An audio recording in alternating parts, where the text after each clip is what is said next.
Irish? Yes! Louis Farrakhan? Yes! Assalamu alaikum.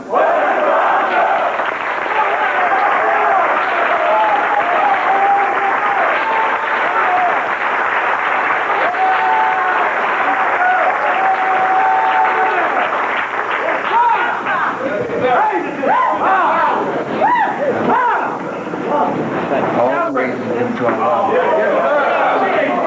In the name of Allah, who came in the person of Master Farad Muhammad, to whom praise is due forever.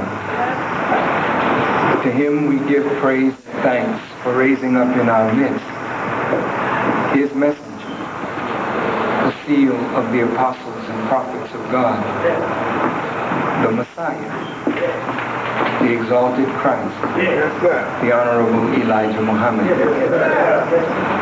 I greet all of you, my dear sisters and brothers, with the greeting words of peace. Assalamu alaikum. To Brother Minister, Regional Minister, Regional Captain, Regional Secretary, Regional Sister Captain, all the ministers, captains, secretaries, and sister captains of the Western region. Yes, sir. Yes, sir. It's a great honor and privilege to be in your midst. A great honor to see you and to feel your great spirit and enthusiasm. I hope that when this meeting is over, your spirit will be just as high, you'll be just as enthusiastic, and we can take this wonderful high energy and put it to work, that our nation, particularly in the Western region, will advance at a much more rapid pace. The Western region is a very important region to the Nation of Islam. And Los Angeles is a very important city to the Nation of Islam. The Honorable Elijah Muhammad took many years before coming to the West. The Savior told him not to come here until he gave him the go-ahead. And this was nearly 20 some odd years after the nation was established on the East Coast and in the Midwest did we finally get Islam on the West Coast. Islam grew so fast on the West Coast, faster than anything in the East or Midwest. I was blessed to have come into the nation in 1955.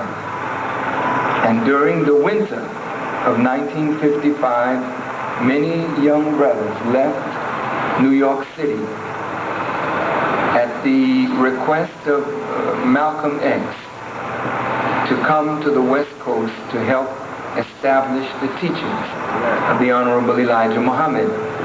Minister Henry was your first minister.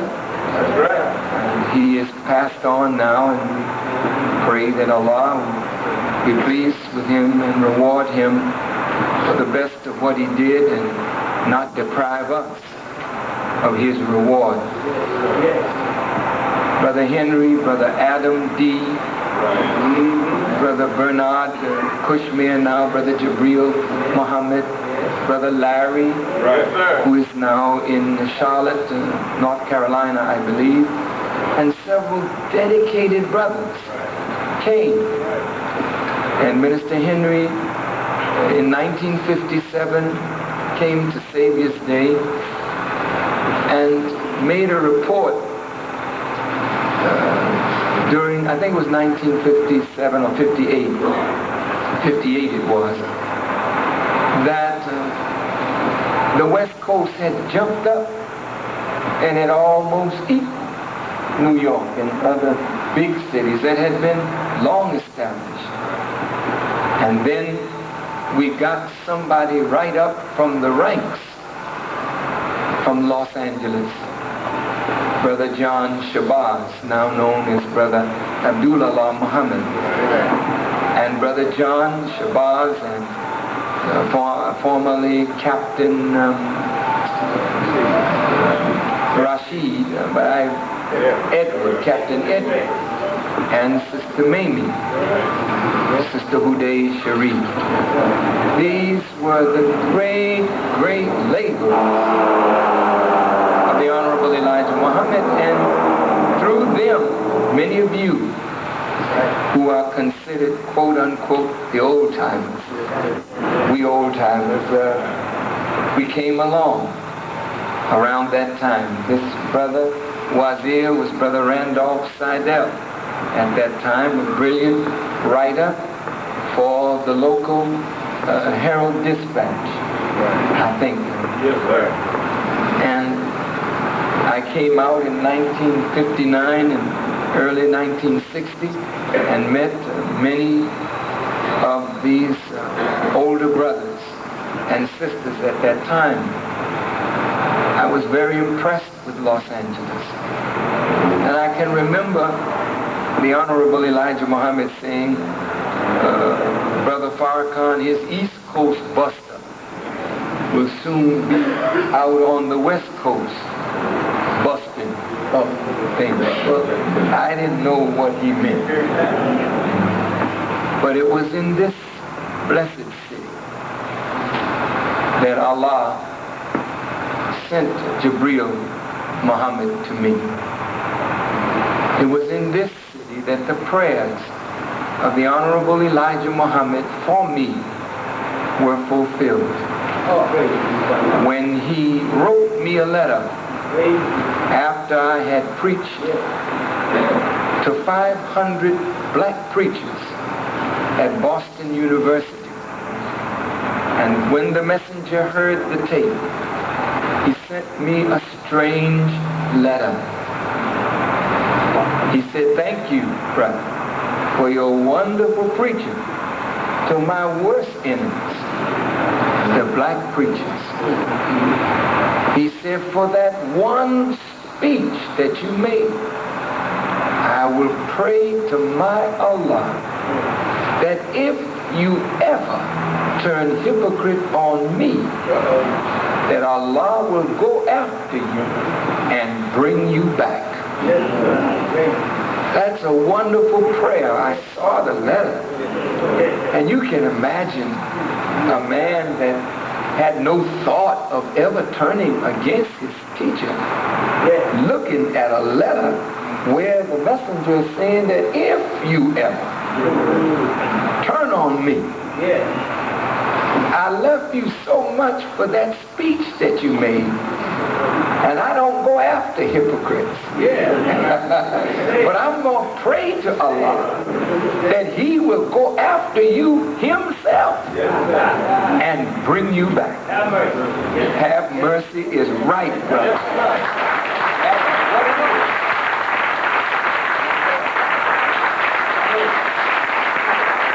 I am before you because of his mercy, and I am before you as a mercy.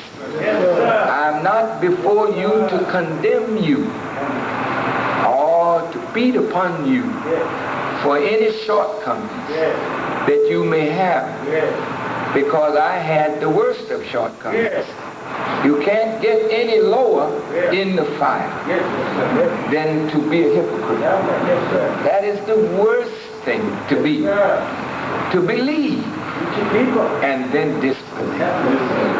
And not that I was such a wicked opposer of my father, but just to be as strong as I was and to become as weak as I became is a sign to me that anybody can fall. That's right. And you should never get so strong in your faith that you get so self-righteous that you condemn some other little brother or sister for their little shortcoming as though you can't stumble and you can't fall. I fell hard, brothers and sisters. Allah came to me in the person of Brother Jabril. It was not Jabril moving on his own. The prayer was moving the brother. God had already put love in his heart for me.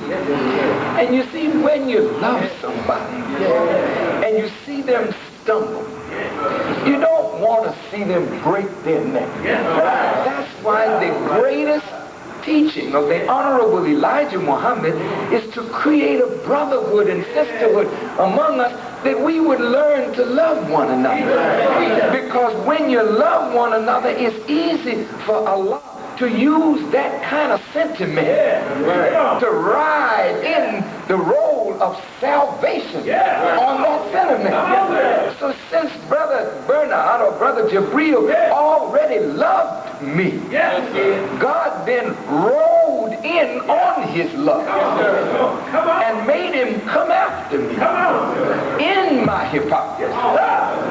And he saw me, just under the ice, struggling to get up out of it, talking about rebuilding my father's house, even though I was yet dead, because I went back on my belief in him as the messenger of God and Master Farad Muhammad as God in person. I had been a victim of weakness. Well, why are you saying these things, Brother Farad, after we gave you such a big hand here? We screamed almost for 5 minutes.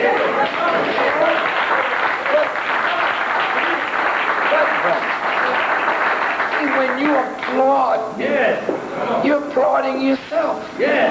Because God brought me back from that pit to stand before you today, to bring you back, that you may go now and bring a nation back. You see?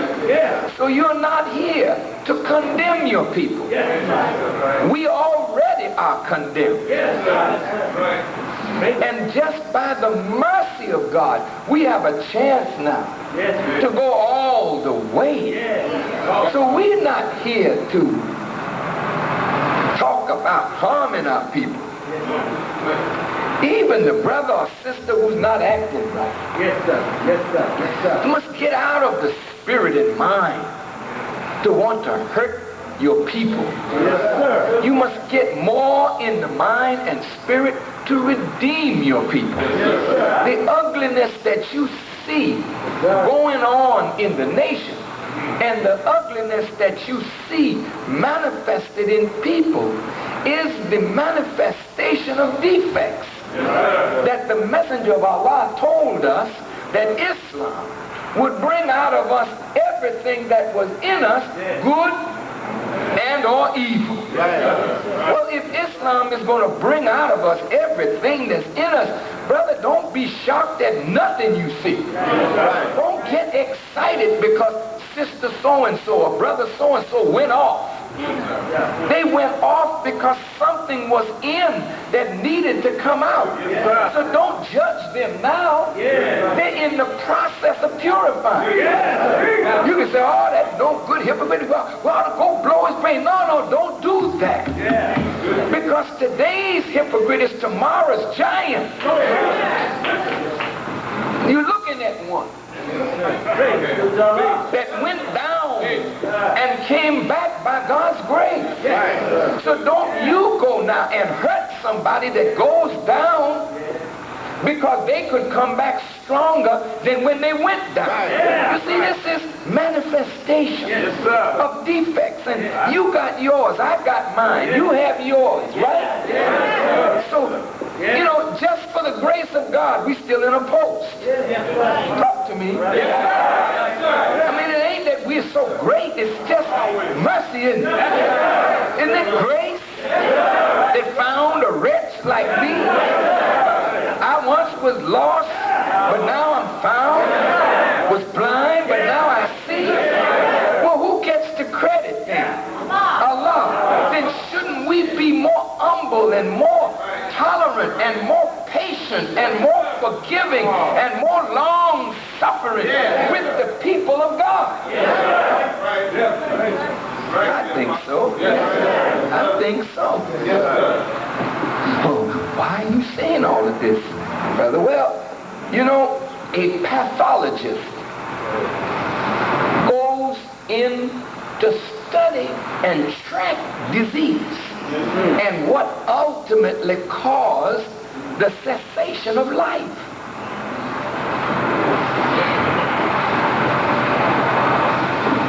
With our dear beloved editor, Brother Abdul Wali Muhammad,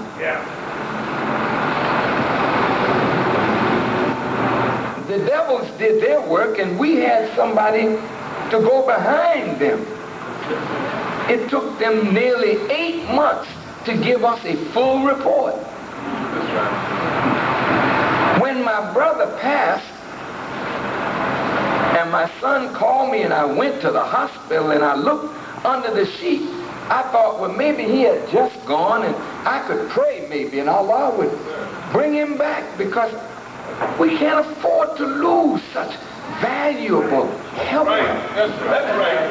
But when the sheet was rolled back and I felt his body and it was so cold and rigor mortis was beginning to set in, I said, my brother's gone.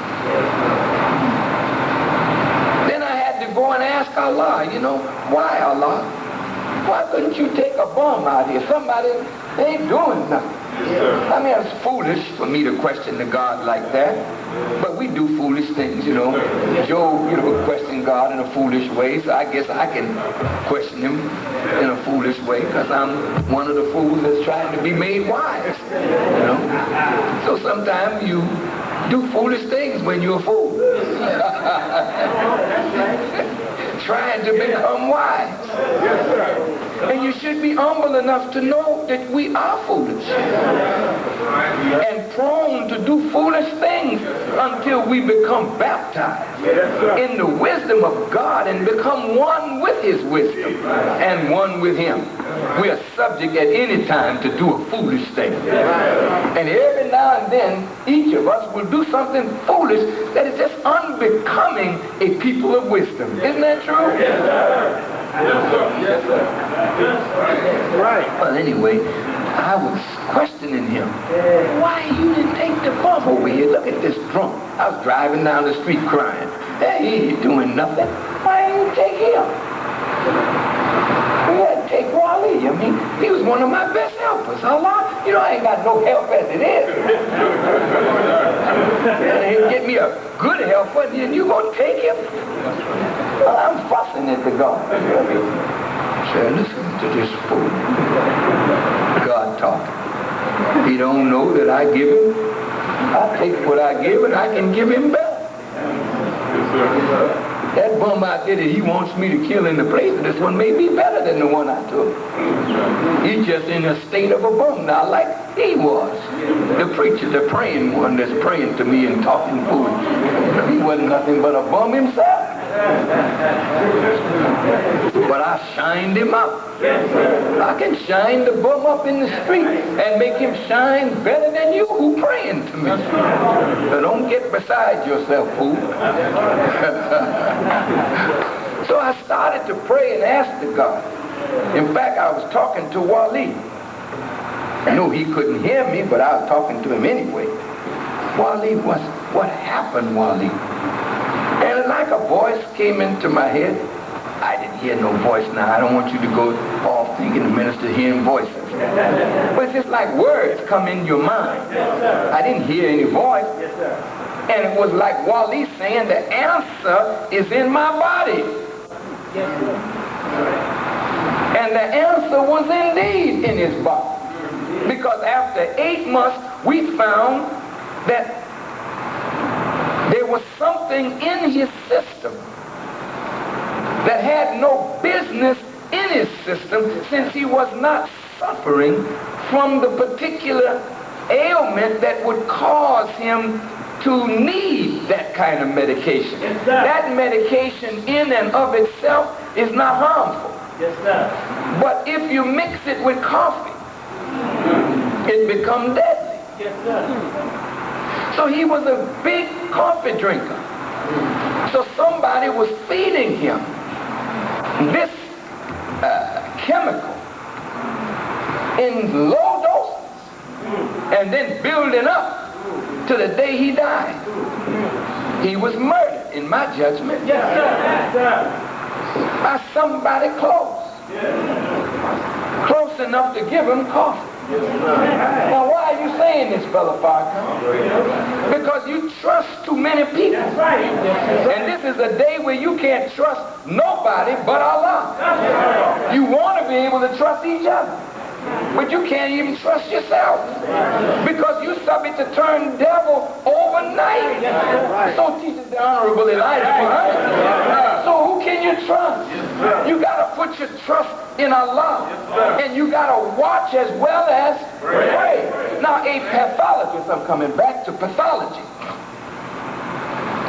traces in the body of the deceased the thing that caused death. And after they do their analysis, they can tell you what you took that caused your demise. Well, can we do the same thing spiritually? Yes, sir. If Brother Farrakhan died in faith, what caused his death? Yes. And if what caused his death, we can see the ingredients that went to make him fall, perhaps we can keep others from falling. Yes. Do you understand what I'm saying? Now, my life is a very public life. My mistakes are public, and my success is public. Yes, sir. You are public too. But you don't have to be as public as I am. So when I speak of my shortcomings, I do it to remind you that I am not an object of worship. I do it to remind myself that I fell once. And if I'm not careful and keep my hand in the hand of Master Farad Muhammad and his servant, I could fall again. But I'm being held by a powerful God who is controlling and fixing me so that I can't move too far to the right or to the left. I'm so glad that I'm a fixed star. You know what I mean? I'm not...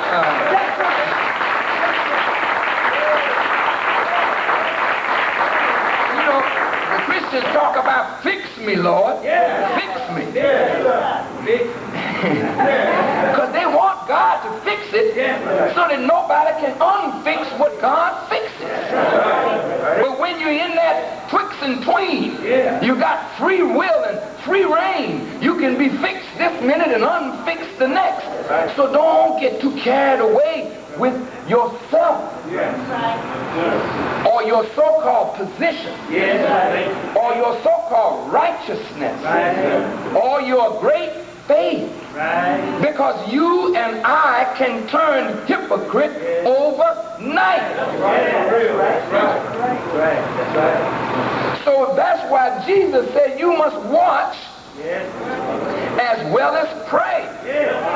The apostles of God said, try the Spirit to see whether the Spirit is of God, because many people are going to come in his name. But how are you going to know who's true and who's false unless you know how to try the spirit of a person? Oh, you better listen. Now, I'm going as a pathologist now. I know I can't do this well. I'm analyzing my own death for you, so that you will live and not die, so that your faith will not falter and weaken in the days of trial that we have now entered into. And I'm going to do this as quickly as I can. Now, in the analysis of my own fall, I remind myself of all of us as black people. You see, we've never been too much of anything. You never had people to listen to you before you came to the nation. Come on. How many people did you have saying yes sir and no sir, yes ma'am and no ma'am to you? Come on. Nobody. The dog sometimes wouldn't even wag his tail at you. He may lift his leg thinking you were a fire hydrant or something. So here all of a sudden now you're in the nation. And you're in a position of authority to order people. That's stuff to make you drunk. Don't you think so? Some of us are already drunk. And don't even recognize that we're staggering. That's right. That's right. That's right. Yeah. Yes, that's right.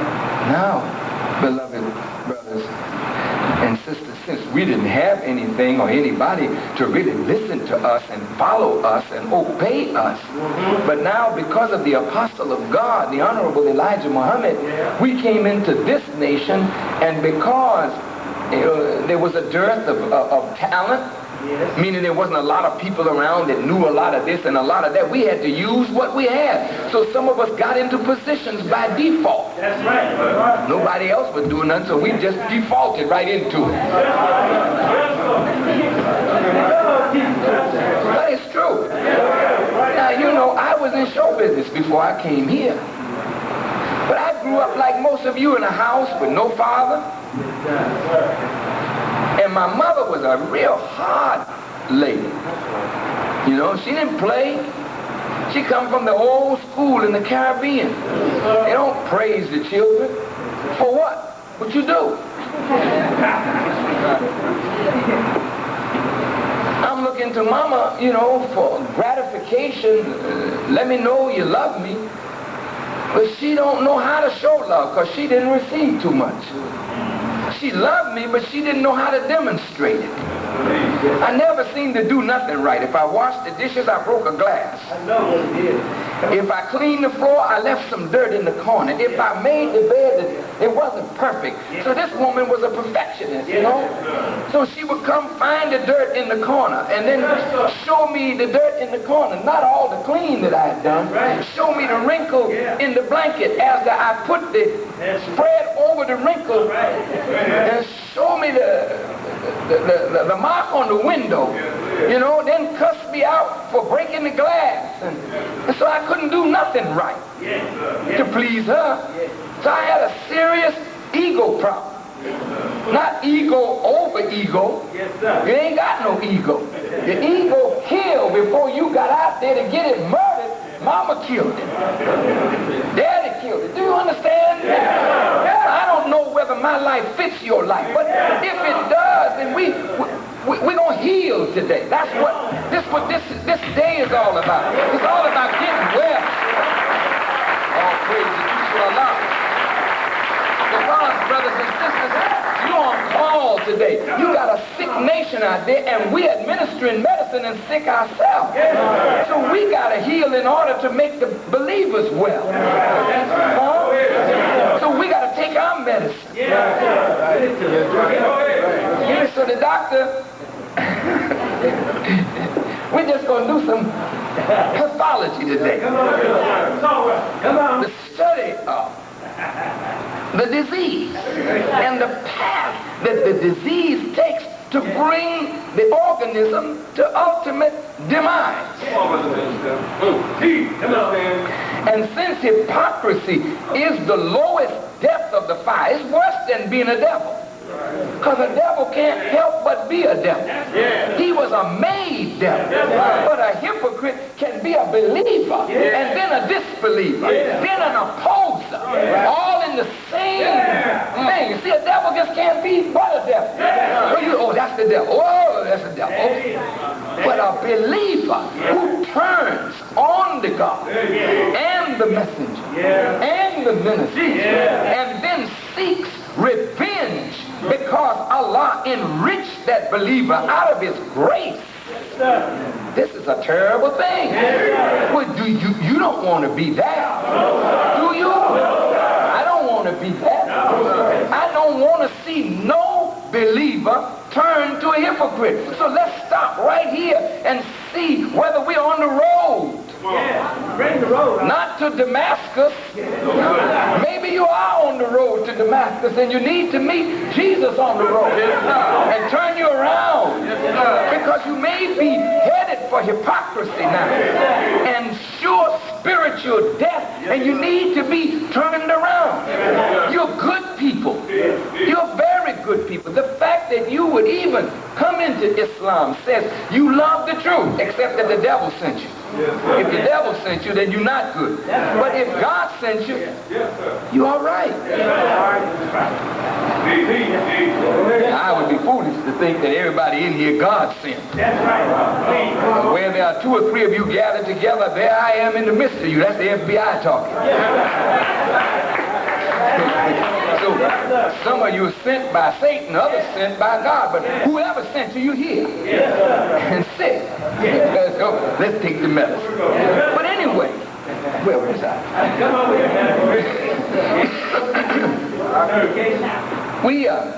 We're talking about what? Somebody? Yeah, we're talking about some of us could be on that road. That's right. And need to be turned around. But you got to recognize disease. Sometimes disease will hit you.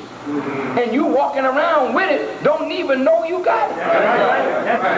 And all of a sudden you start to feel a little weak, you know. What's wrong with me? That's right. That's right.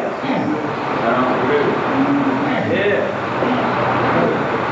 That's right. I better go check this out. That's right. Then maybe the next day you feel 100%. You say, oh, I ain't going to the doctor now. I feel good. Yeah. But the disease is tricky. Sometimes it'll make you'll feel good with the disease in you. And then it hits you all of a sudden, boom, knock you down. Bam! What happened to so-and-so? Yeah. That's true. Hypocrisy is like that. It's a creeping, crawling disease that comes so innocently. I want to tell you how I became one. Now, I'm telling you about this ego need. Because, you see, when you're in show business, you're in the business of showing off your gift from God to get applause, fame, money, and a high standard of living. Now, it ain't your gift. It's God's gift. But He deposited in us so we could use it to do what? To glorify Him. Who gave it? But since we are not connected to Him, we were blind, deaf, and dumb to the knowledge of Him. The gift sometimes became the means of our elevation and the means of our destruction. Now, my ego being so trashed, I became like a show-off. You know how most little children that show out, they have a need for attention. They have a need to be seen, a need to be heard, a need to feel that they belong, a need to be loved, a need to be needed. Do you understand? And they make this outward show of the very thing that they are not. They're the very opposite of what they're trying to show you. They're trying to show you confidence because they don't have none. They're trying to show you fearlessness because they're cowards. They're trying to show you all these outer characteristics, and because you can't look within, you fall for the outward show business. Show business. Do you hear what I'm saying? Pagliacci in the opera was a clown, but he was crying on the inside. But he had the job of making people happy as a clown, but he was sad. See? So show business is fake.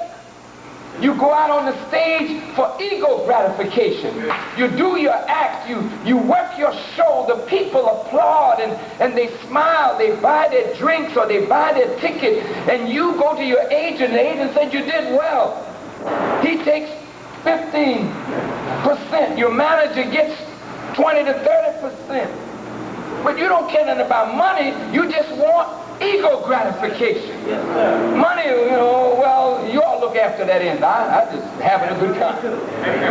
And that's why most of our talented people end up broke and dead, while their managers and agents keep on living to manage some other fool. Because we are ego starved. That's why the scripture says God is love. It's not that God is love, he's more than that. But love is the thing that is needed. Black folk need to be loved. That's right. Yes, sir. Yes, sir. Somebody sing a song, "Oh, what a feeling to be loved." Jackie Wilson. That's right. Oh, what a feeling to be loved. How do you know, Jackie? I mean, when you're in show business, people don't love you for you. When you stop singing, then the real you people get acquainted with. When you stop preaching, the real you people get acquainted with. When you stop dancing, when you stop hitting the ball or running the ball or running the track or boxing, then the real you is what the women divorce. They're not divorcing the sport. They married you because of your gift, but they became acquainted with you because the gift is not you. The gift is not your character. The gift is not your morality. The gift is not the essence of you. So when somebody marries you because of your gift, then they become acquainted with what you really are on the inside. Then to help with your gift, I got to get rid of this nigga. I got to get out of this. So the real person is not the gift. The real person is the human being or the spiritual and moral being that supports the gift or detracts from the gift. Do you understand what I'm saying? We're studying for disease now. I wanted to see black people saved. I wanted the truth. I love black people. But I also had an ego need. I wasn't conscious. I came in the mosque. I heard the messenger, and I heard Malcolm.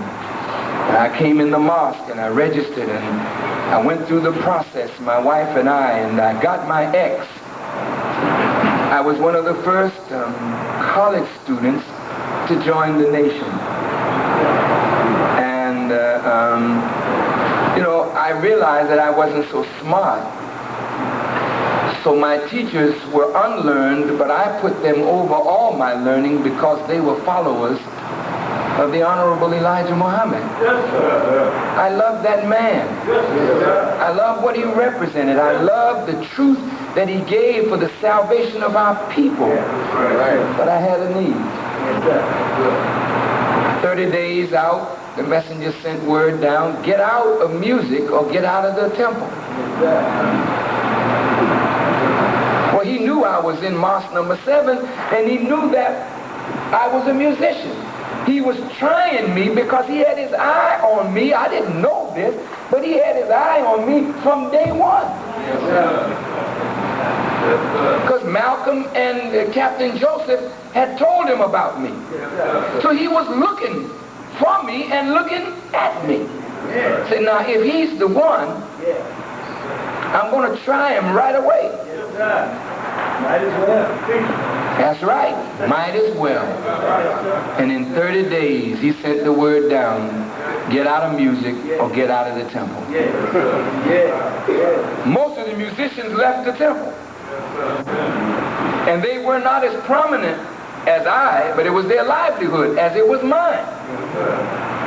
When I heard it, I had just come from downtown doing a show, and I missed the mosque meeting that Sunday, and I went to the restaurant to have a bowl of bean soup, and while I was there, one of the brothers heard the word that had come down through the messenger, from the messenger through Brother Malcolm, and he just blurted it out to me in the restaurant.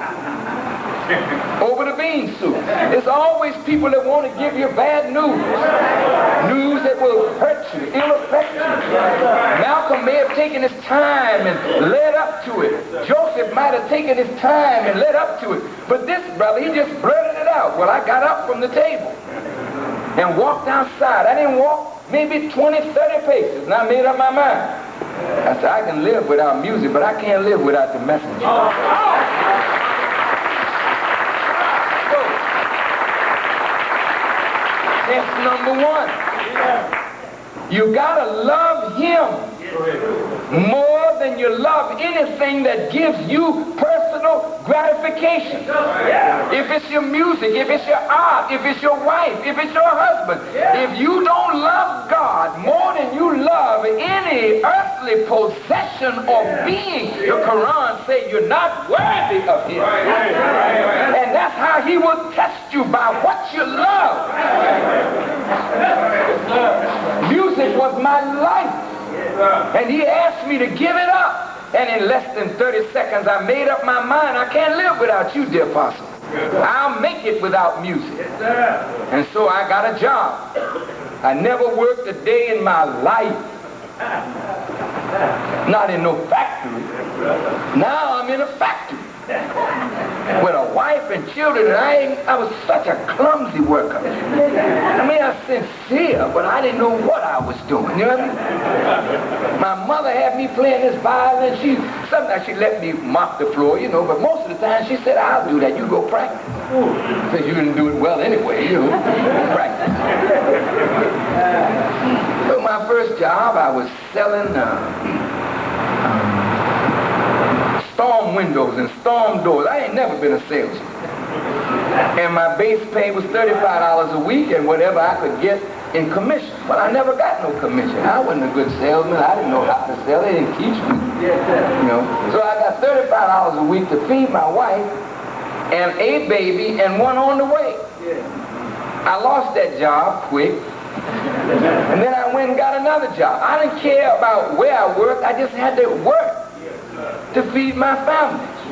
I got, my next job was a dishwasher in a restaurant. And I mean, I did such a poor job. And then the man asked me to peel potatoes. I ain't never peeled potatoes. I peel these potatoes. And I put more potato outside the pail than in the pail. Then he said, all right, scrub the floor. And this mop seemed so heavy. I swing it this way and go with it, swing it back this way and go with it. The man looked at me, man, he said, this is the most pitiful.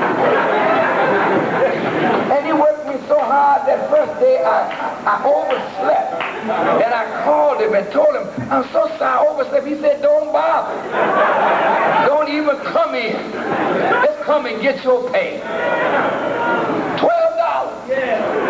I worked 11 hours. This is something. My wife had never said, nigga, what's wrong with you? You need to go back singing again. I didn't have that kind of wife. That's right, Allah.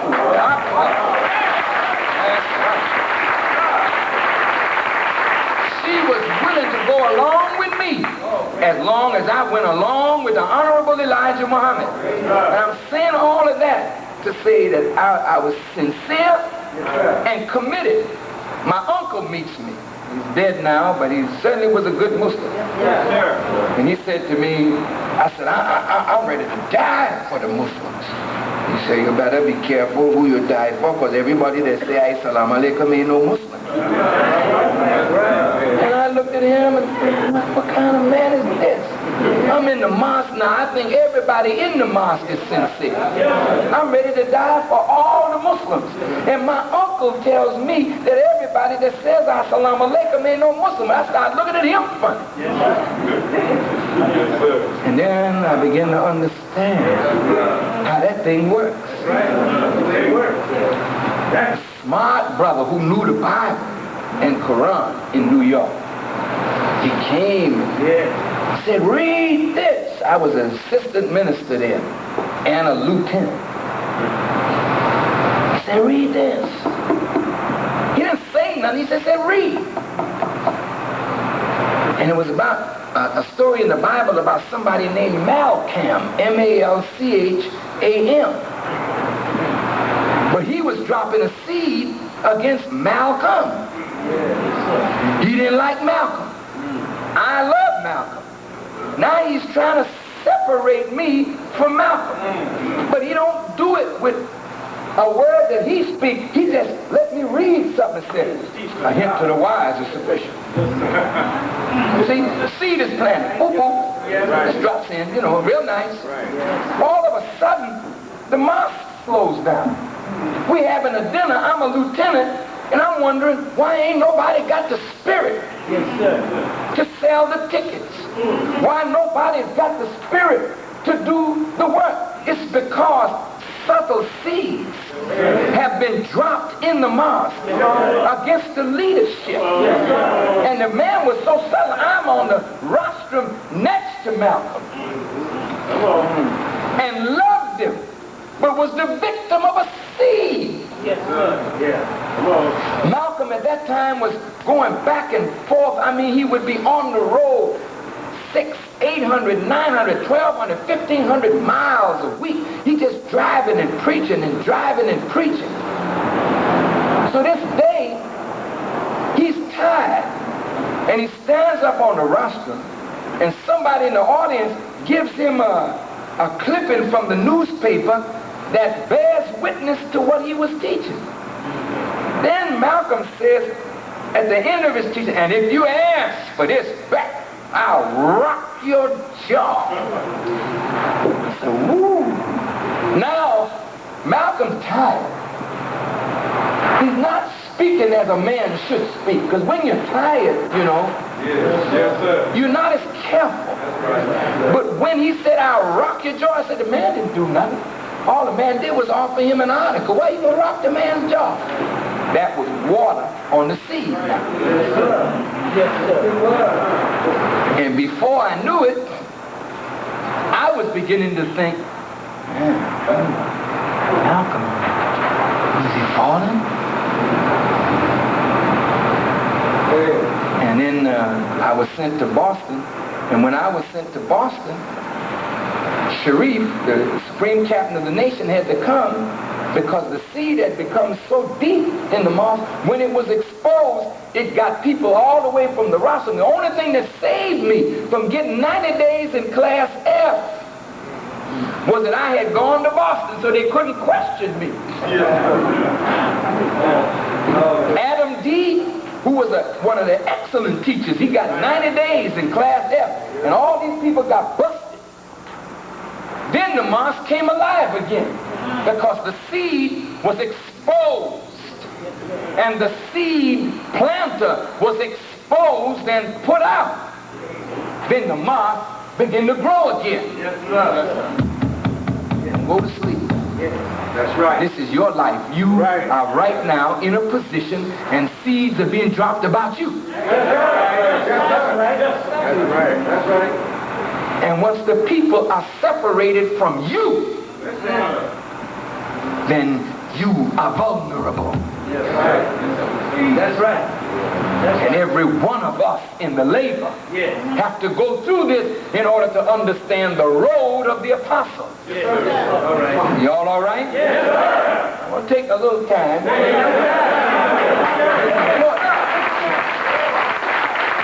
Now, a victim of a seed. And I almost got busted. And I go to Boston, and Boston is divided because two ministers are at war with each other. And I was supposed to be the minister, and I didn't know that the messenger told Malcolm, don't put him over the mosque. Try him under.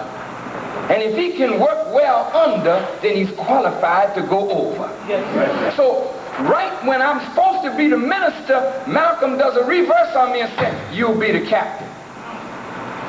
Now, how do you accept when your mind is programmed for the top spot? Come on and talk to me now. Have a good time. You You programmed to be minister. And then somebody said, no, you're going to be the captain and you're going to work under this minister. You thought you was going to be the big man. Now you second. People don't like being second if they want to be first. But my minister, whose name was Minister Ulysses, was a very brilliant teacher, but he didn't have the Spirit of God. I didn't know as much as he, but I had the Spirit. And I would teach and the bench would just clear off. People just go back and sign up. I was the captain and the assistant minister, but I would never rise against my minister. I don't care, and I was the one building the mosque, but he was the minister, and I was second in command, and I obeyed my minister. Now, I'm telling you as a captain, you are not the boss. That's right. God don't make captains bosses in mosques over ministers. That's right. That's right. Yes, sir. That's right. We just got to talk now. And that's a problem between captains and ministers. We get envious of each other, jealous of each other, start bucking against each other, splitting the mosque in half because the captain is exercising more power. Sometimes the minister gets jealous of the captain because the men are around the captain and the captain is taking the men from the minister, not bringing them back to the minister. And then sometimes the minister don't want a good captain. Sometimes the minister wants his man in, so that the man will be loyal to him personally and not to the mission and the law and the objective of the nation. No, I want you to listen. Sometimes the minister wants his man and he frightens him that he's going to take him off the post. And since you never was nothing, never had nobody to obey you, you don't want to lose that post now because that post kind of makes you a big nigga. You can strut a little bit. That's called me captain. Yes, sir. A little Caesar. A little Napoleon now. Got a few people listening to you. Yes, sir. Huh? Sometimes the minister, instead of hitching the believer to the plow of the nation, he hitches the believer to his personal plow. You know, I need some money, right? You know what I mean? The minister's supposed to be cared for. Also captain and secretary. You teach the believers right now. Don't say, I got that car out there. It ain't no Ford, it ain't no Chevy, it's not a Volkswagen. He buying the biggest doggone car he can get with 10 people in the mosque. And then he gonna make the believer support his habit, his greed, his lust. Talk to me. Let him live. I'm nearly 40 years old in this teaching. And if you think that God put a damn fool in front of you, you crazy as hell.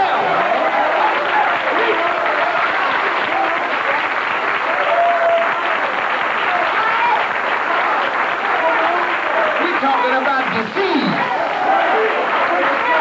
And we're going to trace the path of disease to see how it brings you to ultimate death by hypocrisy. You become hypocrites to each other. The minister don't like his captain if the captain is Chicago's man. That's right. Yes, sir. That's right. That's right. Chicago call? That's right. And what they say? That's what they say. You know it. There ain't nobody in Chicago worth listening to but the Honorable Louis Farrakhan. Did he call you? Ain't that so, sir? Don't understand. Go ahead. Don't understand. Come on. Sometimes Chicago can be a problem. Because it was a problem during my day. I'll get to that in a minute. That's all right. You know, we just tracing disease.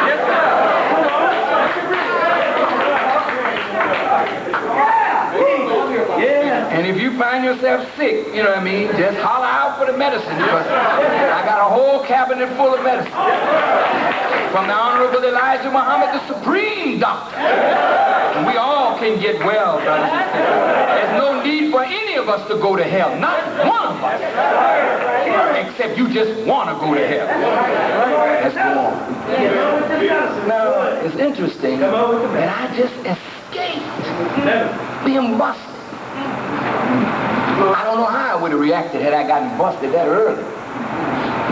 Just in the mosque 6 months or so. I don't know how I would have reacted. Yes, sir. I escaped that. And I went to Boston, and my first assignment was to rebuild a broken mosque. Yes. And God blessed me to do it. Yes, he did. Now, Malcolm Yes, sir. is becoming a big man, Yes. but getting little. Yes, sir. That's it. That was his last slave name. Little. He's becoming a big man, Yeah. but he's getting little. Yeah. Because you get little when you start thinking little of the man that God put in front of you. We'll talk to you now. We just gonna have a good talk. Yes, sir. Come on. Come on. You see, Come on. beloved brothers, the messenger of God is guided by God to do things in a certain way. Malcolm is guided by ego to do things in a vain way. Yes. Yes. Come on. Yes. So Malcolm threatens people with the FOI because that's the way gangsters do. Come on. Yes. And many of you come out of a gangster mentality. Right. Some of you are still little gangsters. Come on. Right. And when you get FOI to obey you, that's when your gangster mentality manifests itself. Come on. Yes.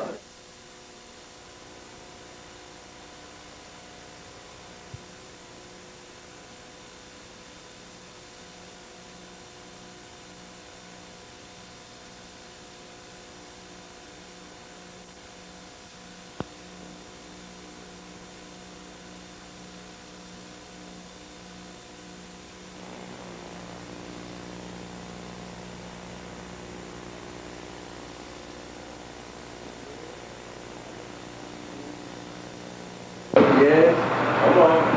Yes. So Malcolm threatens people with the FOI because that's the way gangsters do. Come on. Yes. And many of you come out of a gangster mentality. Right. Some of you are still little gangsters. Come on. Right.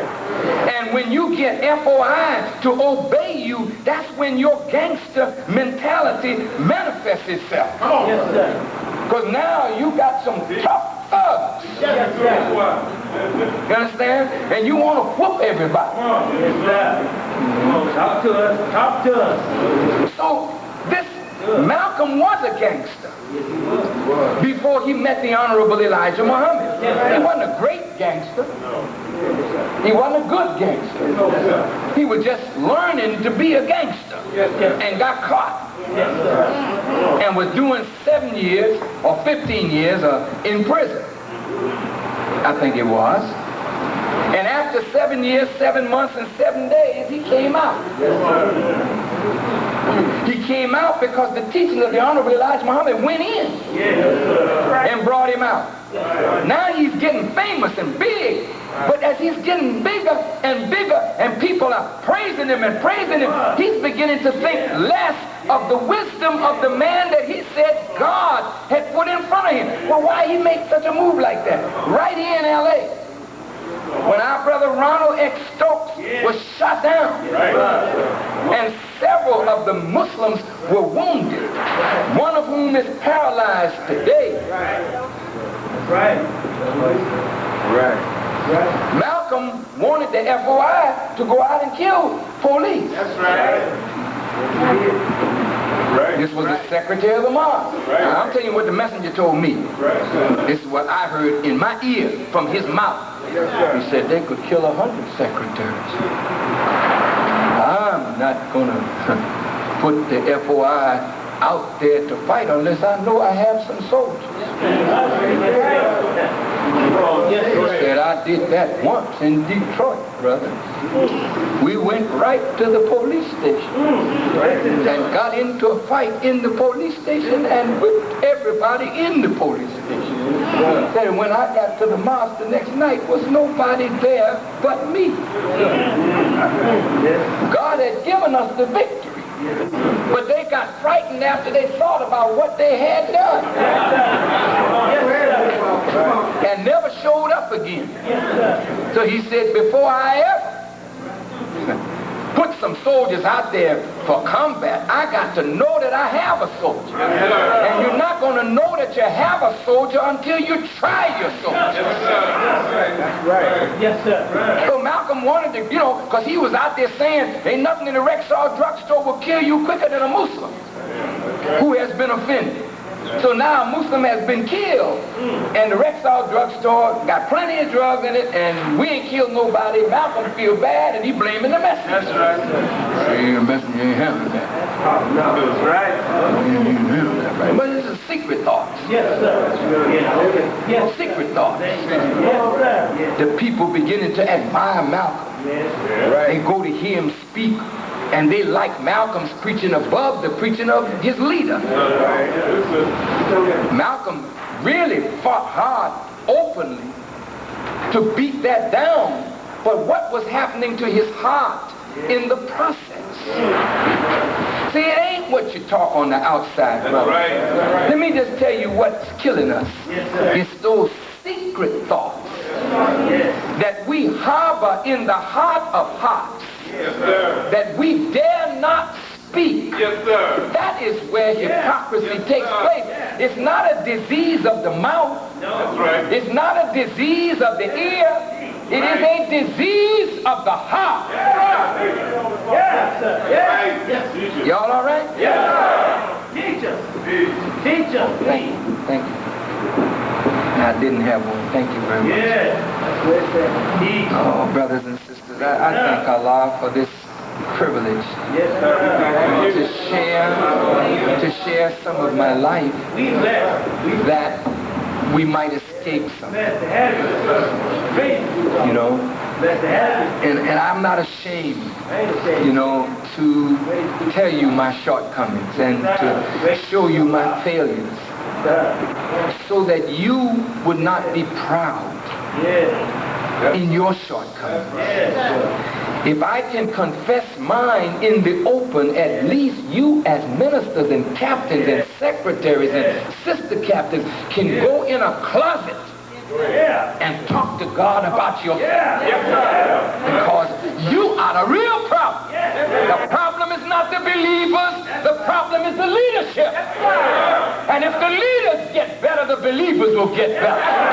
If the leaders are more righteous, the believer will be more righteous. Is that right? All right. So the problem is not out there. We got the problem in the room. The Western regional problem is right here. The nation's problem is right here. We all here together. Praise the Lord. Come on. Very plain. That's plain. That's plain. Nothing. Now remember what I said when I forgot. I didn't come here to throw off on anybody, make you feel bad or condemn.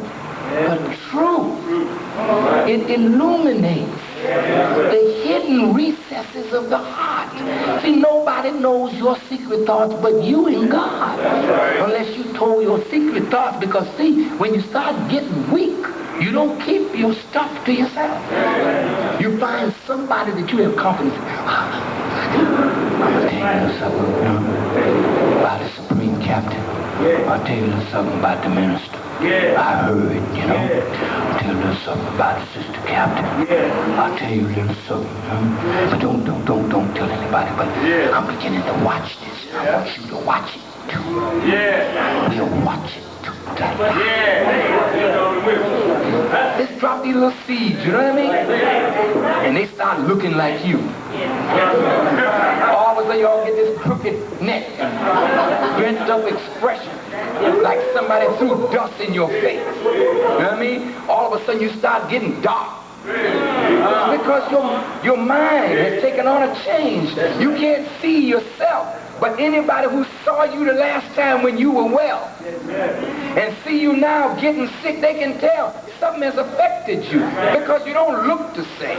Because a different thought in your mind will change the expression in your face. This is why the righteous mark is in their forehead, not from gritting your head against a rough prayer rug. You get a mark in your forehead. Hell no, that's not the real thing. The real mark is the mark of your thinking. That is in your forehead and in your face. And any angel or scientist or halfway wise man or woman can read you. Go ahead.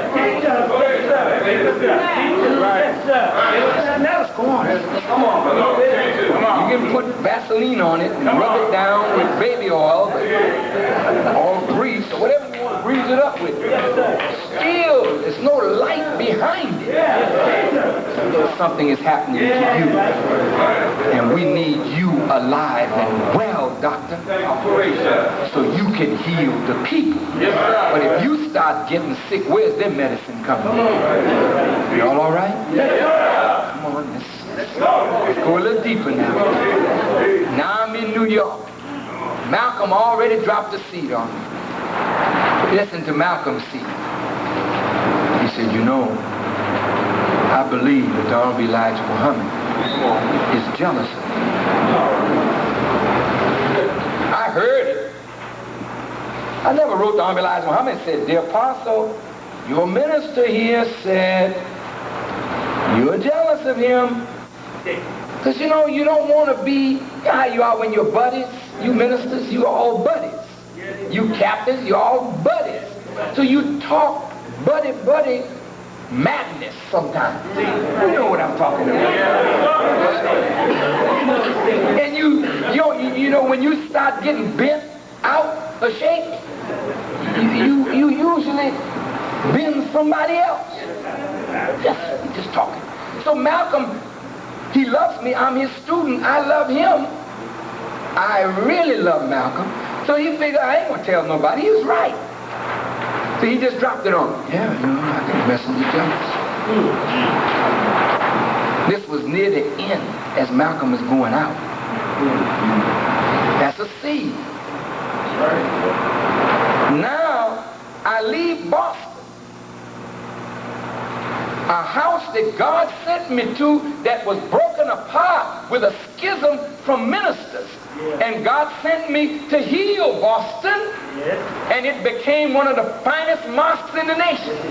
Now, my next assignment, I'm going to New York after hypocrisy broke out with Malcolm. Just look at the thing now, and a seed dropped just like a seed was dropped before I went to Boston that got me almost in a negative way against Malcolm. Now a seed was dropped by Malcolm about the messenger. Did you hear, Brother Parker? Now here's the little man that had the ego problem, the little man that never was nothing. The little man now was the minister in Boston, and now he's the minister in New York. The biggest mosque in the nation with the biggest problem. Because Malcolm had turned hypocrite and had divided the mosque.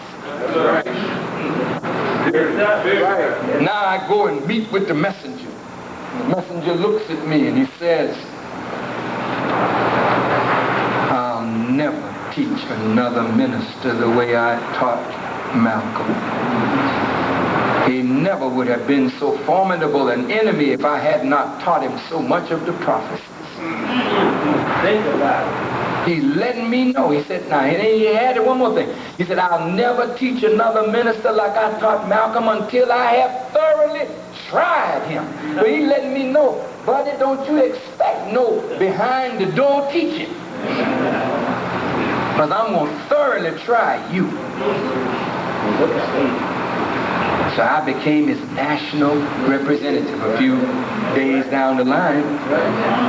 Now, the seed. When I became the national representative, and I would come to L.A. and all these cities and preach, the ministers Have mercy. The captains, Yeah. the officials dislike me. Yes, they did. I haven't done nothing to Yes, them. they did. I helped build their cities through the radio broadcast. That's right. That's right. That was the finest representation of the messenger ever given by any man in the history of the nation of Islam. You don't even have to applaud. I'll say it because it's a fact. It's still a fact. And it's still a fact. So I wondered, why were they on me? Why did they hate me like this? What have I done? And the word was out. Farrakhan is an actor. You're given my faith in Master Farad Muhammad and the messenger a degree of show business, and he's acting like a Muslim. Can you dig it? So people in the cities, the ministers and whatnot, they were cordial to me, but they didn't like me. They did not like me. Still don't. Now, I'm with the messenger one day. We're talking about the analysis now of disease. Yes, sir. Come on. Listen. I had spoken at the graduation in Chicago, and after the graduation, I came to the house. Sister Clara Muhammad preceded me on the speaker stand. We were at 5335 South Greenwood then. And in the back room, Sister Clara Muhammad talking. This is the messenger's wife. See, from the wife of the messenger. She said, you know, brother, I have not done one thing in 40 years that I would be ashamed to stand before Master Farad Muhammad. Isn't that beautiful? Yes, sir. That's beautiful. But she said, there's one thing in that Holy Quran that I hate. Listen, come on, Mr. And don't laugh. Come on. Don't laugh, but that's not funny. Because when you kiss this book, when you take this book, and you do this, and you do this, and you put it to your head, what are you saying? I kiss the front. I kiss the back because I love it from cover to cover, because it is all from Allah, the Lord of the world. And I put it to my head because I want the wisdom of God in my head. And I say, Bismillah ar-Rahman ar-Rahim, and I open the book. But if there's a part of the book that she hated, then it's a part of God's own plan for her husband that she hated. And she said, and that is that a man can have more than one wife. I hate that, brother. I never said a word. I said, yes, ma'am. Yes, ma'am. Isn't that something?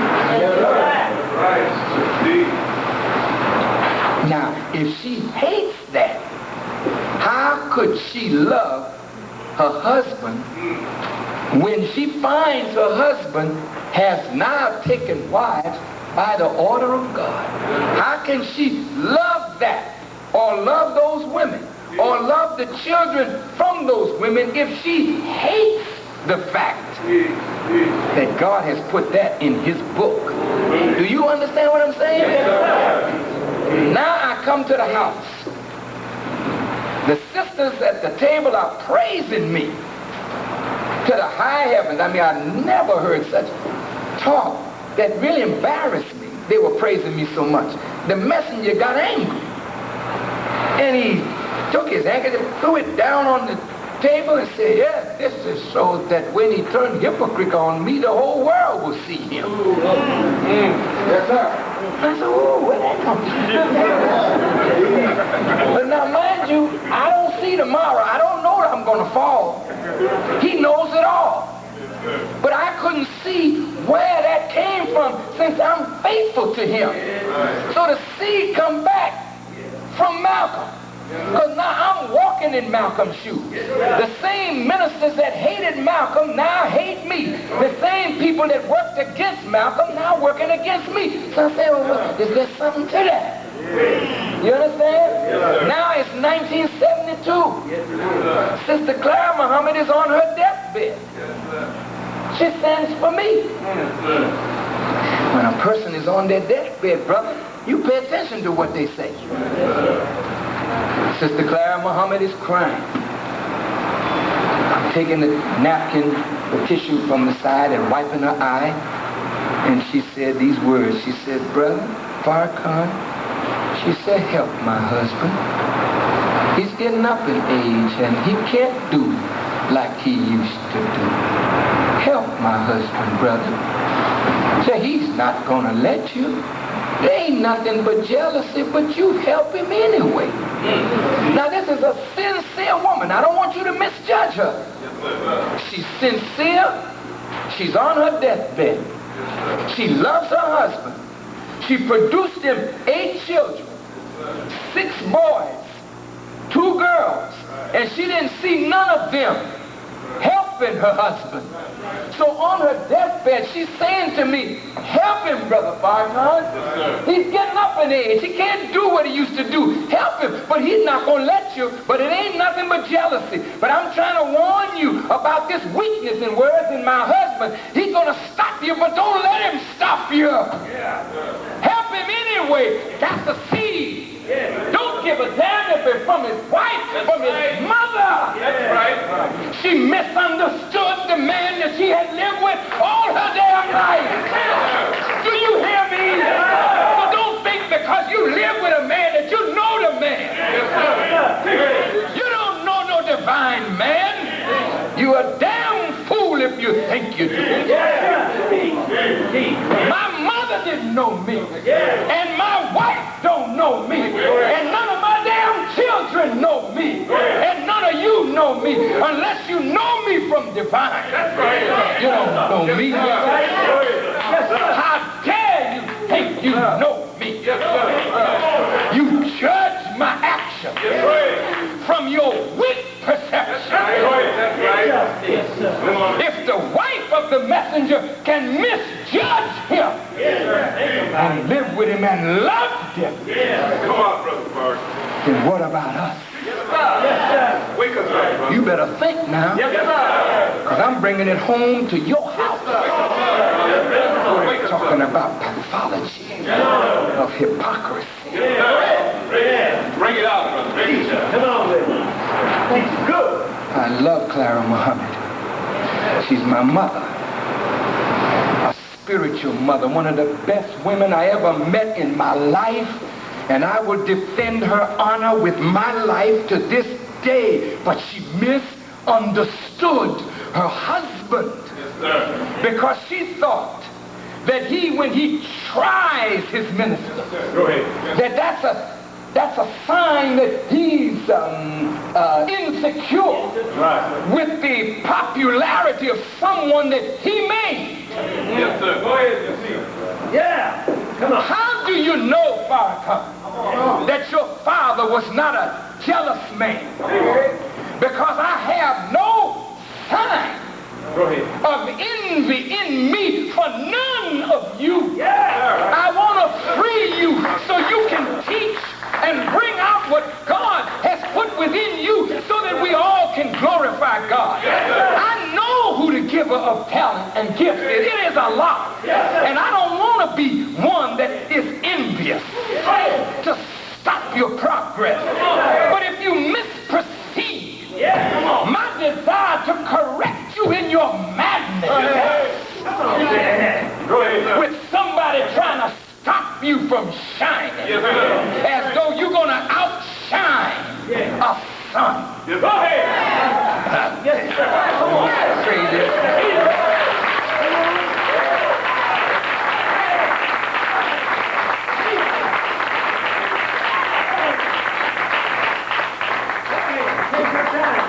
I don't know why the minister won't use me. I don't know why the minister won't. I don't know why the minister won't. What do you think the reason is, brother? You think it's because he's envious? Doesn't want you to shine? Or could it be that he sees some disease in you? Come on, brother. That he don't want to exalt you too far, too fast, because there's poison in you. And unless we can suck the poison out, it would be better that you take a slow pace. Because if you get too big, you poison bigger fields of people. Could it be that? You see, most hypocrites, you don't ever want to see nothing wrong with yourself. It's always what somebody else is doing to you. But Mr. and Miss Nigger, I want to ask you today, will you now take a look in the damn mirror and see what is wrong with yourself?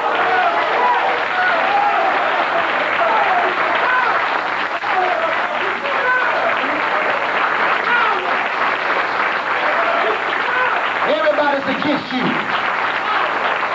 The Supreme Captain don't like me. The National Secretary don't like me. The regional minister, see, he don't like me. Could it be something wrong with you? Yes, sir. Probably is. You don't want to see you're wrong. Yes. You look like a vampire that don't want to look in the mirror for fear that you may see your own wickedness. So you put your wickedness on somebody else. Yes. Thank you. We're talking about disease. I'm with it. Thank you. Now the minister's becoming a hypocrite and he don't even know it. I'm talking about Farrakhan now.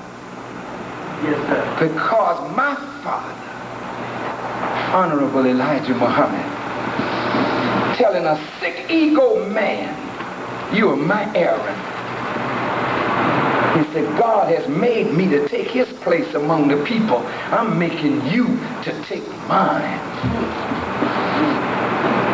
Yes. I delivered a speech. He said, you're more valuable to me than a truckload of diamonds and gold.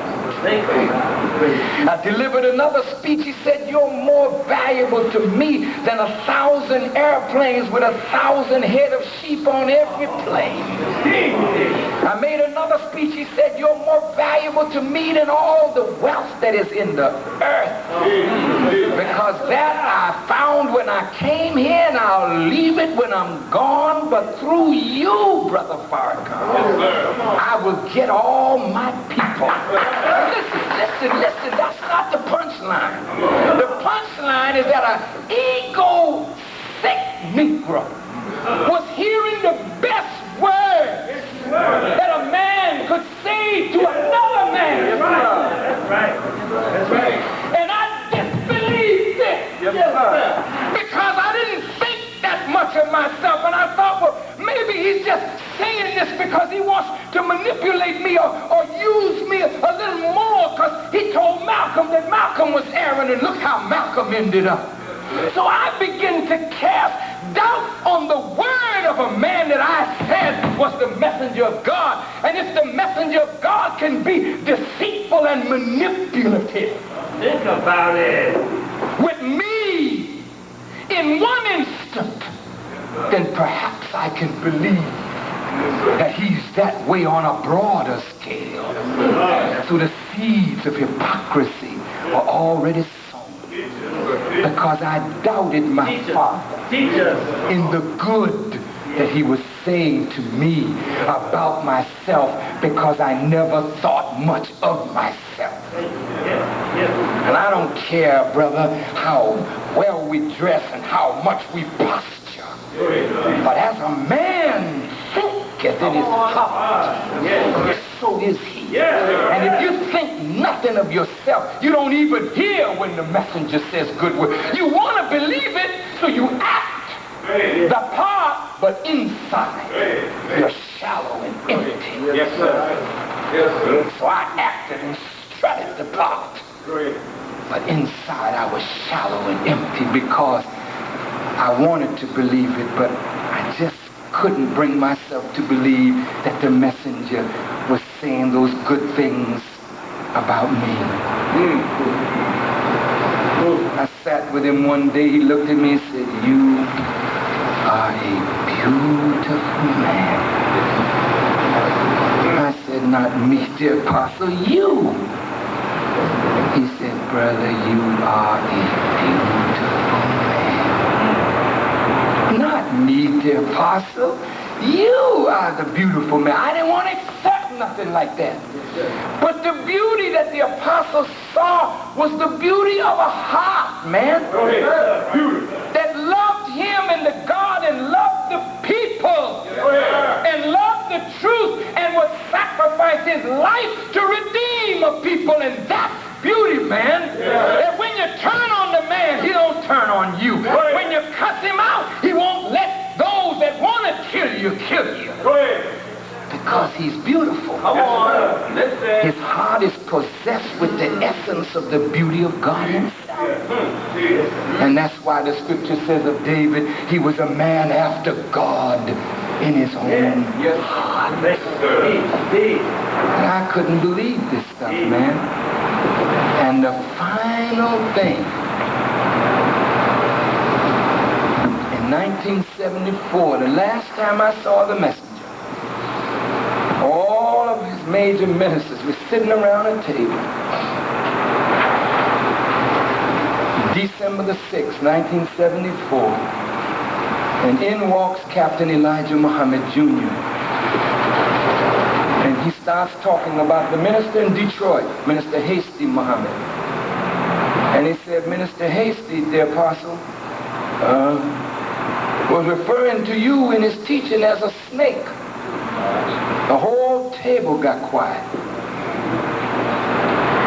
The messenger of Allah said, Brother Hasty, did you say such thing? He said, the apostle, I was trying to show how you moved with skill and wisdom among the people like the serpent.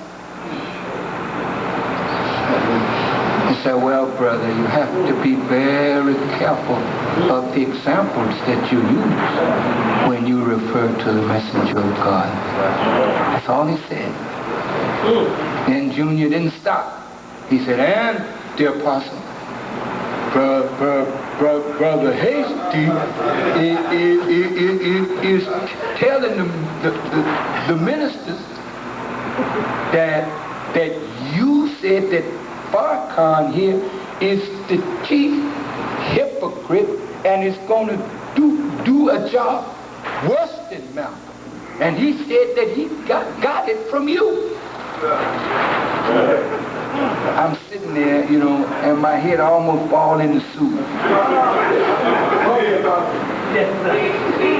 Minister Hasty got up.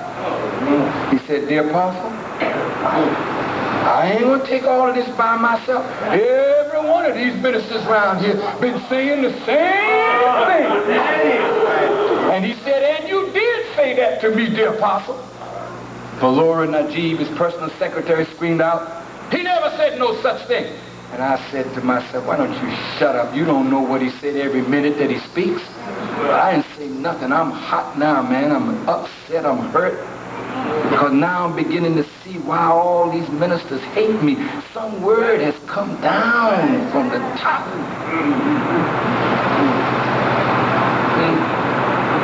And the messenger said, no, brother, I never said no such thing. Come on. He said, I said to you the same thing I said to Brother Farrakhan to his face. I said to Brother Farrakhan, you're getting the fame like Malcolm. I hope that you don't go the way of Malcolm. Did I not say that to you, Brother Farrakhan? My head's still down in the soup. Yes, sir, dear apostle, you said that. Now the messenger says, he said, I want you all to know this is the best minister that I've had in my 40 years of preaching. And he said, no, don't applaud. He said, and if any one of you speak evil of him from this day forward, I will sit you down off on your post. My head's still down in the soup. I heard the good word, but the seed underneath now has been watered and it's growing. I said, oh God, the messenger has said these things to some of these people, and this is why they're against me. Now the good word that he said, I don't hear that as well as the negative. Yes, sir. I leave my messenger that night, and I see him for the last time. I visit his daughter, Lottie Muhammad. Lottie's his daughter. Lottie grew up in his house. Lottie loves her father. And Lottie makes a statement like this. She said, you know, my father don't like nobody who get more applause than he do, you know.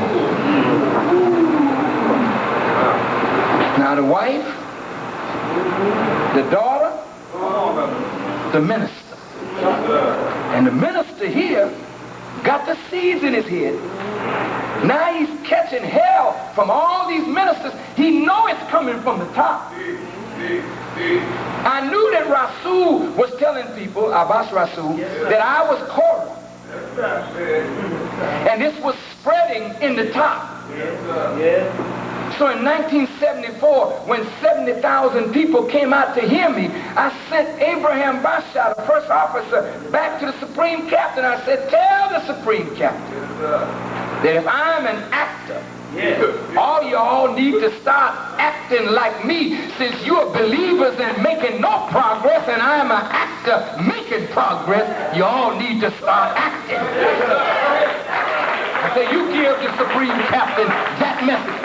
This is the first time in 20 years that I ever spoke to authority about authority. Now I'll tell you a little something about the brother that you don't know. See, you think the little sweet fella that smiles is sweet and smiling. All praise is due to Allah, but there's another side to me that I have never wanted nobody to see.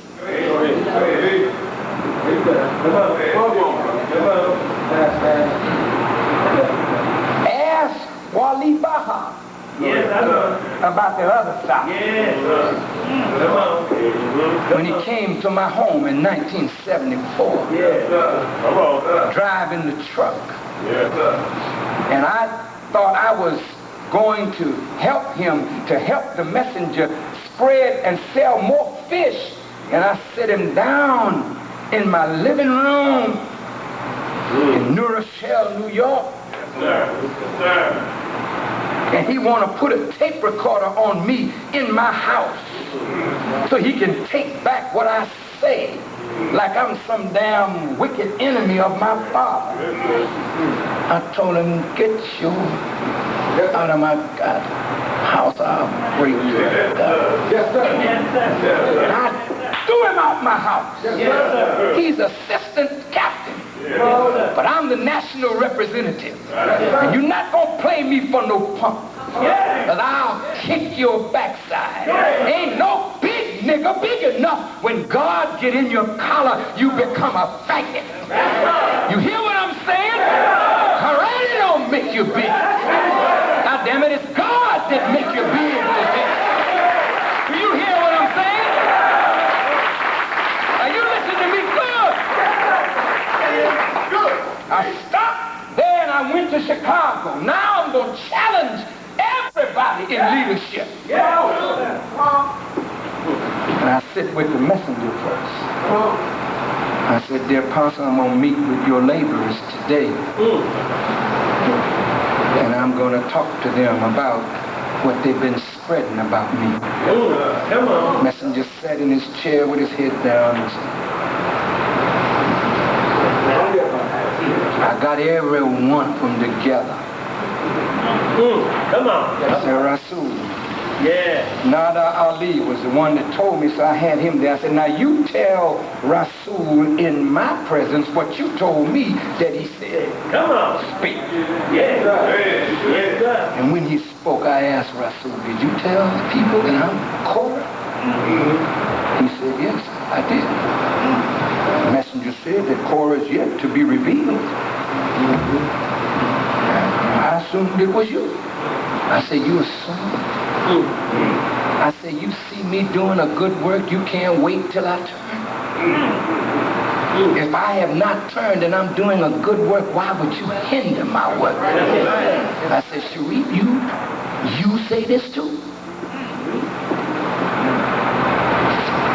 Junior told me he heard some stuff from Joseph. I said, Joseph is a GD liar.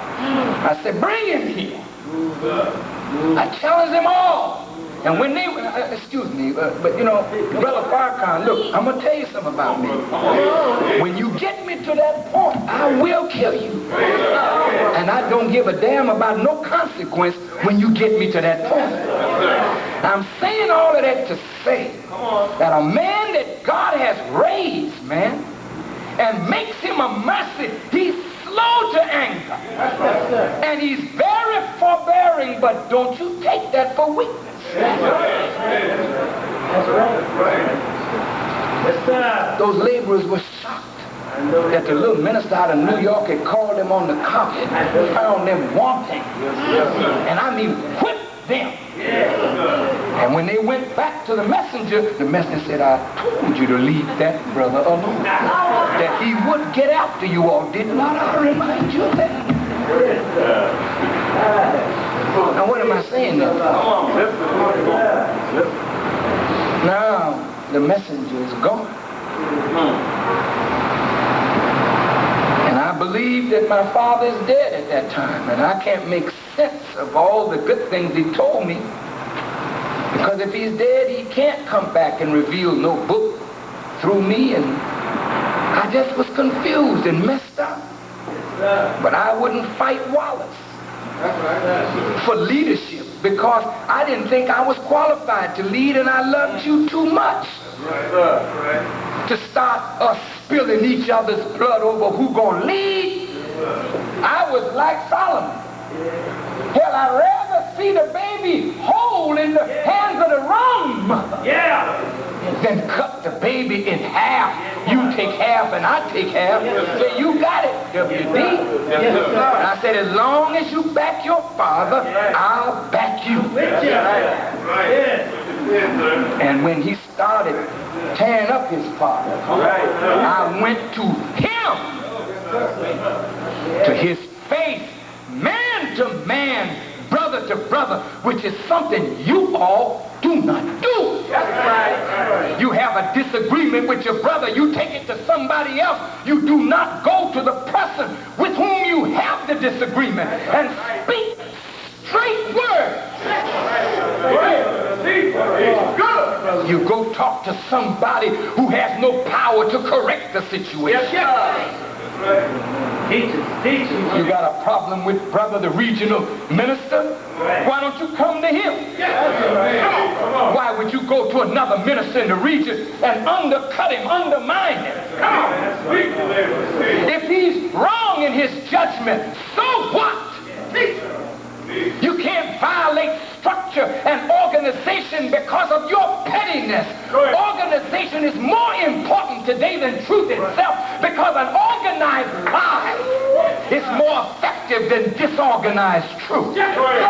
So if you got truth and you're disorganized, your enemies are going to overrun you. But if you got truth and you love structure, organization, and even if you disagree with your regional minister or your regional captain or your regional secretary or your regional assistant captain, you love structure enough to say, well, I'm not going to bust structure. I don't like that decision. I'm going to follow it, obey it. And as soon as I see brother captain, I'm going to tell him. As soon as I see brother minister, I'm going to tell him with respect. But I'm not going to go tell another minister who don't have no power to do nothing but give me an ear and say, yeah, you did the same damn thing to me too.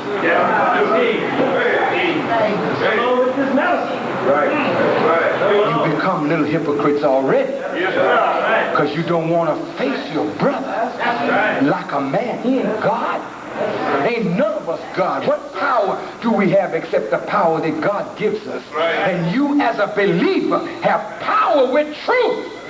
If you would only be man enough and woman enough to speak the truth, regardless of whom or what, the power is in truth. And God is in the truth and with the truth. And behind bring the truth. And the heavens and the earth are created with truth.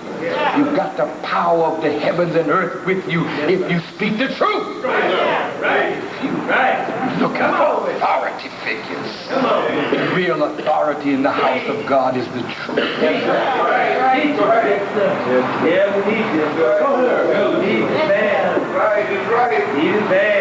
We destroy our own organization. This is not an organization, but all nations are organized. And if we're going to survive the trials that are coming surely against us, we must not violate organization and structure. And whoever is in authority, if it's a parrot, I want to find you saluting Polly Parrot, and if they bring you a message from the messenger, it ain't the parrot you're obeying, it's the messenger. What did you say the messenger said? Messenger said, get on your post and sell your newspaper. Yes, sir, Mr. Parrot. And I'm on my job. Can you salute a parrot? If he brings you a message from God, then you salute your brother in authority, your sister in authority, and respect the lines of authority, respect the post that they hold, whether you respect the individual in the post or not. If they don't respect you, that's immaterial, irrelevant. You must respect them. You must keep structure. That is our salvation. Now my messenger's gone. The one I owe my whole existence to. The Honorable Elijah Muhammad. Him and the God. More than my mother, more than my father, more than any friend. My messenger. When I went to Wallace, I said, you should leave your father alone. I said, for your father is what he earned, and for you is what you will have to earn. But you're standing on the foundation that he laid, and if you tear him up, where will you stand? I said, leave him alone. I said, it's clear to me that he believed that he was in fact the messenger of God. Otherwise, he would not have taken on the Muslim world, the Christian world, the Buddhist world, and the most powerful government on earth. He believed that he was the messenger. And as the messenger of God and reading the Quran, he believed that those 9 wives that the Quran said he should have it. Who can judge him? Chief Minister?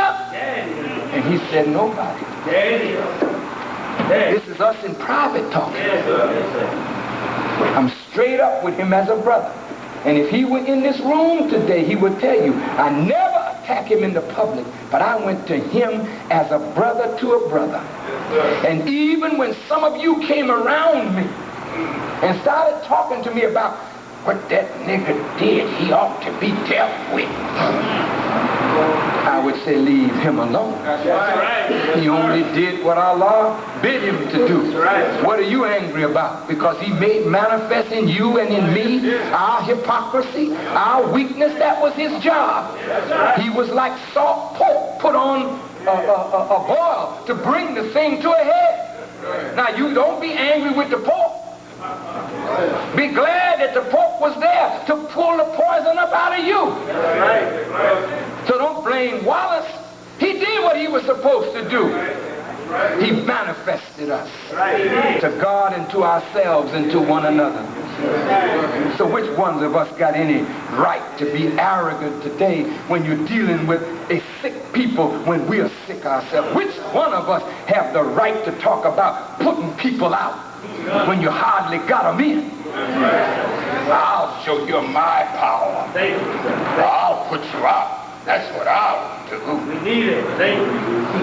Have I been that way by you? Maybe I should have been putting you out. My poor little people out there struggling, trying to get into the mosque because they hear a word that represents salvation, and before they can get in good, you putting them out because you can't tolerate the least little rejection of your authority. when your messenger, the Honorable Elijah Muhammad, took it from us for 44 years. Yes, sir. Yes, sir. I want to ask your forgiveness for the harsh words that I used. No, we need this. No, I need operation too. See, I'm just showing you in my own strength, my weakness. And that is good. So that the brother confess his fault. And, you know, God will pardon a man with hurtful speech. But I'm speaking the truth. Don't let the harsh words stop you from hearing what I'm saying. Because what I'm saying in the spirit out of which I'm saying it is more important than a damn and a hell over here or there. That's right. Don't let that rob you of your salvation and justify hypocrisy. Thank you. Because I'm frail. You know, with this medication. I am frail. But God is strong. And I hide my frailty in his strength. And you would be wise to do the same. Yes, sir.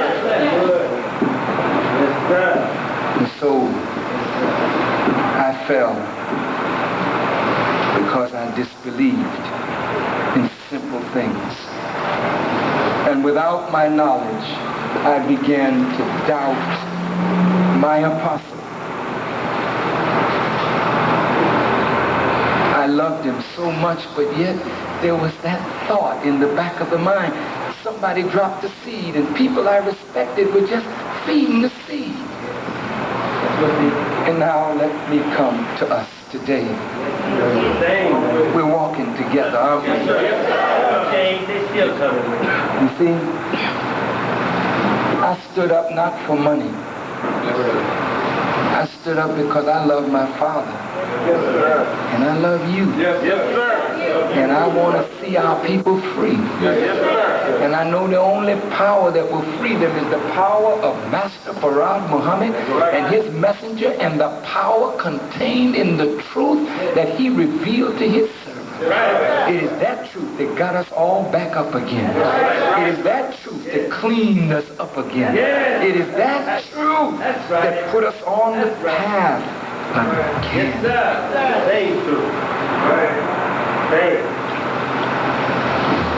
I was talking with Minister Ishmael Muhammad, the son of the Honorable Elijah Muhammad, yesterday evening. And my own flesh and blood brother has turned against his brother and is following some man, Brother Royal X, who he believes is God and the Father. And he was telling me some of the things that he heard on a tape that my brother was saying about his brother.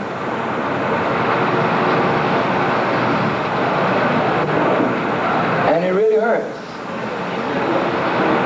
when your brother speaks against you. But my brother don't know nothing about me but good. That's right. That's right. It's in truth. He don't know nothing about me but good.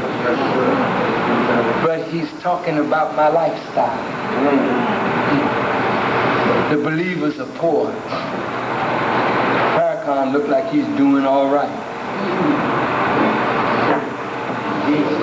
What's the matter with you? That's so sad.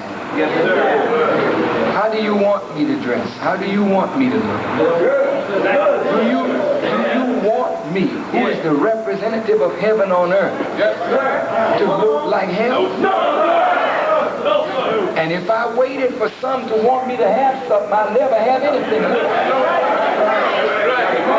That's what the apostle told me. I want for you what I want for myself. I didn't want my father's house. Do you know that the palace was the messenger's personal home? Yes, sir. Did you know that? Yes, sir. As I was talking to his son, he said, you know, he called me Tio, which in Spanish means uncle. He said, Uncle, he said, they're criticizing, the lack of economic development in the nation. And I've often thought about it myself and wondered, why we haven't done more in economic development. So I said, oh, son, I said, do you realize what Brother Farrakhan had to do? Come on. I said, let's look at economic development. Do you realize, son, I said, that your father was attacked as an immoral man? Do you realize that after he was attacked as an immoral man, then he was stripped of his messengership? And after being stripped of his messengership, then his teachings were taken apart step by step. The original man, Yakub, That's right. the judgment, That's right. the mother plane, That's right. how to eat to live. That's right. Everything that he taught was taught against. That's right. How can you have economic development when the very spiritual and moral foundation upon which economic development came was destroyed? That's right. Yes, sir. That's right. That's right, sir. I said the first thing I had to do was repair the damage That's right. done to our father Yes, sir. and clear him of the false charges laid against him by the hypocrites. That's right. I had to re-establish the fact that Elijah Muhammad was and is a defined man. Not a low-down, immoral man, but a man whom God permitted to take wives. So when I started rebuilding the work of the nation, I knew that the key point was the messenger's messengership and his morality. So we started with the domestic life, since that's where we fell. I never realized that I was defending myself later on down the road. Come on. But I was in earnest defending the morality, the efficacy of the teachings of the Honorable Elijah Muhammad. And I started with him and the God. And the first Savior's Day, I said he's alive. And I preached him as the Jesus of the book. The second Savior's Day, I preached has America into divine judgment and came back with the mother plane and the judgment, reestablishing the message of the Honorable Elijah Muhammad, then reestablishing the law and the morality of the Nation of Islam. Because after that, you can build economics, but if you want economic power without moral strength, then you want the world that God is tearing down. You want to be a filthy, low-down, stinking businessman and woman. You want to rob the people in the name of doing business. You want to shortchange them in the product you give them and overcharge them because you're not moral. You're not spiritual. You're greedy men for the filthy gains of the world in the name of economic pride. I asked my critics, how long did it take for us to have this quote-unquote economic development? Yes, sir. Think about it now.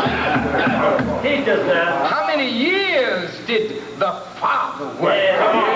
The man taught directly from the face and mouth of God. How long did he work? From 1930 to 1964 and 5. That's right. And that's when the economic progress really took off. Didn't it? 25 years. That's right. And tens of thousands of believers giving their nickels and dimes and dollars to a man who ate the hull of peanuts and could tell me that God had made him a millionaire. We are just 14 years into this race. I not only had to reestablish your confidence in the Honorable Elijah Muhammad, I had to reestablish your confidence in me, who turned hypocrite on my father. I know God has done it. And how did I do that? See, you just don't know your brother. When the final call first started, you wouldn't find my picture on the front page, the back page, the second page, the fourth page, the fifth page, the eighth page, the 10th page. My picture was only on the third page, at the bottom of the page. That's right. Because I said, as I denied my father 30 months, I'll be on page 3, under trial, until I prove that I'll go up as many years as I was down. Yes, sir. You didn't know that. No, sir. Come on. I put myself on page 3 at the bottom. Yes, sir. Wait a minute. You didn't buy the final call building. That's right. I took my money that you didn't give me, and I went on speaking engagements in the colleges and universities of America. And I took $15,000 and put it down on the final call and put the name of ownership to you. That's right. Exactly right. I put the carpet on the floor. I bought all the paint. I bought the air conditioner, all the chairs, all the desks. That's right. Because I wanted to show you I ain't no robber. That's right. I didn't come to take a damn thing from you, brother, but to give you back Yes, sir. what the enemy and the hypocrites had taken They from you. took it. Yes, they did. You didn't send me to Libya to get a loan. I went. That's right. And when I got the loan, I didn't spend a dime on Louis Farrakhan. Yes, sir. I put my house up and got a $20,000 loan on my house and started the final call newspaper and the final call tapes. And I'm only there as a publisher, but I'm not an owner. You the owner. All my labor, you are the owner, not Farrakhan. My children don't own a damn thing. You own it all. And I told them, unless they believe, they won't get a dime. That's right. That's right. That's right. I'm not fattening up hypocrites with the poor people's money. That's right. There ain't gonna be no probate court if anything happens to me, because it's all spelled out who the owner of everything is. And that's you. When we bought the palace, my son-in-law negotiated for it. That's right. You didn't put up a dime. That's right. It was the messenger's personal home, and I never made it my personal home. That's right. I said, it shall always be the home of him who sits in the seat of my father. That's right. It's yours. The Power Building. That's right. It's yours. The Pioneer Building. That's right. It's yours. Yes, sir. I own nothing.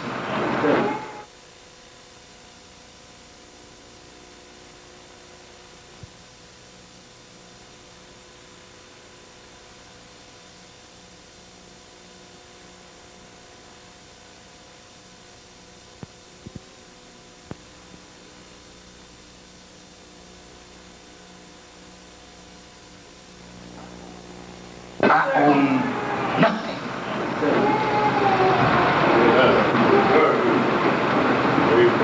Teach us Nothing. Come on. So if I got nice suit on. Right. They're witness. Saying, showing you the example of the Honorable Elijah Muhammad. That's the only example I know. And now some of you Come on. entertain these little negative thoughts about me. Where's he going?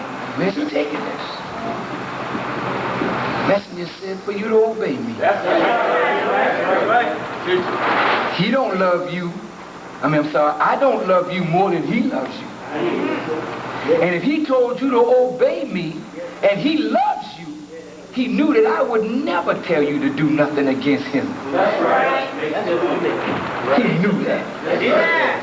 Come on. When I woke up from my death,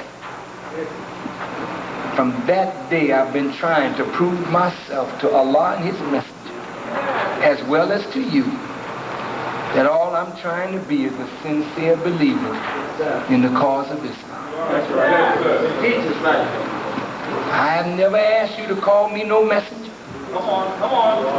I've never asked you to call me no apostle. That's right. Not me. That's right. I asked you to call me your brother. That's right. And if I can be a good brother, I think I've done well. Brother, minister. Minister means servant of the king. Elijah Muhammad and his God. Not me. But you chose to call me apostle. I am that. You ain't calling me what I'm not. I don't like the holy part, but I'm not holy. But the God and the messenger that stand with me make the ground that I stand on holy. Yes, sir. So I'm basking in their holiness, though I am not holy. Teach us. I am a flawed human being.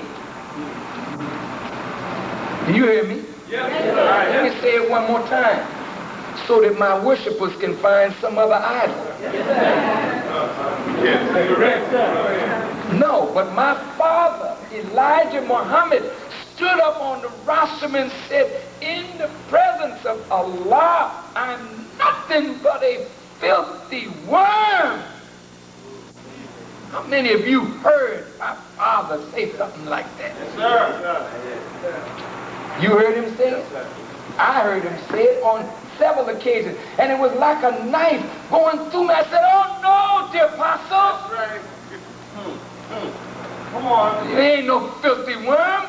You help me to be clean. Yes, sir. But he was talking about in the presence of God. Right. That's how small he felt. Right. And you know, when you're really sincere in this work, Come on. you don't feel like no holy man and no big man or no big woman because you got these little posts. You don't even feel worthy to be a representative of such holy men as God and his apostles. My brother said, I don't see your imperfection. I said, all praise is due to Allah, because the Bible says, blessed is the man whose sin the Lord does hide. Yes, sir. Come on, teach us. But I'm exposing myself to you Yes, sir. Good teaching. because I don't want worshipers. I'm going to live and I'm going to die. But the nation is going to live forever. So I don't want worshipers. I want people to follow me to the messenger. Let's do all the good that we can do and save as many of our people as we can save and stop the foolish fighting and infighting and bickering and jealousy and envy Come on. that's going on. Come on.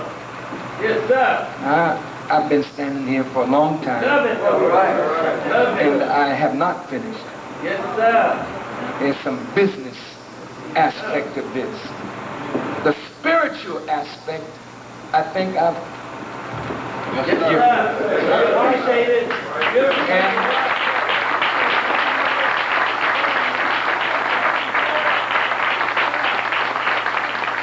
And if you are wise and you have those little seeds in your head about me, Yes, sir. pray to Allah Yes, sir. Right. to help you Yes, sir. Right. get over them. Because, brothers, we're being separated. Right. It's just a small thing now. But when the attack comes tomorrow, Yes, sir. and the dragon spews the flood out of his mouth, Yes, sir. will you be able to stand? Yes. That's right. That's right. That's right. Don't let anybody take you away from me with some little silly seeds that they're dropping. Wake up. You need to report it. That's right. Break to it. That's what you need. That's right. But if your love and loyalty is to the seed planter more than to the man who, by God's grace, has helped to give you life again, Yes. then you hide the seed planter Yes. That's right. and you won't mention the effect that it has had on your own spirit. That's right. The western region is going down, not up. That's right. That's right. And it's one of the most important regions in the country with some of the finest believers in the country. Yes, But sir. you're going down, not up. That's right. Los Angeles is a critical mosque. Yes, sir.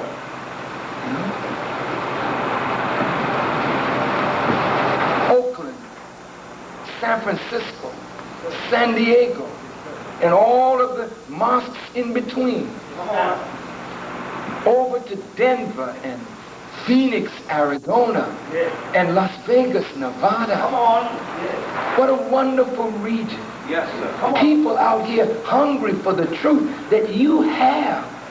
But if you let seeds stop you. Can I give you one more spiritual lesson? And then we'll just take a break, you know. I'll just take a little break and come back, you know. 'Cause I really want to serve you today. And I hope you're taking what I'm saying in the spirit in which I give it. Because the enemy is trying to drag you down and make us ineffective. That's right. And the only way they can do that is to put us one against each other. Why did we run Yaqub and his maid devil from the root of civilization? Because he started making trouble among the righteous, telling lies. He accused the righteous, causing them to do what? Go ahead. Brothers, you got to be wise. Sisters, you got to be wise today. I want 2 points, spiritual. Then we'll take a 5-minute break. Yes, sir. You'll get coffee and, you know, kind of rest yourself a little bit, and then we'll close out, okay? All right.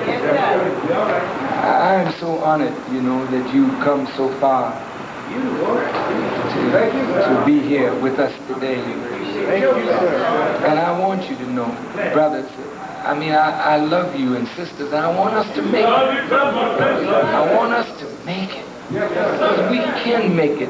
There's no hope out there but the nation of Islam. And if we let the nation go down, brothers, we would be worthy of the worst chastisement that God ever gave people. Now let's look at the Quran. Do you have a Quran with you? You don't have to have it. You know, let's turn to Surah 2. If you don't have it, don't worry about it, because I'm not going to be in here long on these points, but they're so profound.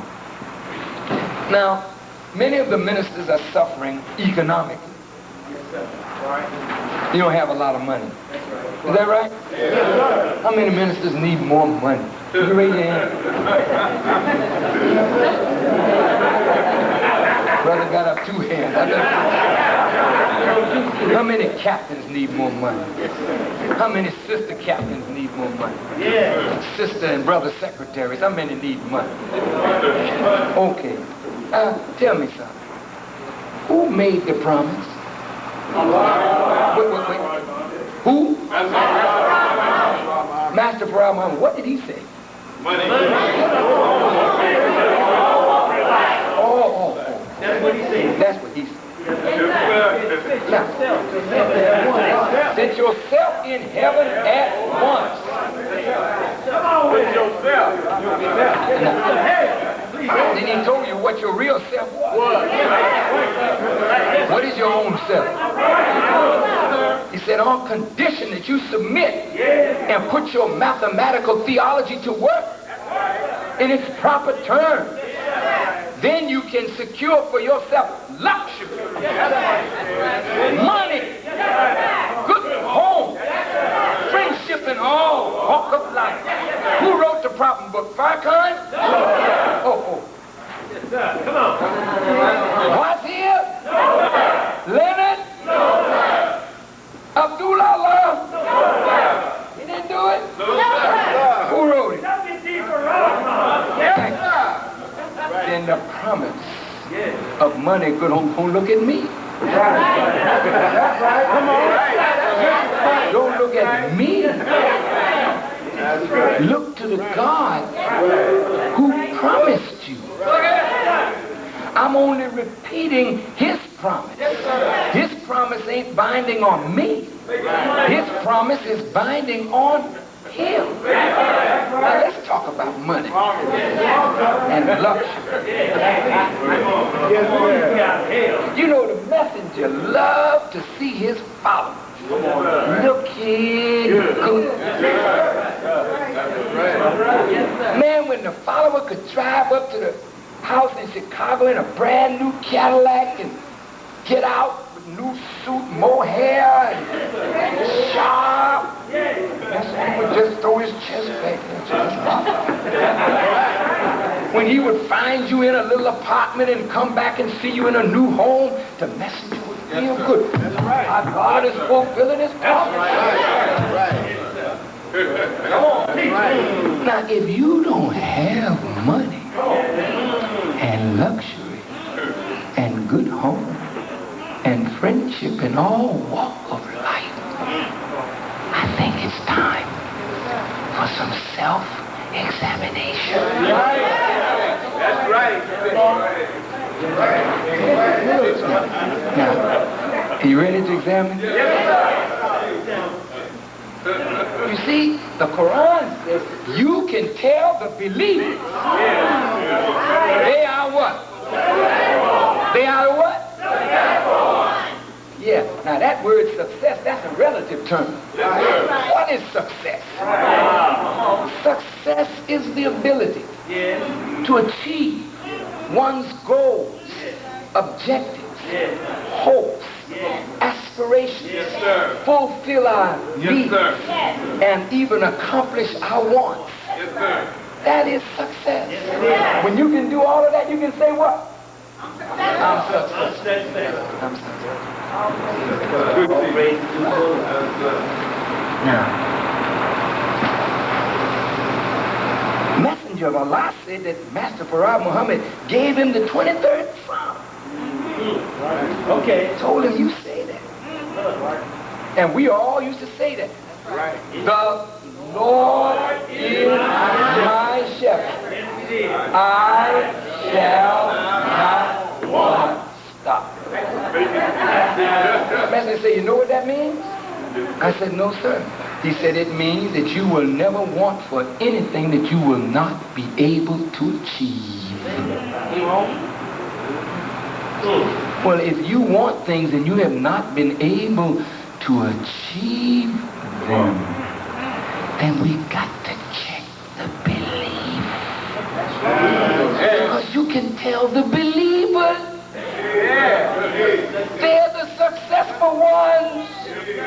You mean you got 3 people in the mosque and you the minister over declining affairs? You can tell the believers they are the successful ones. Well, what is your goal in life? You're a captain, you're a minister, you're a secretary, an assistant captain. What is your goal? You want to be successful in your post, don't you? That's right. How come you're not? Would you venture to say there might be some weakness in belief? Let's see. Pathology of hypocrisy. We're still on that old subject. Yes, sir. But this is another angle now. See, brothers and sisters, look. If you got a little money, like somebody got nice shoes, I got a nice pair of shoes. And all my brothers look at you sharp. Nice suits. You can't tell who the minister is, because my suit is not better than theirs. They all look fine, don't they? Yes, sir. Look at these young men out there. Don't they look beautiful? Yes, sir. But a new suit, fine shoes, new car, fur coat, carpet on your floor, new home. Hey, that's success. But that's not the big success. That's right. White folks got more carpet on their floor than you. More cars, more shoes, more business. So maybe they believe more than you. Thank you, brother. So they successful. Yes, sir. But look at what the Quran says. This book, there is no doubt in it. That's right. Stop right there. If there is no doubt in no aspect of this book, and you believe in this book and act on your belief, look, it says, this book is a guide to those who keep their duty, who believe now in the unseen. Now, when is the last time you saw Master Farad Muhammad? Never. How many of you saw him? Raise your hand.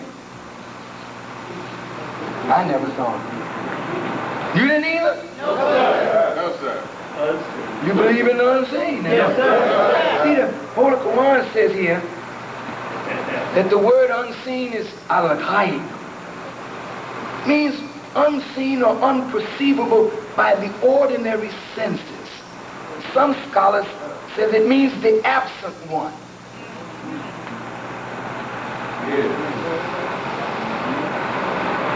You mean you believe in Master Farad Muhammad? Yes, sir. And you never seen him? That's right.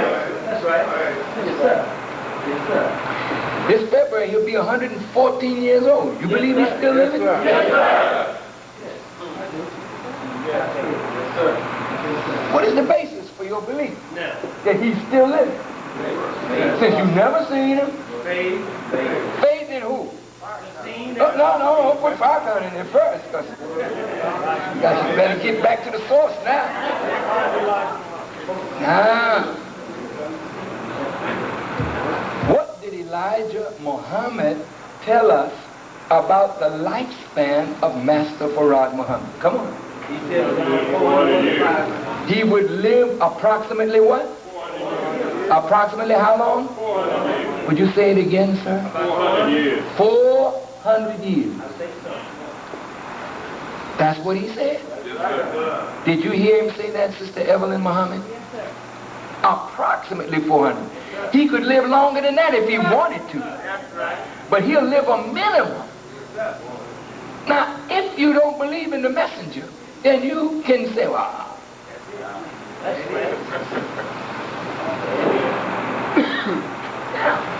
when you say you believe in the unseen, now, what is unseen? Master Farad Muhammad is unseen. When is the last time you saw the messenger, Sister Muhammad? 1975. The last time I saw him was 74. You saw him since I did. You all haven't seen him since then, have you? No, sir. 75. Well, But I believe. you believe Yes, sir. in the unseen. Yes, sir. I certainly do. Wait now. He told us that Master Farad Muhammad was going to judge this devil. And that he was in fact a devil and that Yaqub grafted him. Now you didn't see Yaqub, did you? No, sir. Say that again. What is his work, brother? And now you talking, doctor. That's the point. You see the unseen by what you can see from the seen. The seen leads you to the unseen. The known leads you to the unknown. Let's talk about it now. The fact that you know Yaqub was is because the white man is. Talk to me.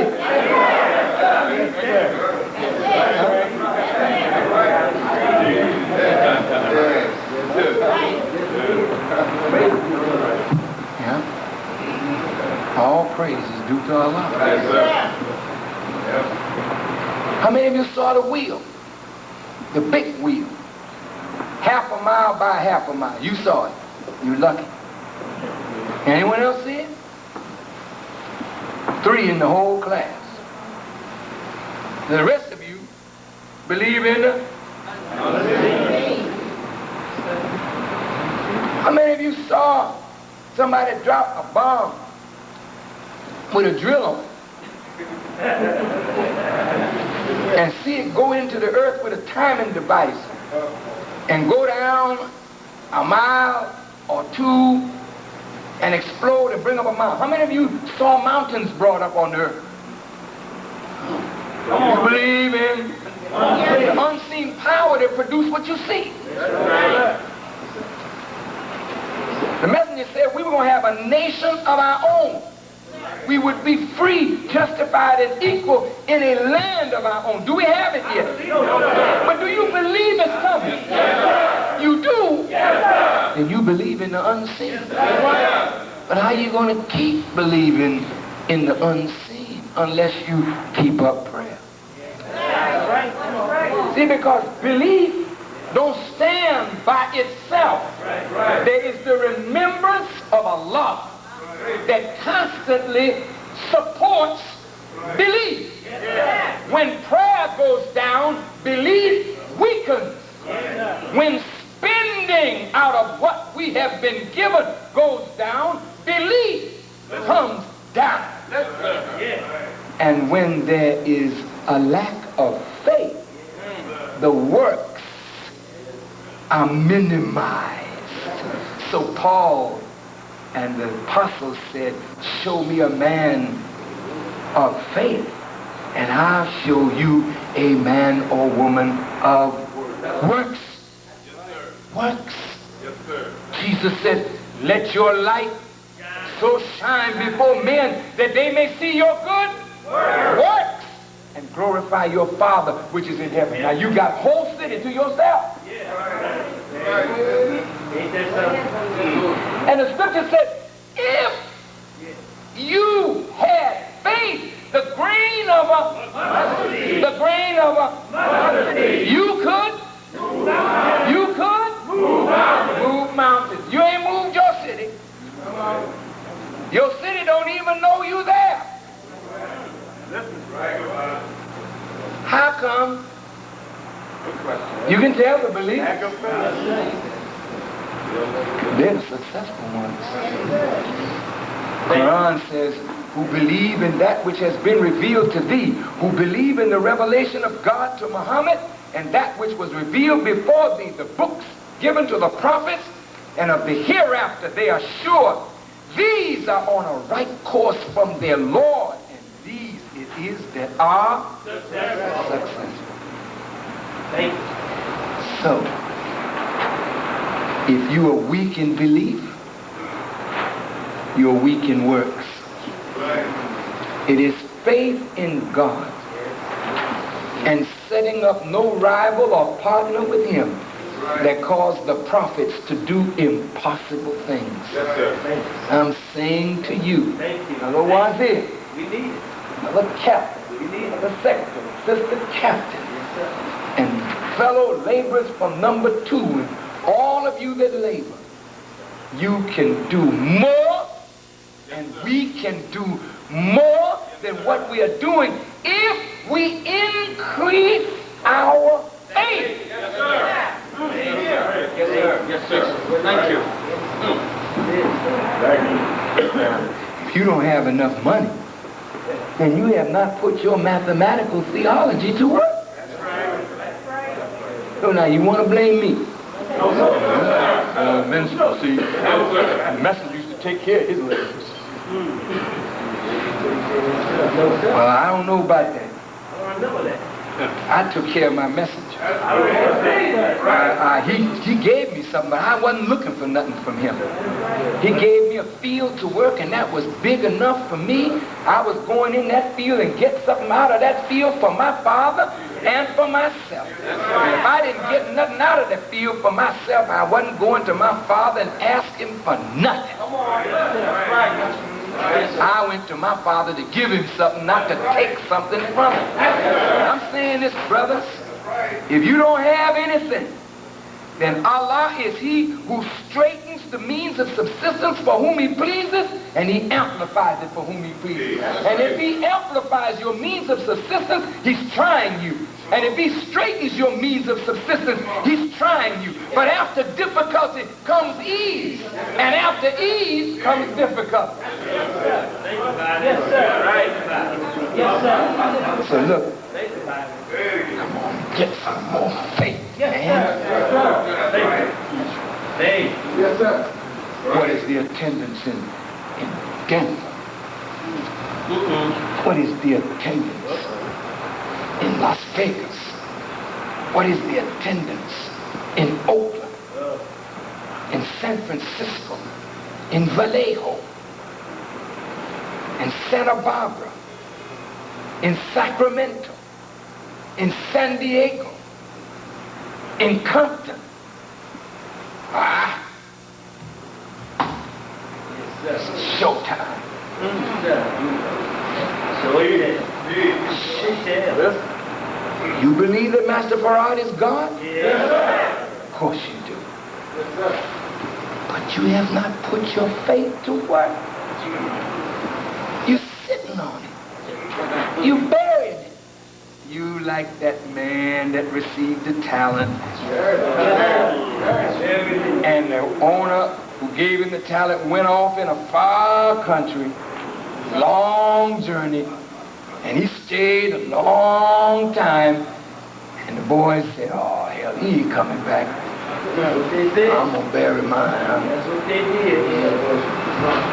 So what are you going to show the Savior when he returns? If you believe in his return, what you going to show him?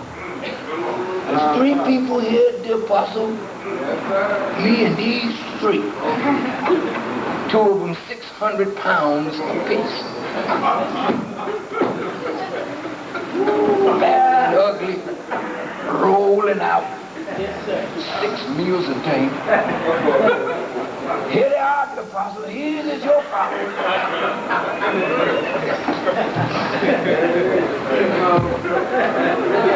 You rolling out of Compton in L.A. with a group of gangsters.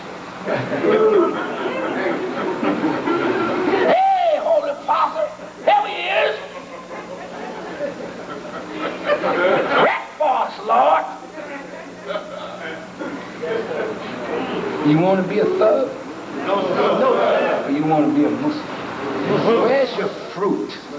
What kind of fruit will you present to your Father to justify you as a believer? I want to be able to present a nation and say, dear Apostle, these are they that have come up from trial and tribulation to follow you.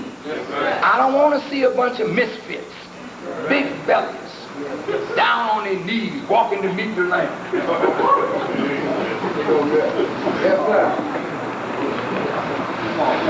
These are they who came through dessert after dessert after. These are they who ate their way into paradise. Come on. These. I'm trying to not. I'm being light. But your flock represents you. That's right. And brother, you want the flock to look like your father. So you gotta look more like your father. Yourself. You gotta act like more like him. You got to be more like him. Otherwise, we're not gonna produce fruit that look like him. Yes, you agree? Yes, so, now, if you don't have enough money, let me suggest a way to do it. Ministers shouldn't stay home all day praying and reading. That's right. That's right. What are you doing, minister? I'm studying my holy Quran. The minister said he studied 9 hours a day. Yes, sir. And then he got up and preached through the night. 7 days a week. Those who know me from Boston, I preached and studied.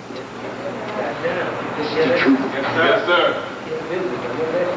And we had more businesses per capita Yes, sir. than any mosque in the nation. But none of the businesses were owned by the mosque. They were owned by energetic Muslims who put the messenger's economic blueprint to work. Yes, sir. What's wrong with the believers going into business? You should encourage the believers to unite and pool their resources and go into business, and don't you get in the way. Trying to get some business yourself. I mean, I'm not saying you shouldn't go into partnership, but it's better, minister, if you stay aloof from that. Because you start getting into trouble arguing with the believers over the money. Because you know you want to take it. Well, I'm the minister. That's right. Come on. Somebody working in the restaurant 14 hours a day, you give them less, you take the lion's share, you don't even come to the business because you're the minister. It's crookedness. That's right. It's crookedness. That's right. And you'll never be successful robbing the people. The ministers should take the program of the messenger. Look, all of you are salespersons. Look at how sharp you look. Get up in the morning, say your prayers. Nobody's going to open their door to you at 5 a.m. So at 5 a.m. you talk to the God and get your study in. Take your shower, dress up, and go meet the public. How do you do? My name is Brother So-and-so. I'd like to interest you in Final Call newspaper.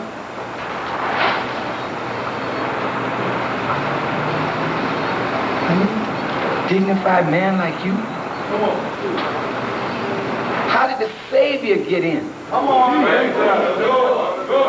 He went door to door and got in and started teaching the people in their homes. The reason you ain't got no followers is you sitting up waiting for a mystery God. You sitting, will you sit up home and wait for that mystery God to bring you bread? You sitting there waiting for the believer. Here they come. They bring the dead. You didn't bring no dead? What's wrong with you? You should have brought your dead self. Out there and gone and got the dead yourself. If the believers are not getting the dead, you go get them. Yes, nobody can get them better than you. You're the chief fisherman. Why don't you knock on the door? Yes, sir. And when they open the door, you have a beautiful smile, because you learn how to do that as a minister, don't you? You know they don't want to follow no ugly people. Do they? You know how to smile? Yes, sir. You putting on a lot of weight since I last saw you, brother. Seattle, take that weight off, brother. You got a lot of problems, and you can overcome it, my brother. You're a good person. Don't let this stuff weigh you down. My brother in San Francisco, beautiful human being, man, wonderful Muslim. Don't let the problems get you down. When they start biting on you, brother, you into work now. That means you must be doing something right. If you got a bite here, to bite here, to bite here, to bite, oh man, don't give up, don't give up. Don't you get to thinking, I'm a right to minister. Minister, I tried this. This ain't working. I got to get out of this. These niggas is killing me. Oh, don't you quit. Don't you quit. You come on and throw your shoulders back, put your chest up, He said, my daddy didn't quit on me. He worked 44 years.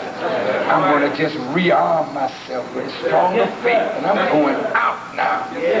In the name of Master Farad Muhammad, I'm going to do the job. And I'm going to challenge my God, since he promised me money, good home. I'm going to see if he's going to live up to it. I'm going to do what he asked me to do. I'm going door to door just like he did. I ain't got no silk, but I got clean and fresh. I ain't got no silk, but I got Final Call newspaper. I don't have no silk, but I got a tape of Brother Farkas. I just be morally straight. Because when them fine sisters see this handsome Savior at the door,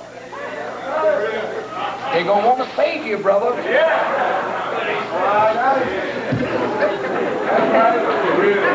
And that's for real, real. If you feel a little weak, carry somebody with you till you get strong.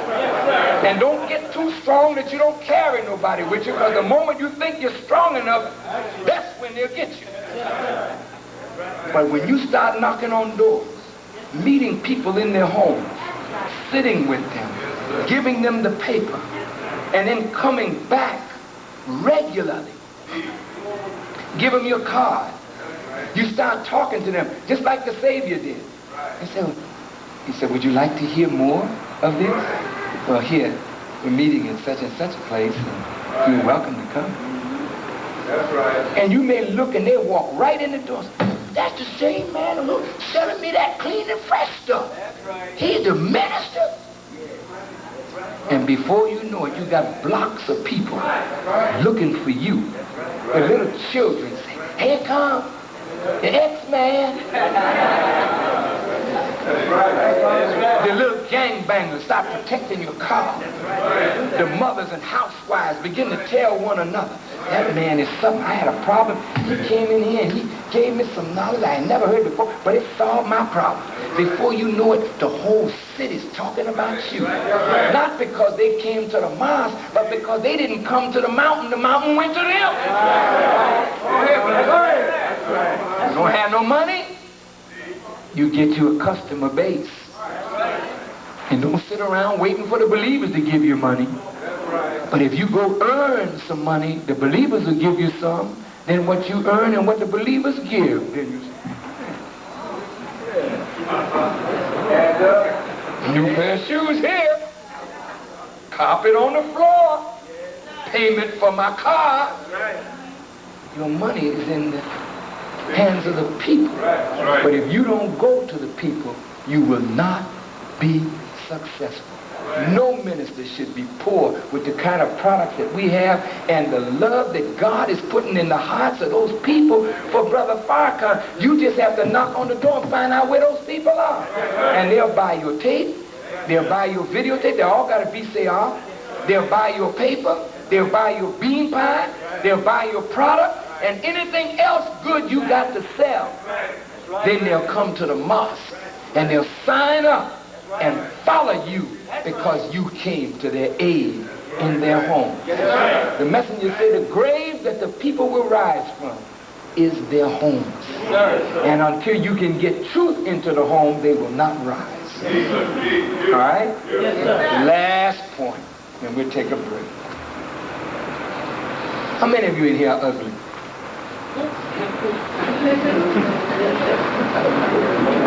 Hang it one hand. Now, you know, I used to always say on my broadcast, my black, beautiful brothers and sisters. You remember that? Yes, sir. One day the messenger stopped me. He said, don't you say that no more. That's right. Because there's nothing beautiful that disbelieves in God.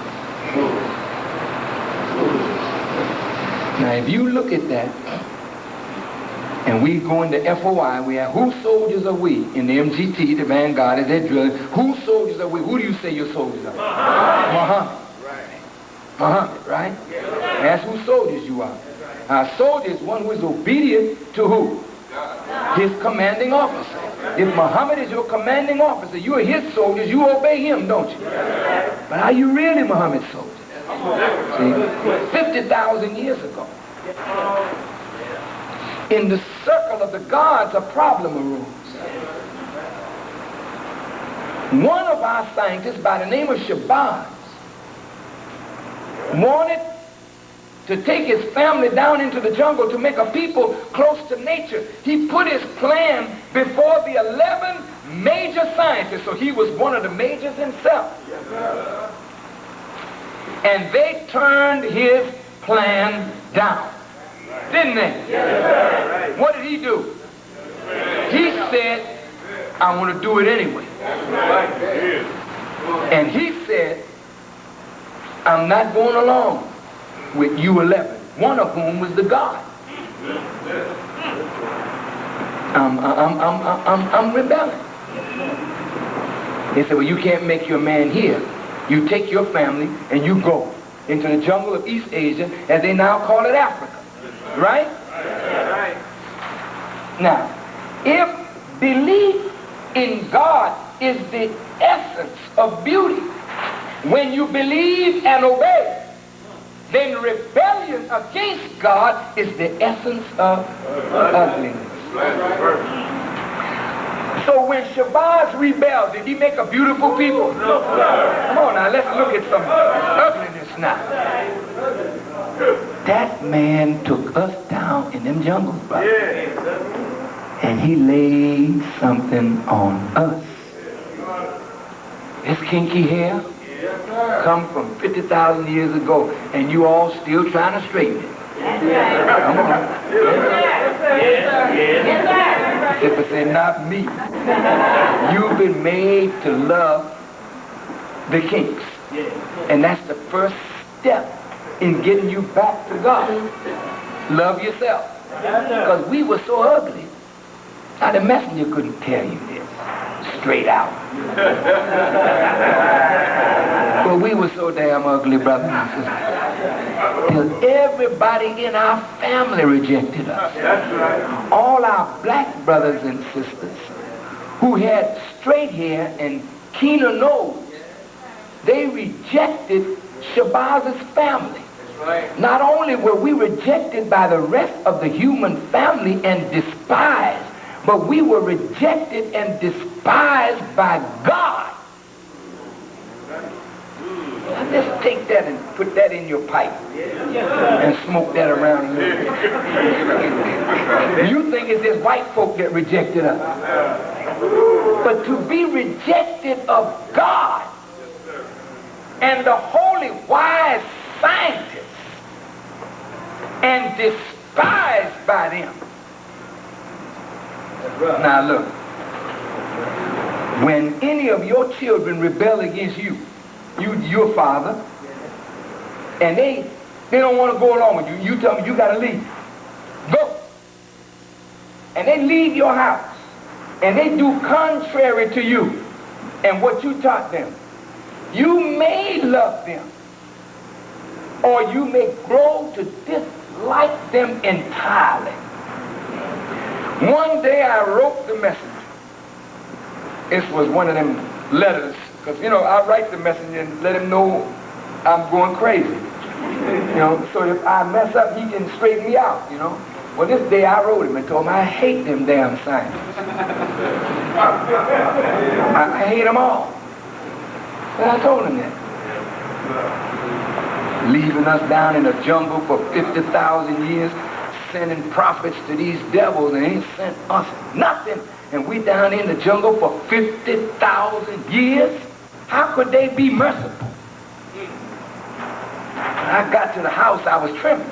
Because I used to write the message, tell them what's on my mind, so if I'm going crazy, who else going to straighten me out? That's right. But you don't want the people to write me about you. You write the minister about me, you're going to be in trouble. Who's supposed to correct you, brother, and you sick and crazy? Yes, sir. Don't you tell the people don't write me. That's right. Encourage the people to write me. Yes, sir. Because if you're not doing anything willful and wrong, you don't care if the people write me about you. That's right. Because if you're wrong, you know I'm not going to throw you up into the heavens or down into hell. I'm going to try to correct you, brother. That's right. You should do that. Yes, sir. Right. Well, brother, when I got to the apostle's home, he looked at me and I said, "Dear apostle, did you get my letter?" He said, "Brother, I want to talk to you." He said, "Brother, don't you ever send a letter like that again through my secretaries. They can't take that kind of wisdom. You give that kind of letter directly to me. I'll talk to you about it later." Because I wrote him in the letter, I said, we had no part in the making of the devil. I said, we were down in the jungle, and Yaqub preached around Mecca and got his converts. He ain't converted none of us. So we had nothing to do with the making of the devil. When he got me alone, he said, "Brother, Allah didn't send us out there. We went out there. And he could do as he pleased. He can come after us, or he can let us stew in the pot that we made for ourselves."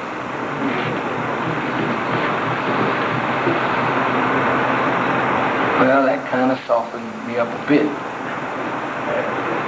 But brother, when you look at this, for 2 whole cycles, we've been out of it.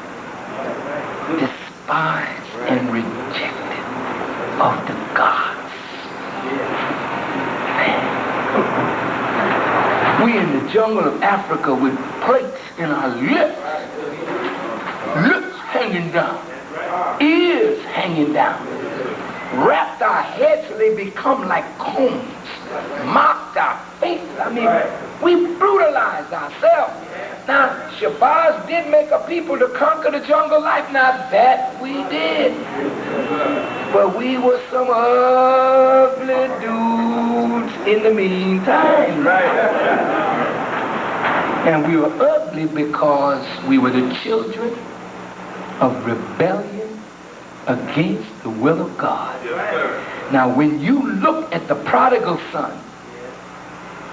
you look deeper. All the brothers that were at home with the father, they were jealous when the prodigal boy came home. You understand? Yes, sir.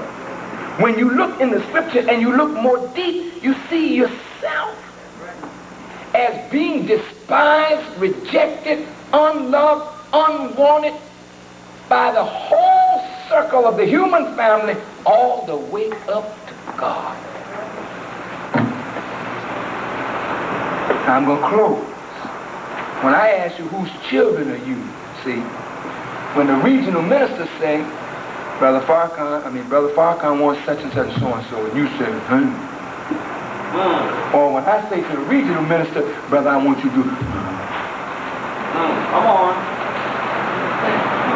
Or the captain say, brother, this rebellion. Don't talk about you, Muhammad soldier. You getting ugly? You look like your father. Yes, sir. Shabazz. That's right. Yes, sir. Your wisdom is getting kinky. Yes, sir.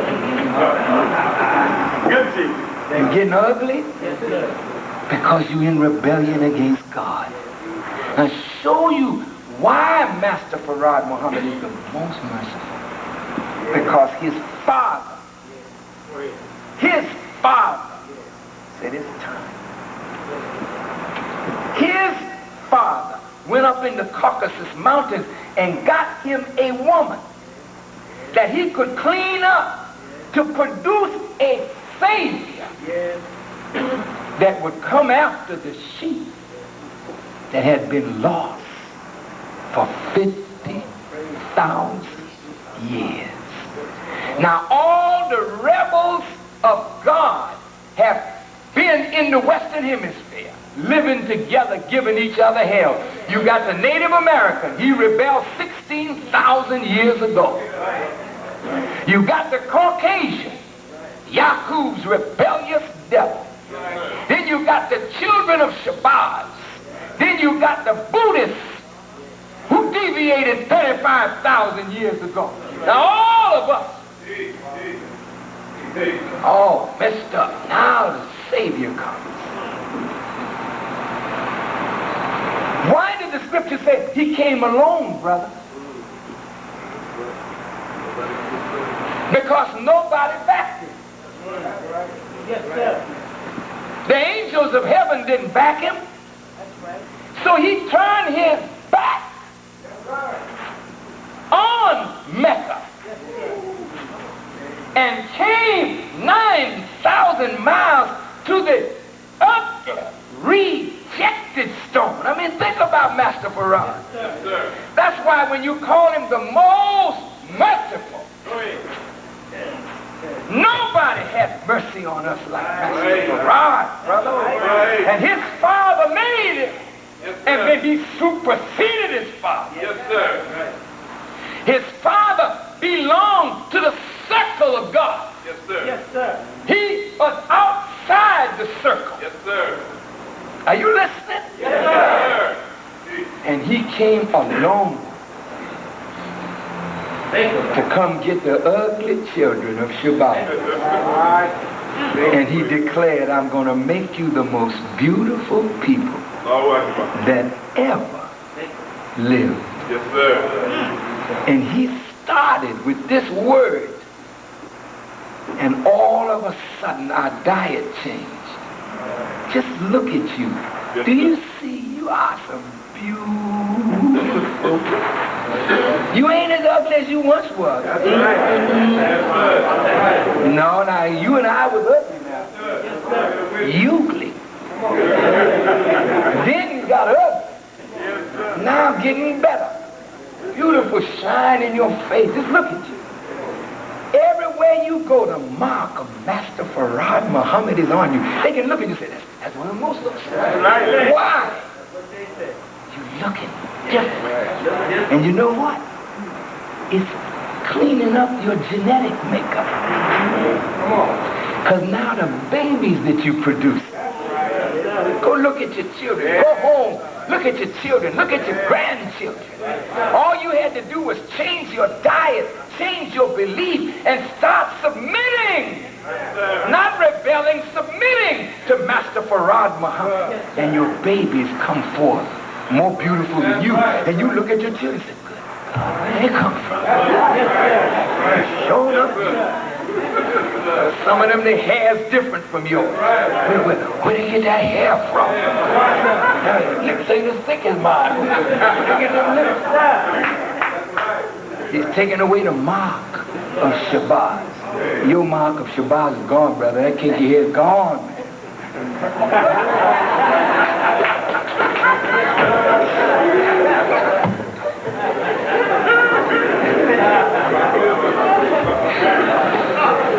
I don't know what you did to your hair, brother Abdul-Rab, but is it bald is better? What's going on here? Now you all stop disfiguring yourself. Hell, if you got hair, let it grow. If you're going bald, that's one thing. But please, don't uglify yourself now in the name of God, man. It's scaring the people to death.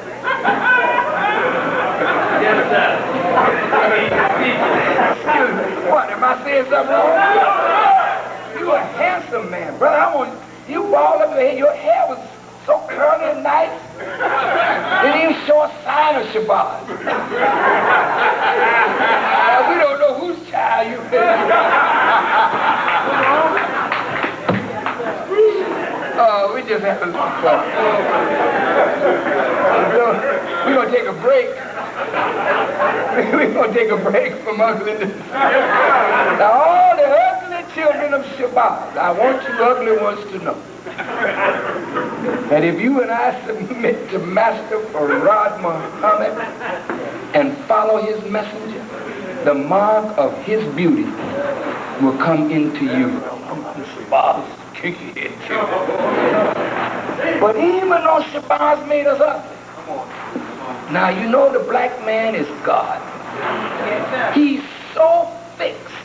He can't really mess up but so bad. Look at that man want to kill everybody and drilled a shaft in the then called moon, blew it up, trying to kill everybody and created the moon. So you see, even though he rebelled, look at what he produced. Kinky hair, yeah. was strong. Thick lips, yeah. Broad nose, yeah. And we breathing in the jungle.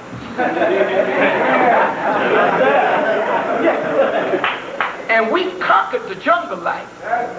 He made us so tough and so strong that when Satan came to power, he killed practically everything on the earth but us.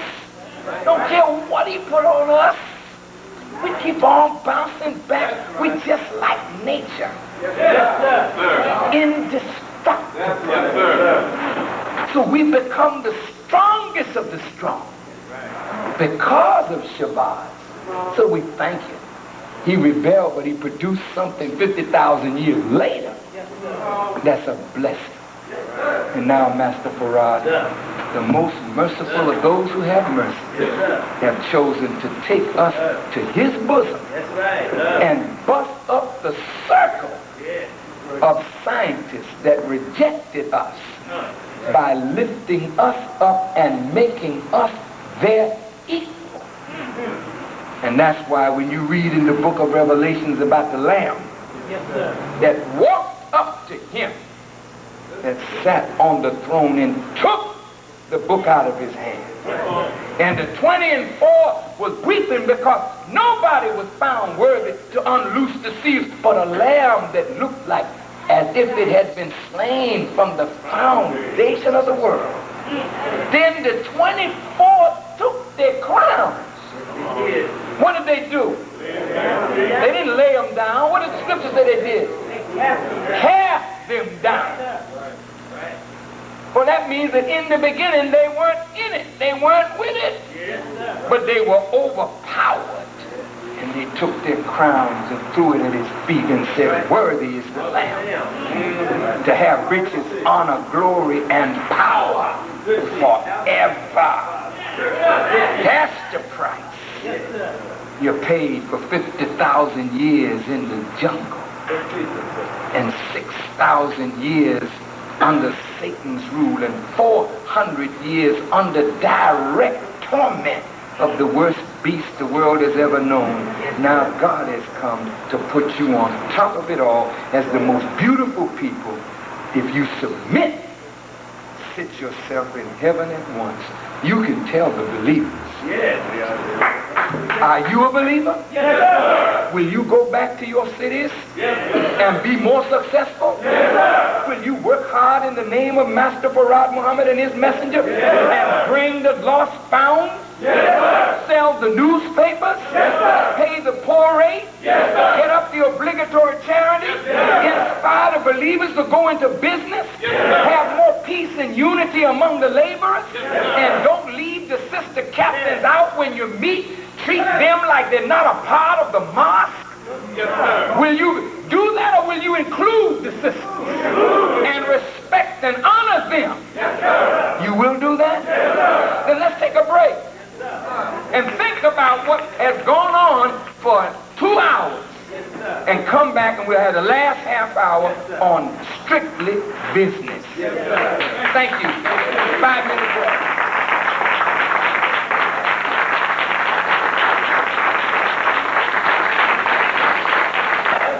Now, some business that I would like to talk to you about, the spiritual aspect of things,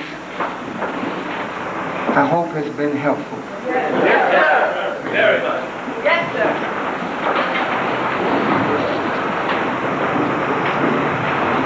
Oh, so many are missing. Where's everybody? Yes, sir. Oh, okay. All right. Please be seated. And we'll wait a few minutes. It's good to see you, Brother Minister. How are you doing, sir? Fine, sir. How are things in Denver? Good. Is the former minister still soldiering? You haven't seen him? Hasn't been back. He started what? Oh, really? Pardon me?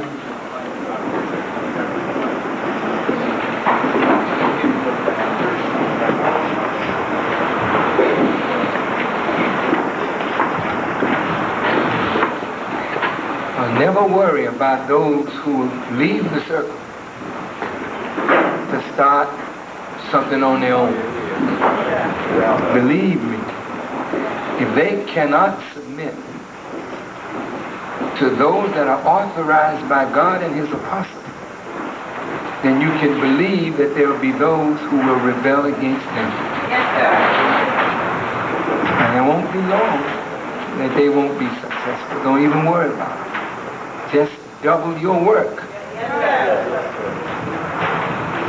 See, we didn't come into the nation to be ministers, captains, secretaries. We came to try and be Muslims.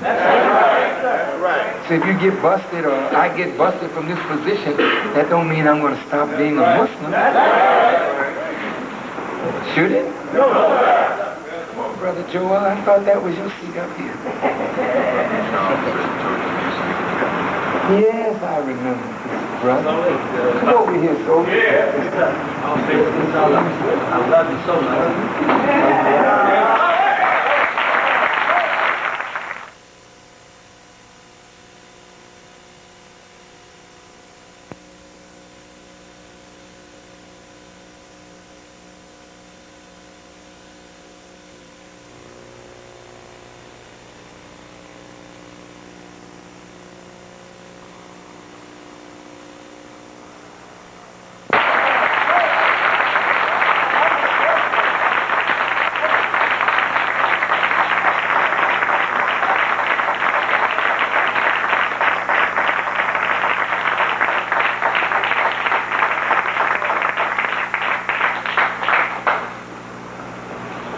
All praise is due to Allah. Now, Savior's Day Yes, sir.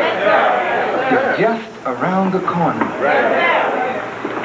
Savior's Day this year, by the grace of Allah, will be in Atlanta. Yes, sir.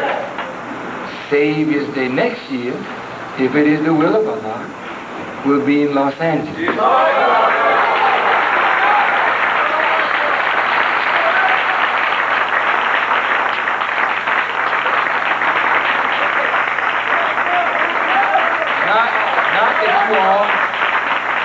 Not that you all did the best you could this year. We're going to get it up, though. But you have been the strong support of Brother Farrakhan. And I want you to know that I appreciate every effort that has been made by Los Angeles on behalf of the Nation of Islam. So we're gonna work hard and prepare now to be in Los Angeles, October, Allah willing, 1993.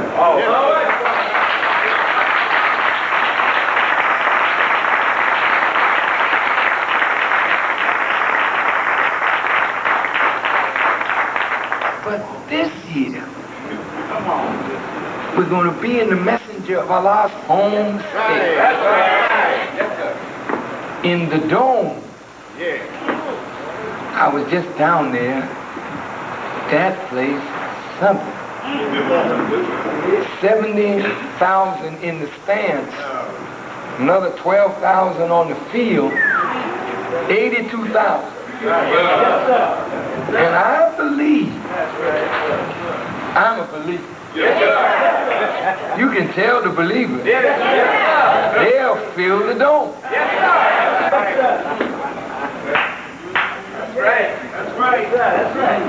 And I believe that with the help of Allah, we will be successful. We have contracted a company in Atlanta that is a marketing and public relations company, television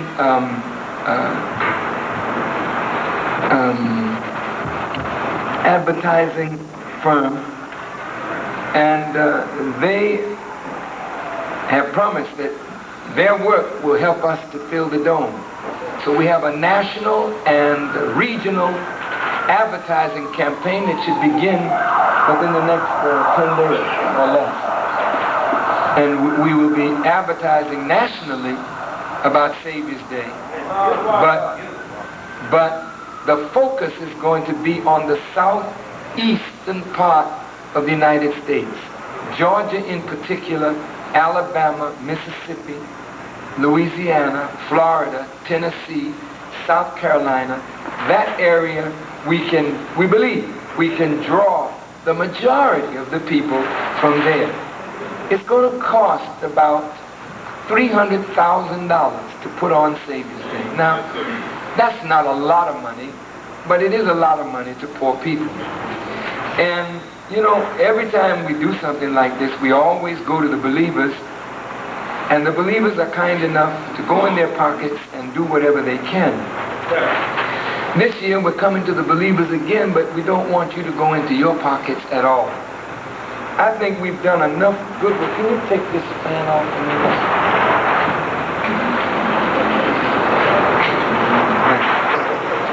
I think we've done enough good work in the community that the community will support us. Put it on the believers. Shine it on them.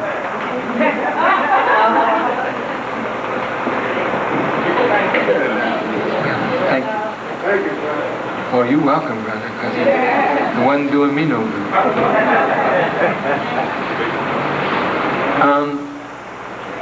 Now here's how we thought we could do it this year. If for 5 weeks we had an ad campaign like we did last year, only this time we can't spend 8 months of putting ads in the paper till we complete all the ads. That doesn't make much sense. But if in Los Angeles, say, you sold ads, you would get a printer in Los Angeles. We will send you the format and the weight of paper that you need, and you will get a local printer to print the ads that are gotten in Los Angeles, Compton, and this area. And then we'll send you the paper. You put the insert in and give it, sell it to our people, so that everybody in Los Angeles will not be confused with San Diego's ads or Chicago's ads, but you see Los Angeles ads or Compton's ads, and we're all in this area, Long Beach. All of that can be in one insert, so that it would be more not profitable, but it would be better to do it in that way.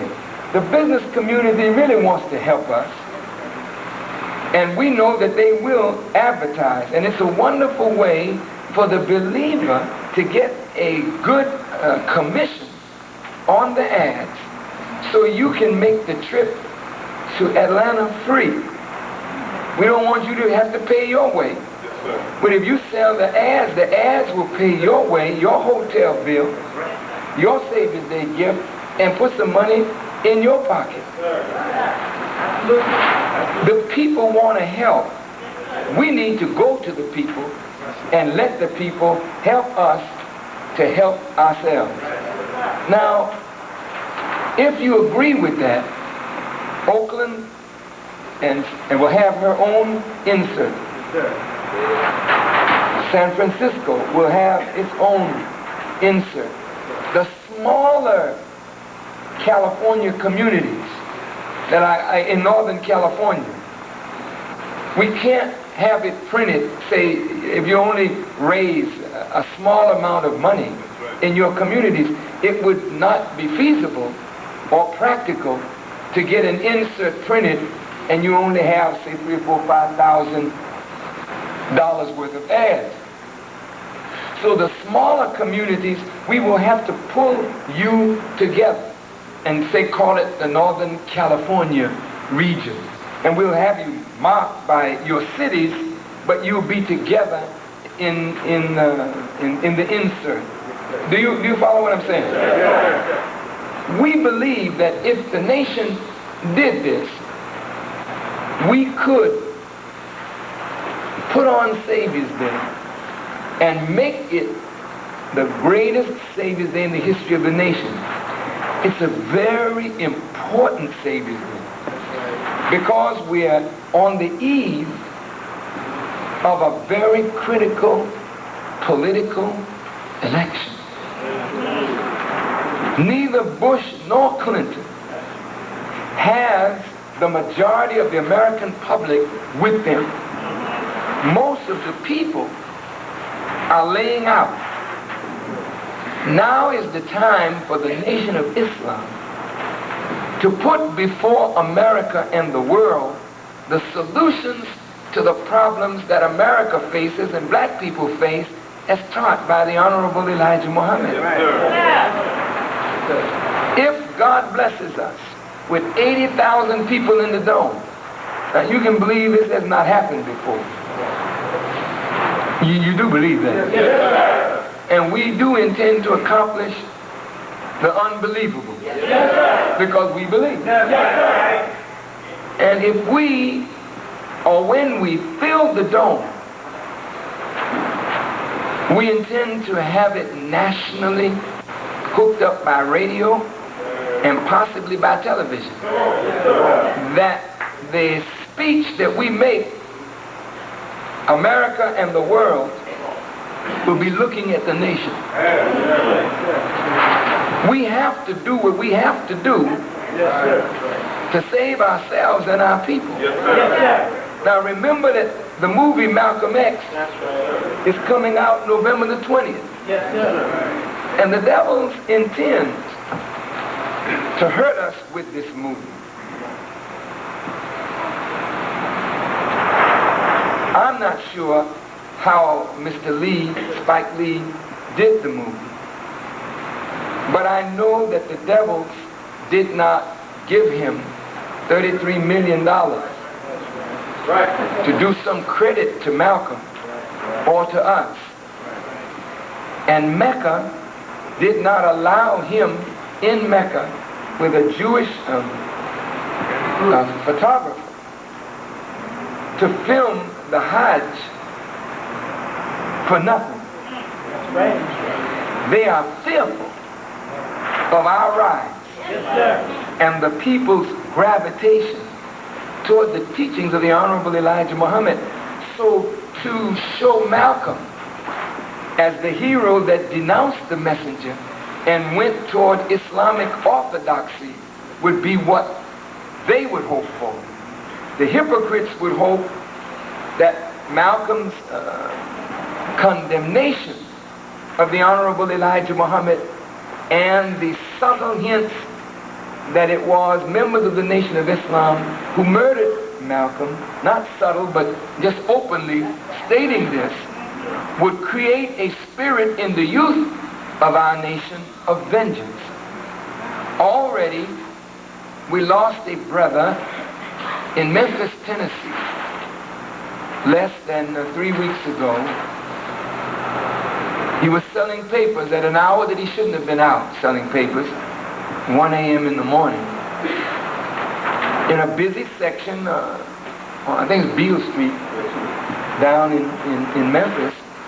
And he walked up to two of our lost found brothers, asked them if they would purchase a paper. And one of them said, I have a better use for my money. I'll buy me a quart or something of beer.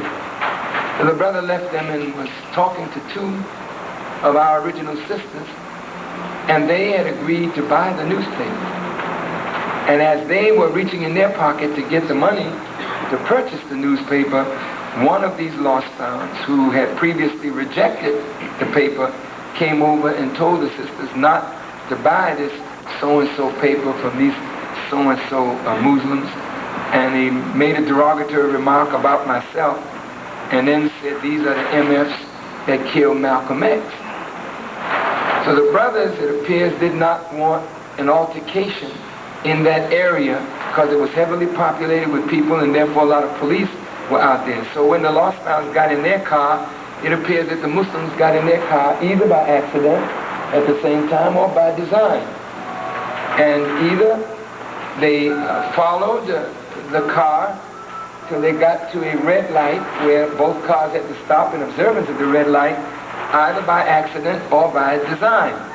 And at that time, some of the brothers got out of their automobile to accost the Lost-Bound brothers who had made these disparaging remarks about us and about myself and about Muslims.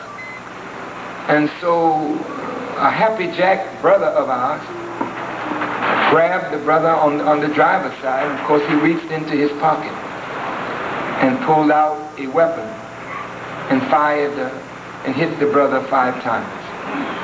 And then they drove off. And the brother ran and jumped in the car, the brother that was hit. And they took him to the hospital, and he was dead, they believe, on arrival. This did not have to happen. Sometimes, brothers, if you can't take an insult, you shouldn't even be in the work of the resurrection, because our people, in their ignorance, are going to be insulted. And you have to learn how to play that off and not let your egos get involved where you want to jump on your people, and you know you don't carry any weapons. And you are told not to be the aggressor. But in this case, it was clear, it seemed to me, that our brothers were aggressive. And as a result, we buried a 26-year-old young man 2 Saturdays ago. That hurts. But the thing that happened was, these are the MFs that killed Malcolm. See? So when the movie comes out, this kind of attitude is naturally going to be heightened. So we must work hard and fast, as we have been doing, to act in the manner that will earn us the love and respect of our communities. The people will say, well, man, nah, not the Muslims, man. Some people are going to believe the propaganda, but hopefully most of the people won't. The Bible says the dragon spewed out of its mouth a flood after the woman, and the earth helped the woman. So maybe our people, if we go after this thing right, we can turn a negative into a positive. There's nothing wrong with the X, that's great. Because that's what we get when we become part of the nation. So everybody's wearing an X as a potential, not a potential follower of Malcolm, but a potential wearer of the real X. We just have to get the real truth to those people. So you can go a long way in helping us to stem this time by helping to make Savior's Day successful. Now, how many of you are planning to be at Savior's Day this year? Would you raise your hands? That's all the laborers, just about. What about the followers that you left in your various cities? How is their spirit towards Savior's Day? Is it very high? Yeah. Well, look, we have 80,000 tickets. Now, naturally, the majority of these tickets are going to be sold in the Atlanta area. But suppose, brothers, since the ticket is only, I think it's $7. $7. Suppose in Chicago we took 4,000 or 5,000 and we sold 4,000 or 5,000 tickets, but only 1,500 persons were prepared to come out of Chicago to spend the weekend in Atlanta. Then those tickets that we have sold, then the people in Chicago would sponsor the people in Atlanta that are very poor and in rural Georgia with a ticket to go see an event, because the ticket is already paid for. Right.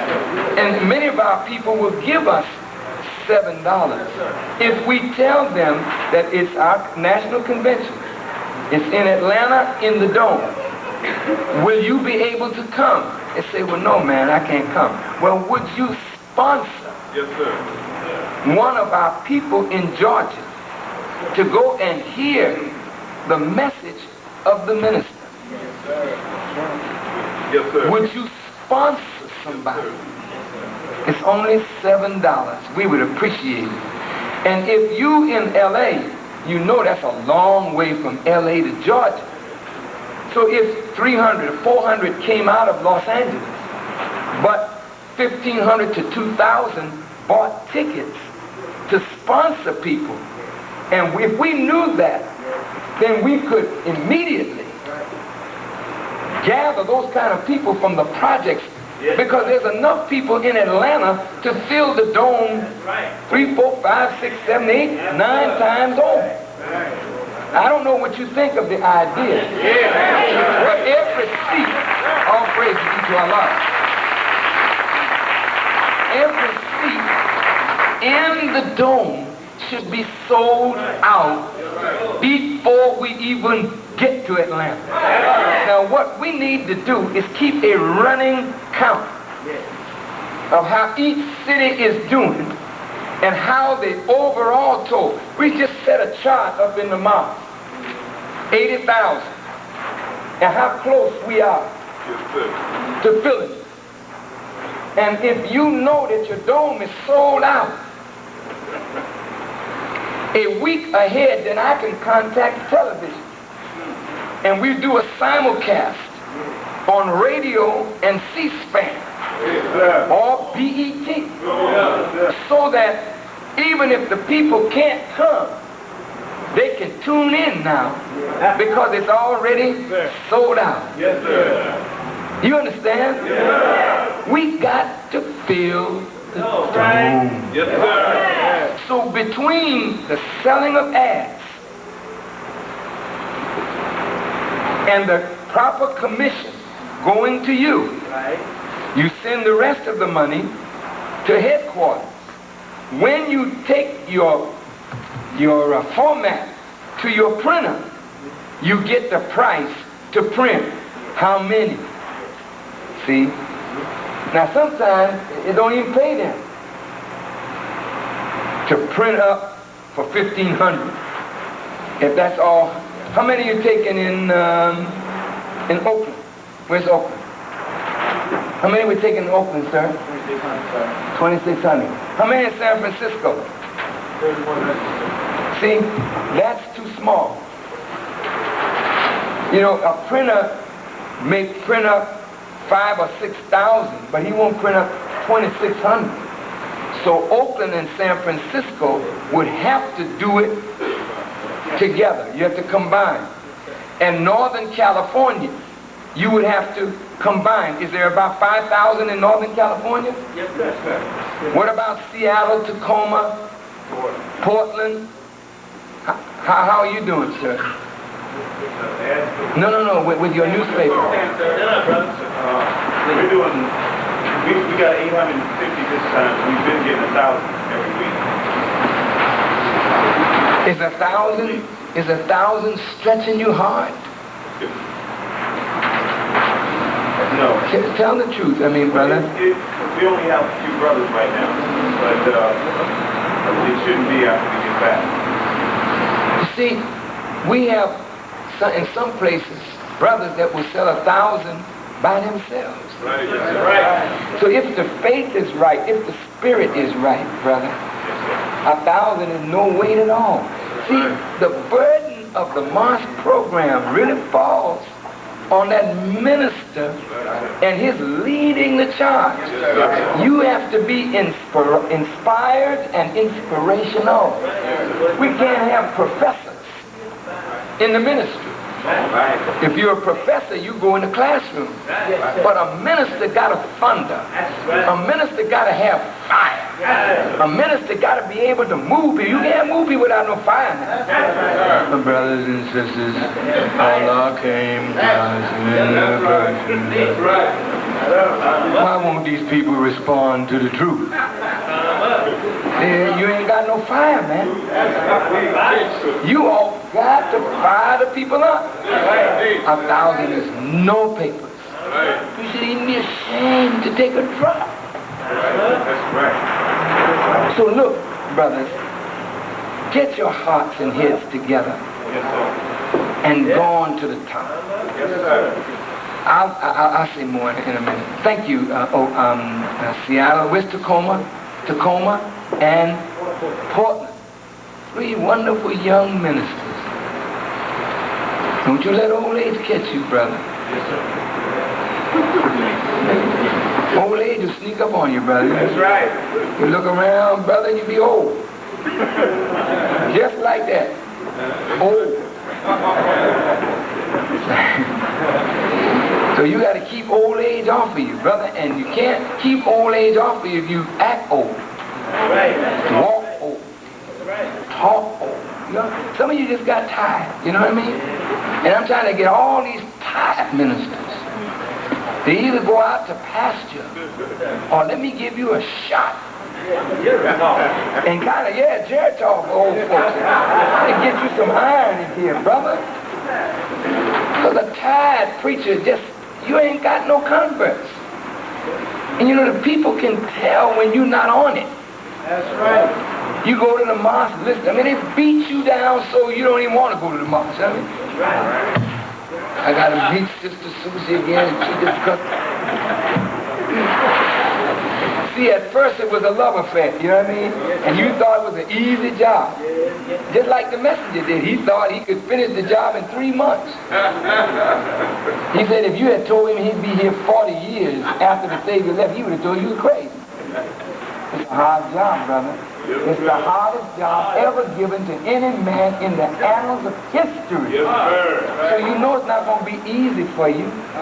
So give yourself credit for even attempting the hardest job. But if you do it with Allah, it becomes easy. Right. But if you try to do it by yourself, you can't do it. So 1,000 would become the max. And that'll be too heavy.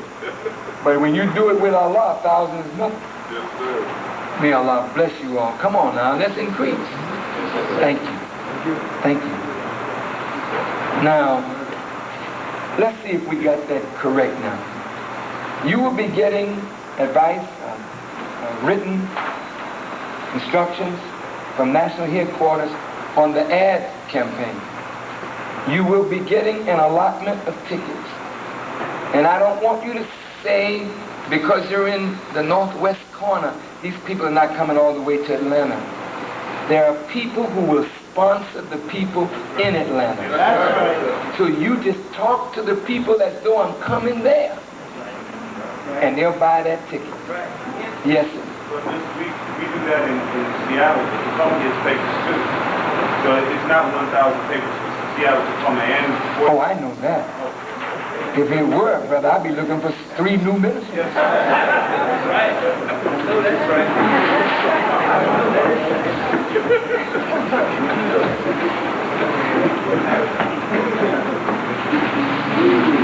No, I know that. May Allah bless you to increase, brothers. Now, so much for that business. Now, I want to mention to you this paper, The Final Call. This is the engine that drives the nation.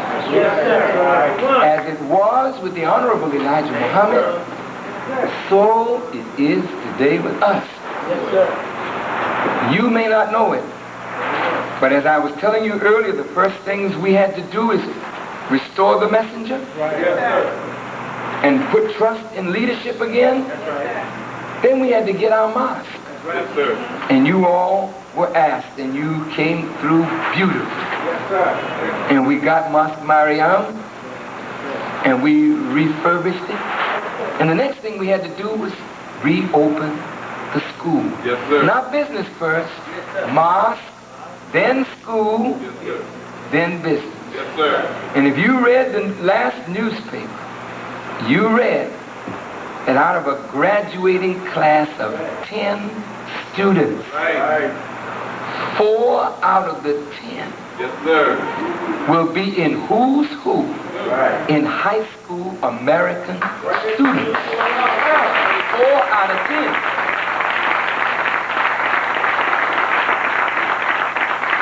5 out of the 10 are honor students. 7 out of the 10 are enrolled in college.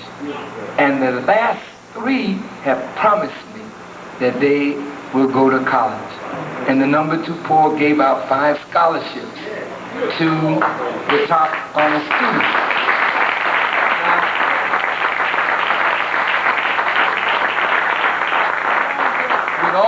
trouble that we have in our little school, look at what Allah blessed us to produce. Yes, sir.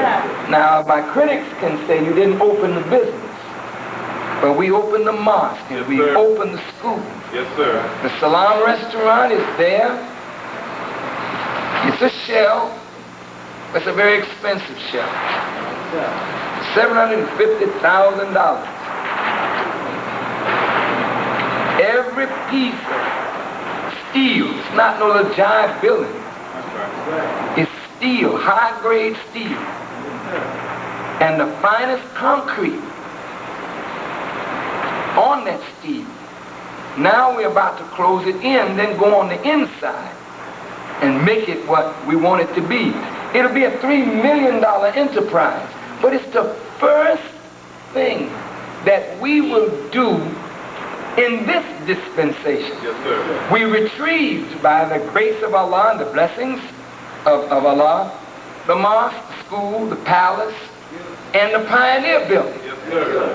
The old sales and office building, which the messenger built from the ground up. Right. It's in your hands now.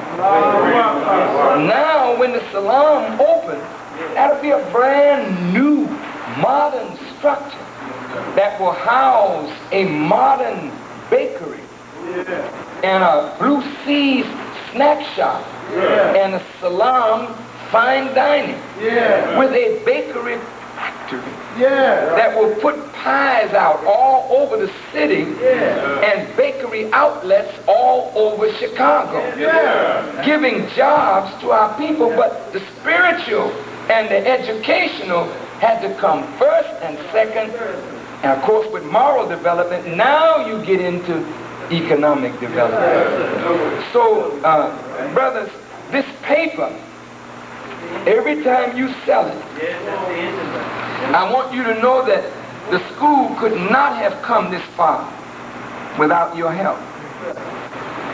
Every month, the newspaper donates over $20,000 to the school to make sure that the teachers get paid, because the tuition is never enough. Do you understand?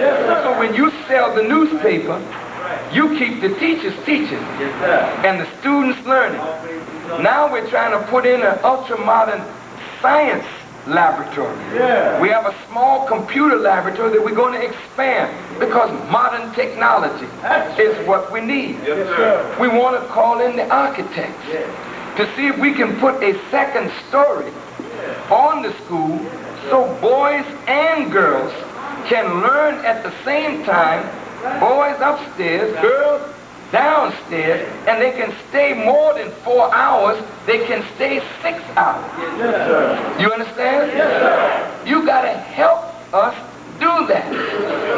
Now, when you help through the sale of the newspaper, headquarters becomes a light to draw the people. Don't worry that it's not in your city yet. Don't be selfish. Try getting up tomorrow morning with your feet coming out of the bed first. Just try it. It works. That ain't gonna work. Get up with your feet. Yes, sir. Yes, sir. See how that works. Lay down and get up with your feet. That's right. You got to get up like with your head first. Then the feet follow. So if you don't lift your head up, your body ain't getting up. Praise the Lord. So brothers, lift up your headquarters and you'll come up right behind you. You always want to have something to point to. The devils point to Washington, D.C. And the Catholics point to Rome. We in the Western Hemisphere got to point to Chicago. Now,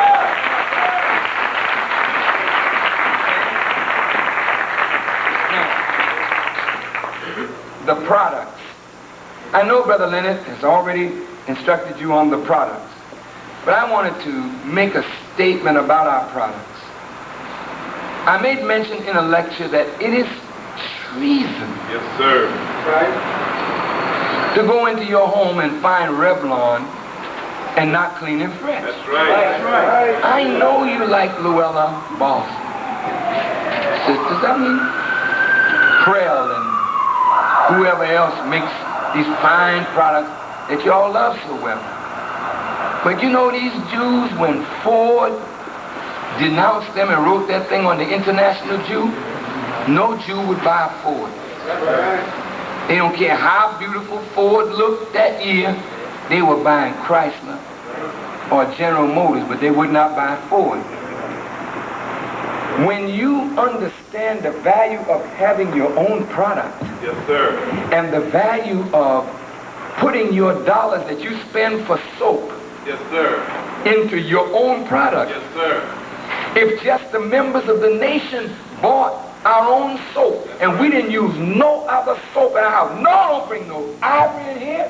Don't you bring no, what? Don't bring no Lifebuoy. Don't you bring no scented nothing. With no nothing in it. Well, I don't like no aloe fresh. Well, baby, you gonna be aloe fresh. Because this is ours. And it's a good soap. Good soap.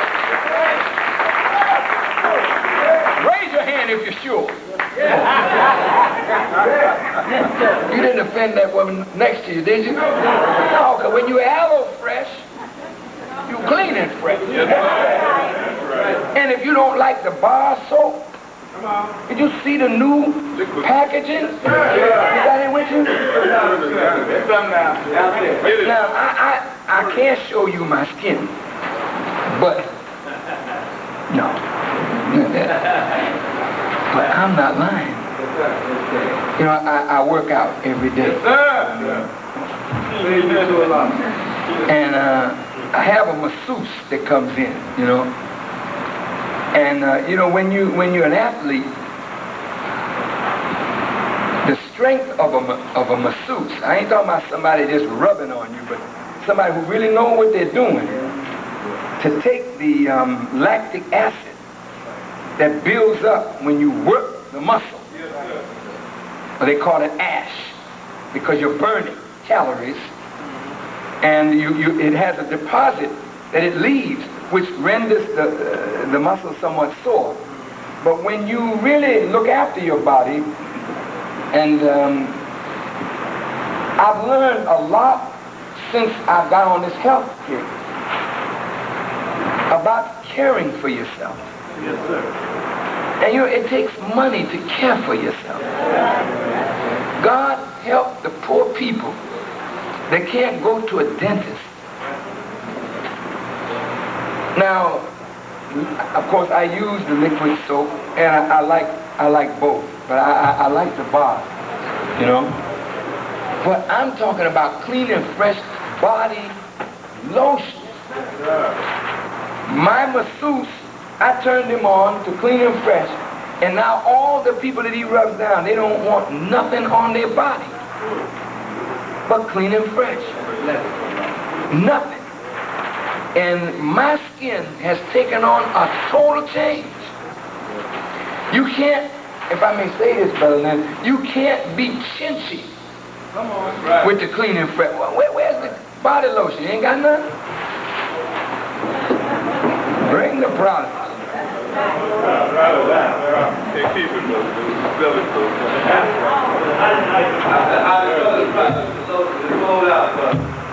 The lotion is hot. And you know we don't want to offend nobody. And I use this on my hair.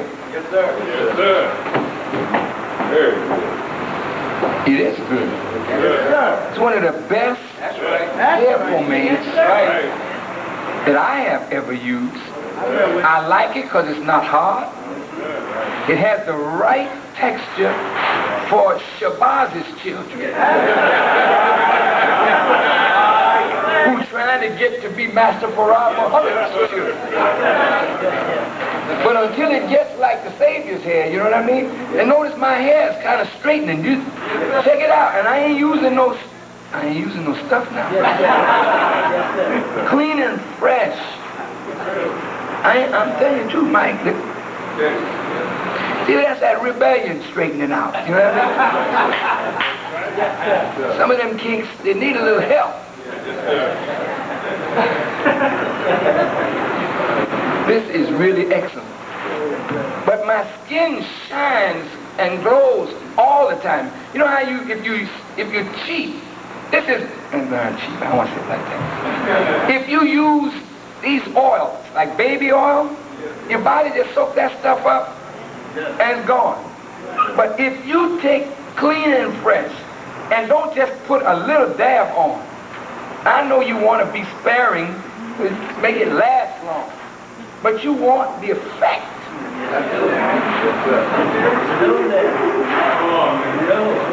And when you put it on, I mean put it on, yes, sir, and then rub it in, after a while the texture of your skin is going to change. yes, sir. Now mine has changed. Oh, and my skin is as young as any teenager. I'm not lying. I ain't got nothing to lie for. You can't find wrinkle nowhere. Yes, sir. Not on the knees, not on the elbow. You know how old folk, they can try to be young, but you look at them knees will take. Them elbows with that sagging skin hanging and falling. Not on Farcon. That's right. And it doesn't have to be on you either. That's right. This is an excellent product. Now, those of you who use the shampoo and the conditioner, I mean, don't be a trader. Yes, it's expensive. Now, there's cheap stuff. And there's more expensive than this. But there's nothing better than your own. Now, when you use your own, and people visit your home and they go in your bathroom, may I use your toilet? Certainly. And after they use it, they naturally wash. Oh.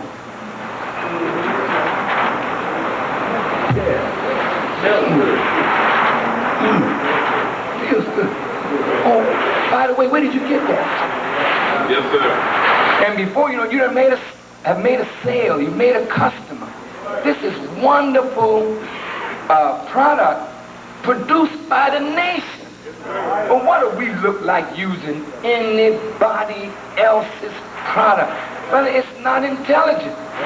Keep your money in your circle so your circle widens. The factory can expand and grow. The market is there. Yes, sir. Will you start with it? Yes, sir. Yes, sir. And encourage the people as you go door to door Yes, sir. to try the product. Yes, sir. The paper, this is the bread basket. Keep this paper going up, up, up. Yes, sir. FOI, that's on you. But the sisters can help. You don't get out on the street hawking the paper, sisters, but there's a way you can use your telephones and interest people in this newspaper. Right. And so when brothers and sisters work together, working the program and working the products of the nation, then the nation can't go anywhere but up. Right. All right? Yes, sir. Obligatory charity. Now, we're running a nation. When you come to headquarters, you look at all the people that are on staff, Yes, sir. and it's a tremendous amount That's right. of money. We have security personnel that secure the mosque, the minister, the palace, the nation's businesses, 24 hours a day. We have volunteer work, but we have paid personnel. Yes, sir. They're paid from obligatory charity. The national debt, the national expenses are paid from the obligatory charity. That's right. So when you look at what the messenger of Allah saved us in terms of money that we threw away on riotous living, just think about a portion of that coming to number 2 each and every month. Yes, sir. And the laborers should lead the way. That's right. Don't let the believers outdo you in obligatory charity. Right. I know sometimes it's difficult, ministers, captains, secretaries. You don't always have money that you have to give. That's right. But every time you have some money, That's right. something should always go That's right. to the mosque. Right. And if you do that, Allah will increase you. When I made $45 a week on my best job, I gave from $5 to $7 a week to the temple. And my children never went hungry. I didn't have a lot of money, but what I had, I spent out of what God blessed me to have. You may be poor today, but if you're rich in the spirit, you won't be poor financially long. That's right. That's right. May Allah bless you. Of course, the number 2 poor, I will tell you, as the messenger said, when Malcolm asked the messenger, how can I go into the city of Philadelphia and be successful? At that time, Malcolm was painting for a living. The messenger said, why don't you put down the paintbrush and paint the hearts of men? And Malcolm asked the messenger how he could be successful, and the messenger said, teach the people to give to me, and Allah will bless the people to give to you. Try it. It's a formula for success. If you are niggardly with me, then the people will be niggardly with you. If you try to find ways to cut the number 2 poor and take it and put it in your pocket will never get fat. But if you want your pocket to grow the pocket of the number 2 poor and watch your mosque and your personal income increase. Try it and see. I don't think any minister in the nation was more consistent in backing the messenger financially than Mosque number 7, New York City, and its ministers. The most that has ever come to the number 2 poor from the nation as a whole is about $70,000 to $80,000 in a month. If other charities come in and speaking engagements and whatnot, it might get up to $100,000, $120,000. I would bring that to the messenger in 1 month from number 7. That don't come to me from the whole nation. And if my secretary were here, they would tell you that last month about 100,000 came in and 108,000 went out. Yes, sir. There's no way we can stay in business if you got more going out than what's coming in. And if you look at where it goes and how it is spent, you would know that the minister is really taking care of a lot of people and the nation. So don't be stingy when it comes to the number 2 poor. You give and watch Allah bless the people and bless you through the people's giving to you. Yes, sir. Don't hitch the people to your personal plow. If there's not enough people in the mosque to support you, ministers, get a job. Or create a job. Yes, sir. By using these products and going door to door yourself. But do not burden the believer with your desire for BMW.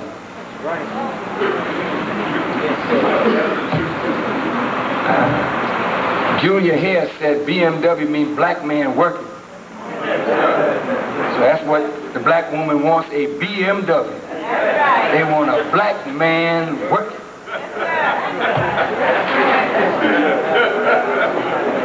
Okay.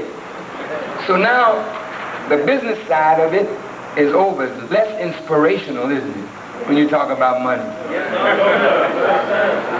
But without that, the nation's not going anywhere.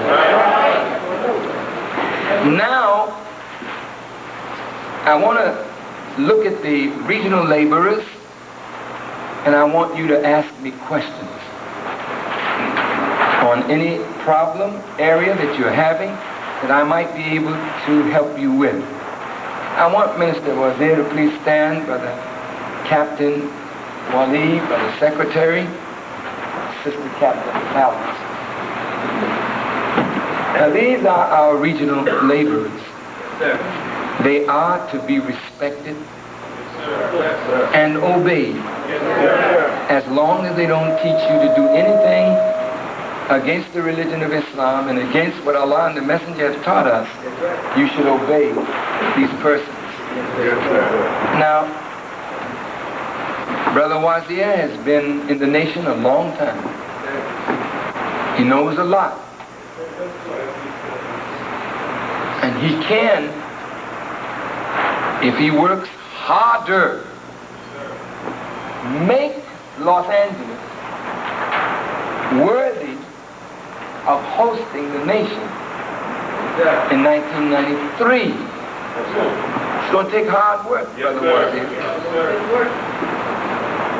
Brother Captain, you notice these men, they are not teenagers. They are in their 20s with a zero added to it.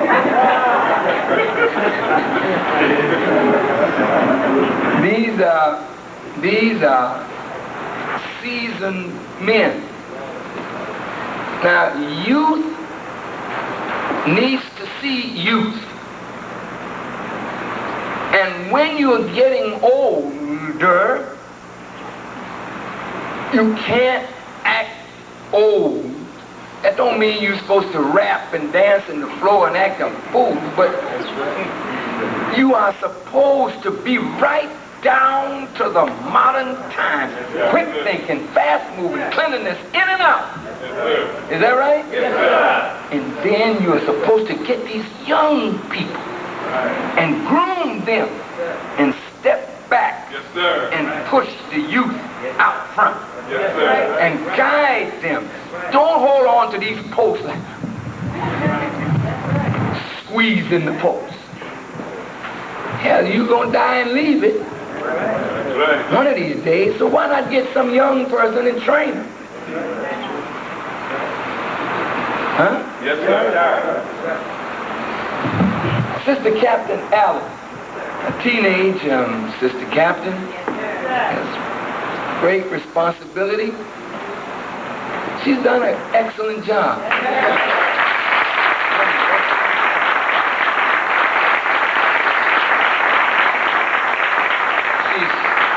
She's strong, she's sincere, she's committed. And I'm hoping that the male laborers of Mosque number 27 will get away from the macho, chauvinistic behavior and include the female. Because we can't go anywhere without the sisters, right? And I do not want any male member of the Nation of Islam to be found disrespecting the sisters. Yes, sir. Thinking that sisters ain't got nothing to say. That's why the world is in the shape that it's in. Because we put women out of those forums where their voices need most to be heard. Women produce the future. So women should have a say in how that future should look. Don't you think so? Sister Captain Alice, I thank Allah for you and the work that you're doing. You stay youthful. Yes, sir. That's what I like about you. Yes, sir. She looks young, not that she isn't, Yes, sir. but anytime you got grown children and look like Sister Alice, now that's the kind of person you need to have.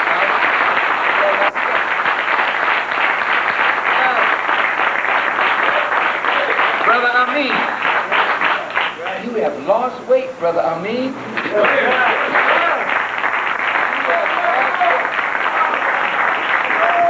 Now, Brother Amin is a faithful man, hardworking and faithful. You just don't find people like this.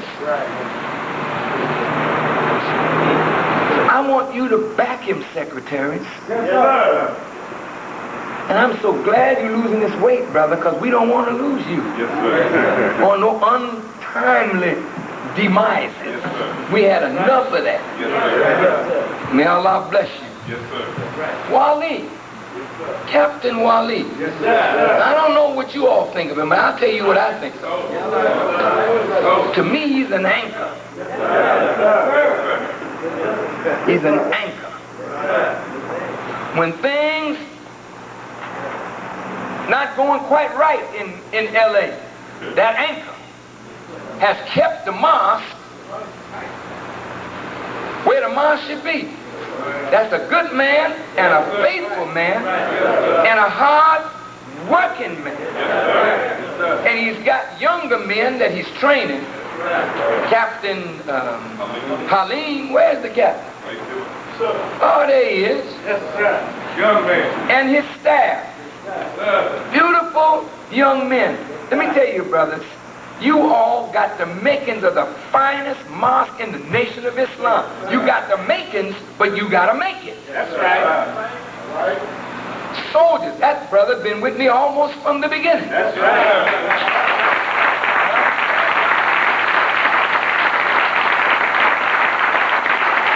And in Minister Wazir, you have one of the most knowledgeable and experienced men. He's been around a long time. There's hardly a problem that you have that this man does not have some knowledge on that problem. And I think sometimes, Brother Minister Wazir, you know, as I was talking about my low self-esteem, I don't want you to suffer from no low self-esteem because you got too much to offer your people and the mosque to feel less than who you really are. And the believers should know that you got a valuable man and utilize his knowledge. So we want the unity of the regional laborers and the unity of the region to make the Western region number 4 or number 5, number 3. What about 1? What about 1? Where's the sun supposed to rise in the last day? Is it supposed to rise from the west? Well, in the west, you better rise and let the light shine from you back to the east. That's your job. So after the day, I don't want no ifs, ands, or buts. That's right. The west must rise and take the lead. That's an order. From on high. I just got the word. Take the charge. Lead this thing. Do you think you can do it? All praises to Allah. Now, don't break the structure. Don't violate the principles of organization. In your local mosque, minister first. And captains should look after the minister. Make sure the minister is cared for. Look after him. Protect him with your very life. Because he carries the word of God. See after after his needs. Yes, sir. What do you need, minister? Now, don't tell him the BMW unless it's a black man working. Thank you. Don't show him the big house on the hill with a $2,000 a month rent. Don't do that. But minister should be the example. Captain, go look at how your minister's living. If he's on one of these old rickety beds and eating from a orange crate with a lace tablecloth over orange crate, that man needs help. That's right. You see him put his foot up in the FOI class and you reading Mutt and Jeff because of the holes in his shoes, that man needs help. You're not a good captain. If your minister need a pair of shoes and you don't go to the men, say, men, minister's shoes all run over. The man is working hard. Come on, brothers. Let's all pitch in and get the minister a brand new pair of shoes. There's nothing wrong with that. They're not using you, but you're showing love for the minister. And when the captain leads men like that, the men will look after the captain. That's right. See what the captain did for the minister? Yes, sir. Did you read Mutt and Jeff this week in his shoes? Yes, sir. That's right.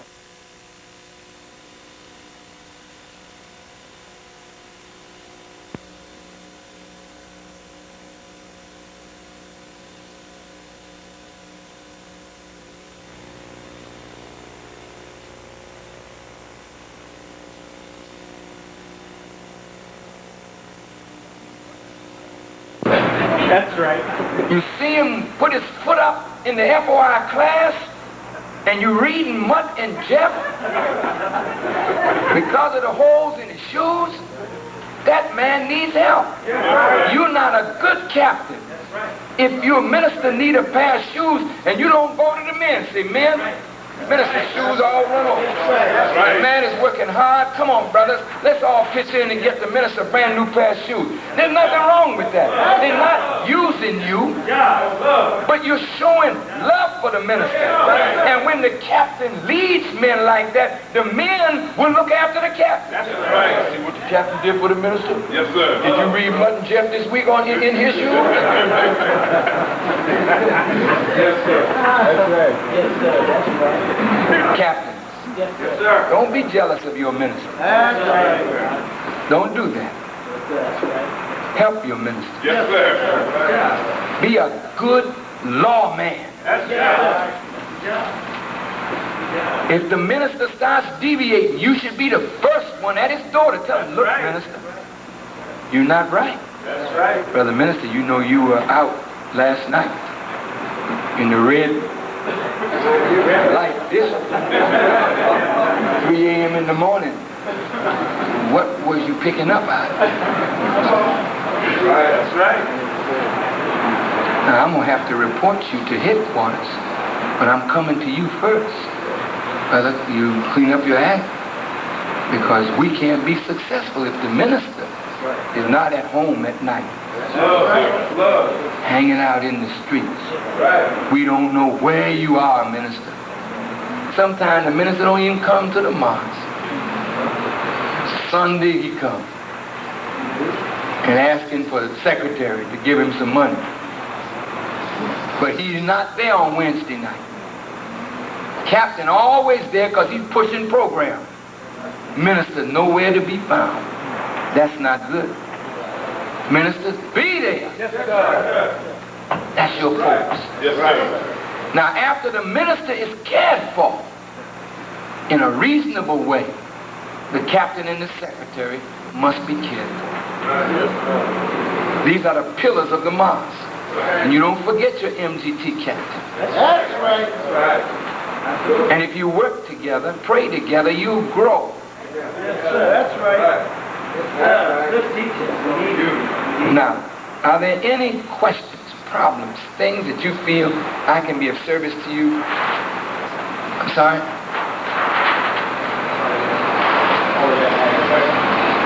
Yeah, everyone that has a question that that you'd like to ask. If you have one, I'd be more than happy to try and answer it for you. Would you raise your hands if you have a question? I see 1 hand, 2 hands, 3 hands, 4 hands. That's it? Stand up, please. Would you come forward? This is all? I don't know nobody else, then have nothing to say. Nobody else want? Oh, yes. You have a question? Yes, ma'am. Okay, we'll take sister. Yes, ma'am. First. Wa alaikum salam. Come right out, brothers. If you want to ask questions, come right down.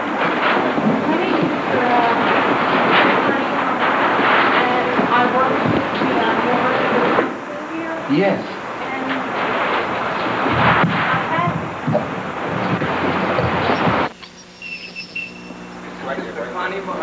Works at the University of Islam here, Mosque number 27. Yes, sir. And my question to you is, and I've asked the director of the school, which is Brother Cowlex, which we had a meeting on Friday to inform us of the new semester that we're about to start on September 8th, which is this coming Tuesday. And I've been with the school for almost 3 years. I came on board in '89. And he told me my assignment was that I only have 1 hour a day, and that is the dean of the sisters. Prior to that, I was the preschool instructor. So I asked him, why did he give me 1 hour a day as dean of the sisters when I had not had any problems, I had not had any parents' conferences at all with any of the parents, and he gave me 1 hour a day as a dean of the sisters in lieu of my sister captain, because I'm not the dean, because I'm in lieu of her as a lieutenant on board, and as well as a sister that worked for the University of Islam School.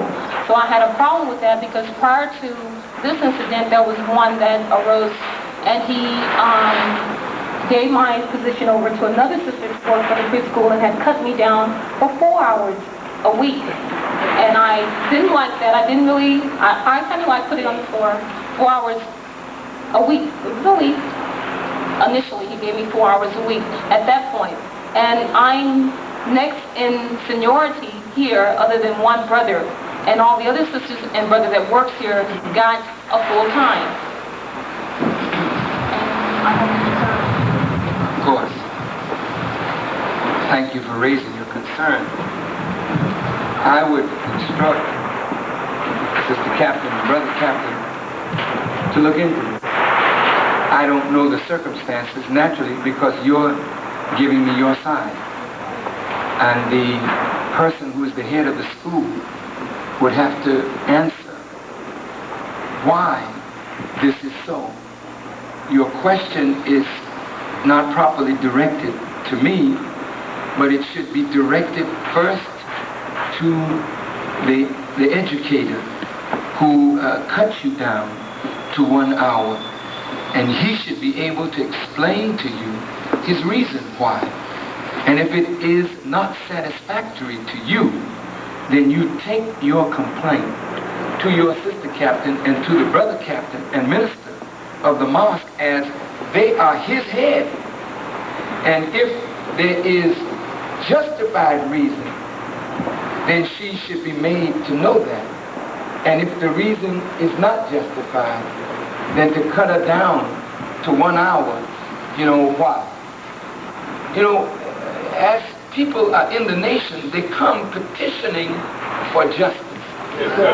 That's right. That's all we have. We don't have any money. We don't have any fine buildings. We don't have nothing to offer the people but the truth, and to give them justice. Yes, sir. And be fair with the believer as best we can. Yes, sir. And the believer then will be happy Yes, sir. to be in a mosque that we don't own, as long as justice is in that house. Yes, sir. So your petition should properly go to the head of the school, and if that is not satisfactory, you take it up higher to the officials of the mosque who are over the head of the school. Yes. He told me why we were making some changes. All right. Well, then, if he was going to talk with you more about it today, again, improper to bring it to me before you fully hear his reasoning. Give him a chance to explain his reasoning. Now, I want to say this to all of you. None of our positions are permanent. Right. Only our belief in Allah and the Messenger and our tenure in the nation should be permanent. Now, anyone who's in a position of authority has the right to make changes as he or she sees fit that will benefit the school. And if your service is no longer needed or wanted, then they should tell you that openly, honestly, frankly, and why. But be fair, be just. Don't have personal picks, because what we're looking for is what is in the best interest of the school and the students. Yes, sir.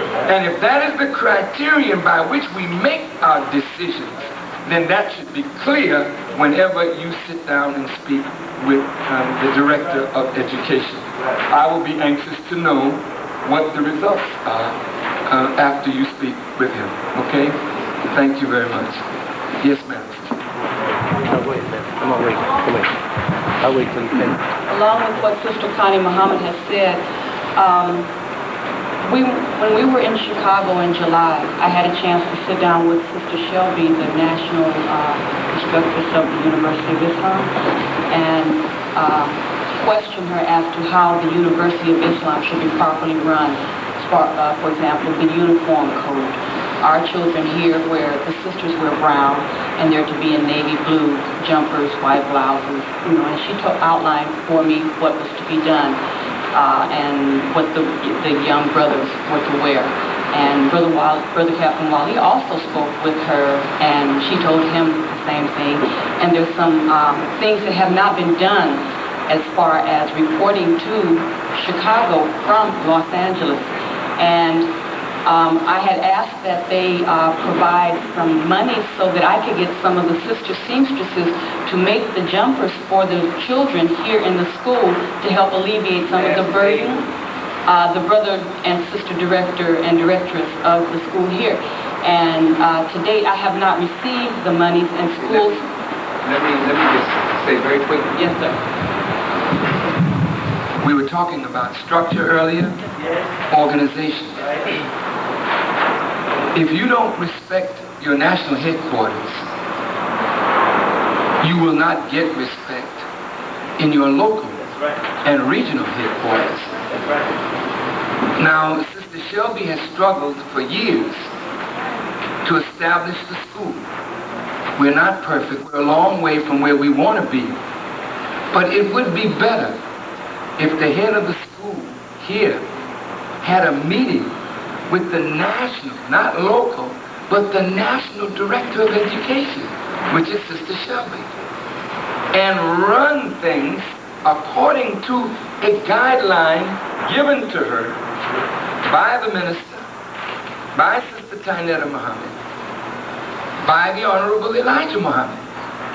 Then you can share your ideas one with the other, but to just neglect a tie to Chicago or national headquarters is improper. Now, if the sisters are to have certain dress code, it's the responsibility not of the school to give you money for that. It's the responsibility of the parents. They had a fundraiser, and the parents were going to purchase the jumpers after we made them, but we needed to receive money to buy the fabric to get it going. And did the parents put up the money? Did the parents put up the seed money? No, they had a fundraiser for the graduation achievement. Well, if the parents are willing to put up the seed money, then the parents should do that, not the school. The school budget is probably not strong at all. And I'm sure of that because of what I know from our budget in Chicago. And they couldn't possibly put money out for sisters to get uniforms. We don't want to be, like the Bible says, strain at a gnat and swallow a camel. Let them come in a decent attire for now, and then uniform them. But don't try to make it so hard that they can't come to this school without a uniform or this, because we didn't start with uniforms. We started with a decent code, but it was uniform. I mean, we all looked alike. And then we went up into uniforms. And I think, where's your director of education? Would you stand, please, brother? Yes, sir. First of all, brother, let me thank you on behalf of the nation for the work that you do to help our children.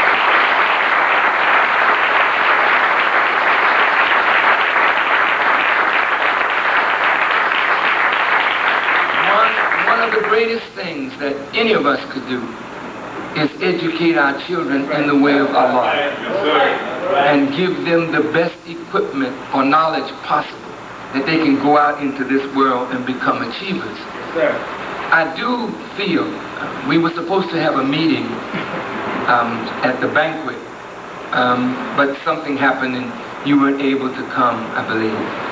But I would like very much either we send for you to come to Chicago so you and Sister Shelby and myself can sit down and have that kind of accord that when you work here, it's like us working there and our working here. So we're of one mind. And if you have ideas that are superior to our thoughts, none of us have superior ideas to the messenger, but our ideas, you may have a superior idea. We want to hear from you because maybe something you're doing that we could adopt to make the school better. So as soon as you can, brother, it would be advisable. And if you don't have the funds, let us know. But come to Chicago and sit down with Assistant Director Shelby and hear from her about how she would like the school to be run. And if there's a point that you have variance with, just express it. This is your nation.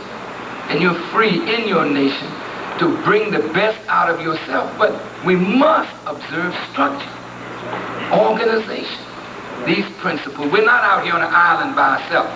This is March 27th. As much as they might want to do something on their own, and they do a lot of times.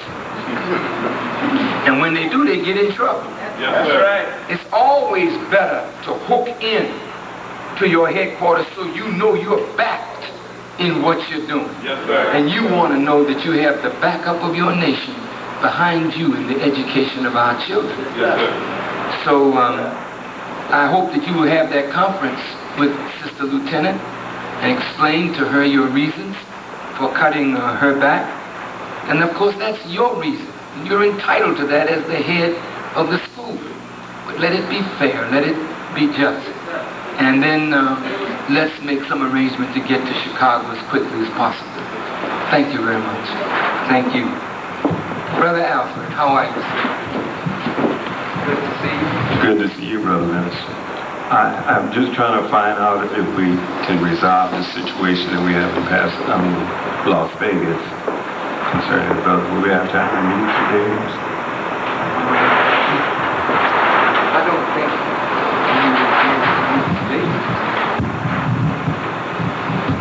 those are problems that I think the Supreme Captain and you and your captains should sit down and resolve. But I want to warn all of you. I heard so many conflicting reports from the situation in Las Vegas. I didn't like the reports at all. You know, the captain of the mosque is the personal security of the minister. Listen, he either has to do his job or he should not be on the post. Listen, my son, Mustafa, is my son and the Assistant Supreme Captain. He's responsible for his father. But the Supreme Captain of the nation, Brother Williams, this is the man that is my personal security. Sir. That's his responsibility. There's no sense in having a captain if that captain won't look out for that minister and protect that minister with his life. That's right. The moment the minister does not have confidence in that captain who was chosen by a regional head, either with your approval or over your disapproval, once he chooses a captain for you, then you have a duty to try to work with that man, and that man has the duty to work with and for you on behalf of the nation of Islam. Yes, sir. But when you have to take a person out of the ranks and say, you are my personal security, then you raise a man to a status that puts him in conflict with the chief of security, which is the captain. Whenever a man has access to the minister, you are the head of the mosque in Las Vegas. And if I, as an FOI, have been raised to be your personal security, then I walk with you. I stand by your door. I make sure whoever comes in your office is who you want in, because I'm your personal security. You give me my assignment. I don't get it from the captain. I get it from you. So when the captain comes to me and says something to me, I'm a soldier under the captain. But I'm also the personal security minister. I tell the captain, look, I got my instructions from the minister. Well, that sets the thing up now between the captain and your personal security. And if that man is not wise, fairly new in the mosque, and he feels that you are threatened, and he feels that he has this duty to protect you, from whom? Who in the mosque is an enemy to you that would hurt you, that you need personal security to protect you from a believer? Well, if that man is that bad, the captain should have put that person out so you can be free to move about in your mosque. You don't have to be threatened by nobody in your house. So this thing has to be looked into. That's my point. And I'm just giving you parameters that when you violate structure, you have a consequence to pay. And usually these younger persons who are inexperienced, new in the mosque, gung-ho, zealous, love their minister. But if the minister don't like the captain, now listen to me carefully. If the minister doesn't like the captain, does he keep that to himself? Or does he say something to his personal security? Say, I don't trust the captain. That man, I don't trust him. Wazir put him in over here. I don't trust him. Well, when you tell that to a neophyte, say, what? The captain's a hypocrite? Or the captain ain't with the minister? So he's more macho now to protect you.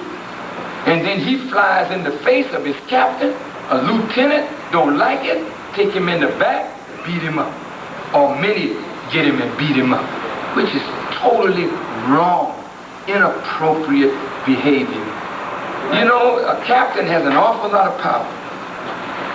And one of the powers that a captain has is to dismiss a person from the mosque. And if they make a nuisance on or near your post, you have the power to dismiss them from the mosque. But if the minister upholds them and the captain dismisses them, see, the problem is not the brother that got beat up. The problem is you and the captain. That's why when I address the problem of ministers and captains, that's the real problem ever since 1934. Yes, sir.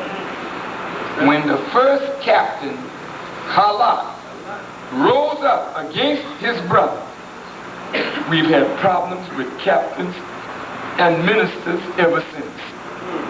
And it's either, brother, you may sit down. You don't have to stand up on your feet this morning. So the Supreme Captain and his staff will look into that so we can get a resolution.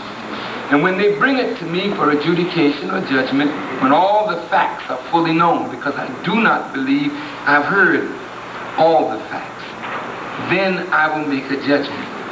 But I won't sit after standing all these hours and just listen to this, that, and the other. I think those things can be properly handled by subordinates, and then the facts given to me, and I will make a judgment to the best of my ability. I had a great captain when I was a young minister, brother. He was the finest captain in the nation. Brother Jabbar now was Clarence X then. But I was a kind of weak minister, and he was a strong captain. And when you got a weak minister and a strong captain, you have a prescription for disaster. Now, how was I weak? I could preach the word all right, but I wasn't as dutiful in my prayers. My captain, he was up every morning, 5 a.m. He and the FOI that lived with him. He loved the law. I never broke the laws. God is my witness. I lived by that law. But my captain, his strength was his weakness. His love of the law was his strength, but his intolerance for weakness in people was his weakness. And so he beat up on the men when they were weak. And I, as the minister, did not control the captain in his misuse and abuse of his authority. So he ran amok. And ultimately we had to put him out of the mosque. And I'm saying this, when you got strong captains, you have to be a strong minister to hold your captain in check, because his is the power position. Yours is the real power, but he exercises more power than the minister. So in the exercise of power, he could get carried away, and the minister got to come and say, hold it, boom, boom, boom. No, that's so. So you keep him balanced and under control. But when you are weak in handling your captain, then he drives the people out of the mosque. And you blame the captain, but it's never the captain's fault. It's the minister who loses control. You're the boss. And as long as you're in the position of authority and refuse to exercise it, you cannot blame the captain. You have to blame yourself. So we have to learn our post, learn how to handle our post. It's not easy, it's difficult. But experience will teach you. Pain will teach you. And the pain that you're going through right now, Brother Alfred, is unnecessary. A long-time soldier and believer in Allah as you are, and suffering as you have suffered in so many different ways, it doesn't make sense that you should be in a mosque suffering with people that don't like you or adverse to you. It shouldn't be that way. You know, when we've reached the age that we've reached, Brother Alfred, you know, and you came forward to help. I know that. You're not in this to play. You could have played somewhere else. You're serious about this work.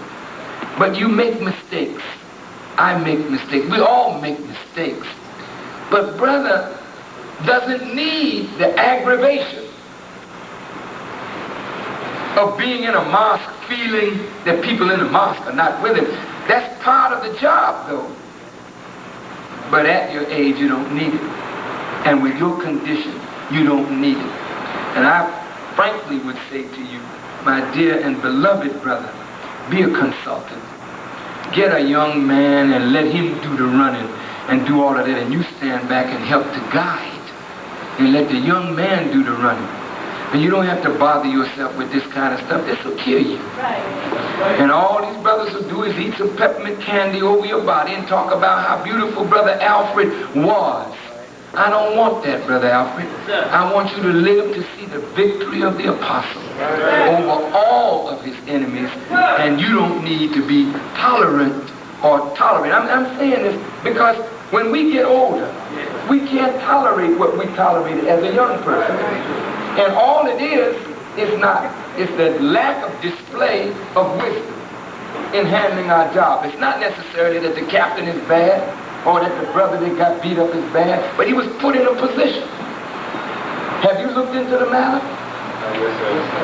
Okay, well then I want to hear the facts as you see it. The Supreme Captain will look into it and I'll render you a judgment with the help of Allah within a very few days. May Allah bless you, brother. Thank you. I don't want you all getting up on me. No question. No problem. Keep me here all night. All right. Assalamu alaikum. I'm Brother Michael X from Sacramento. I'd like to know, what are the ingredients to making a great captain? What are the ingredients of making a great captain? The same ingredients that make a great minister. Number one, a believer in Allah and His messenger. A lover of God, the messenger, and the truth. A lover and practitioner of the law of God. A man humble of heart, but fierce in standing for truth and justice. A man that is not given to riotous living. A man that is not boisterous, but temperate in behavior. A man that will listen for truth and act with justice rather than favoring one party because of position or prominence or this or that. Captain is like a minister. He's like the deacon in the church. And they both, the minister and the deacon, have similar qualifications as laid down in the epistles of Paul. You should read them. Those are, he's not to be a brawler. He's to be the husband of one wife. He is to be a good father, running his personal affairs well, because if you can't run your personal affairs well, you will never run the affairs of house of God well. So I mean, these are heavy qualifications, aren't they? Yeah. Well, that's what we all should be striving to become. We're not that out. We should be, though, shouldn't we? Let's get on the case. Thank you, sir.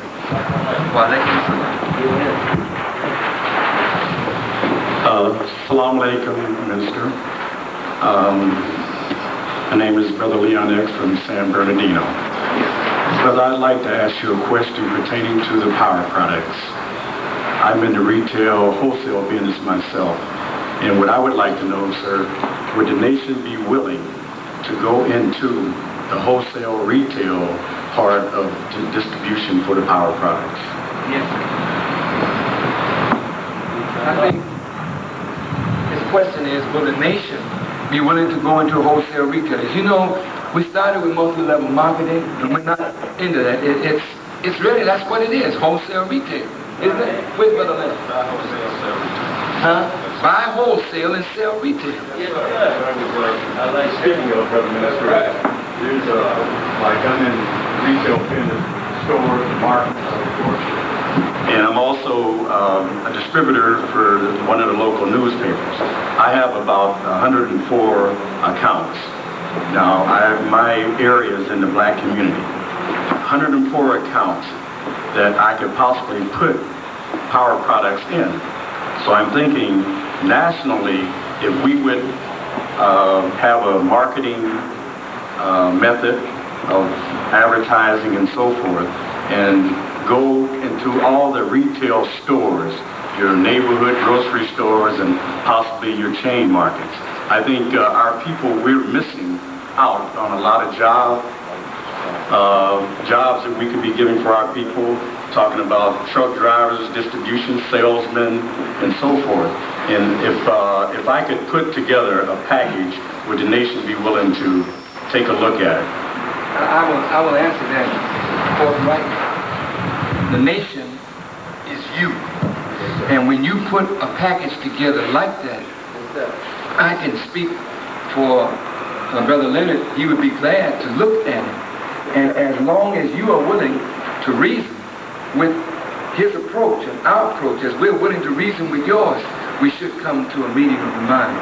We want our product successful, because it ain't going to do us no good to make product that's not selling. So if you have a better way to do it, we'd be glad to listen to what you have to say.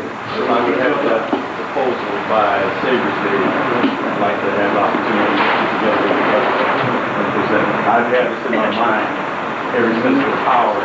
I'll let him just say it straight from his mouth to your ears. What comes to mind immediately, what city are you from, sir? Right here, San Bernardino. He's in the Los Angeles Mouse. Have you talked with Brother Amin regarding your proposal Yeah, I yet? discussed that a few years back, and not recently. Okay, I certainly would be interested in your accounts. If you have the accounts, we have a lot of different options of directions we can go. That's the pricing is We don't know, excuse me one second, we don't know the validity of any of these directions until we try something. If you have accounts in your hand, go out and get signed agreements from your accounts that they'll carry our products, and we will do a pilot project with Brother Farrakhan's permission with your accounts. If that proves successful, it will prove more successful perhaps than what we're already doing.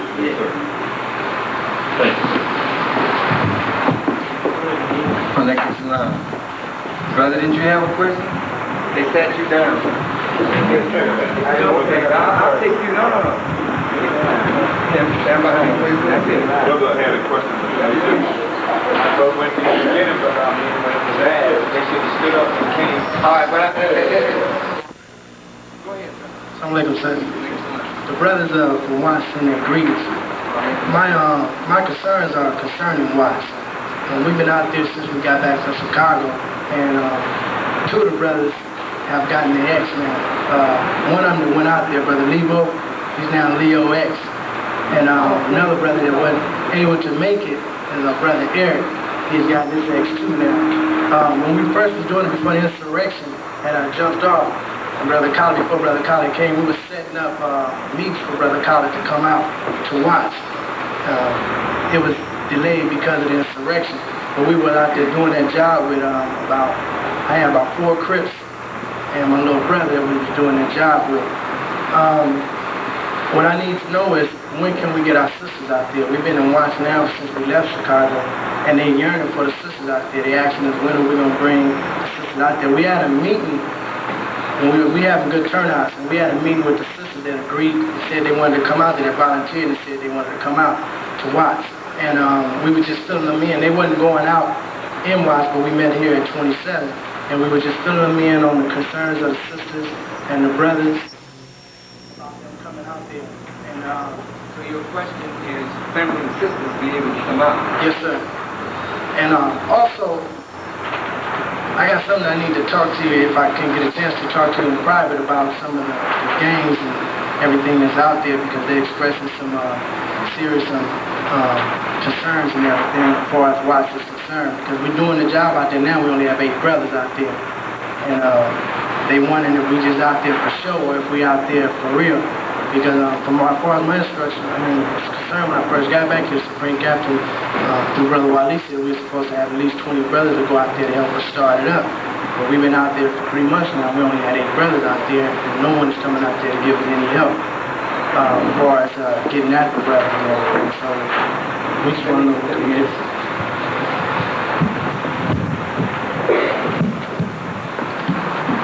When the minister and the captain determined that the area is secure and the sisters can go, they're welcome to go. Secondly, there was less than 8 brothers that came here from New York and got this whole area moving.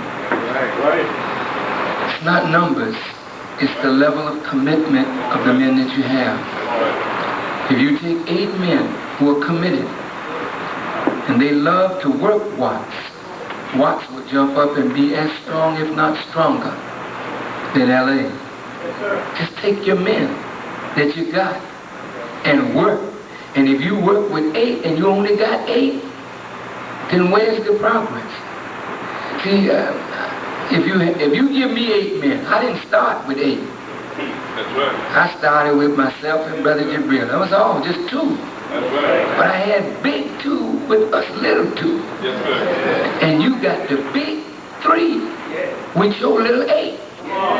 There ain't nothing you can't accomplish if you just go to work. Don't even worry about the fact that they're not there. Take what you got and work it, but keep reminding the captain of that promise. If that's a promise that you made, Brother Captain, that's binding on you to fulfill your word. But 8 is good. 20 would be better, but 8 under control is better than 20 out of control. So if those 8 are working together with you, Brother Sharif, you just go ahead and take the 8 and take the city. Now, as far as meeting with me today, that's not going to be possible. But if they have expressed their concerns to you, and this is over a 3-month period, then you should be writing these concerns down and making me to know it in a proper way. I should be leaving here early in the morning.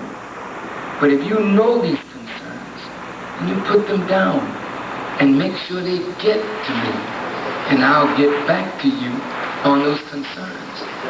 But I can't have private meetings with everybody that wants to discuss a concern, because all of these laborers got personal concerns that they want to talk to me about. And I've already been here 5.5 to 6 hours. That's a little much for a young man of 16.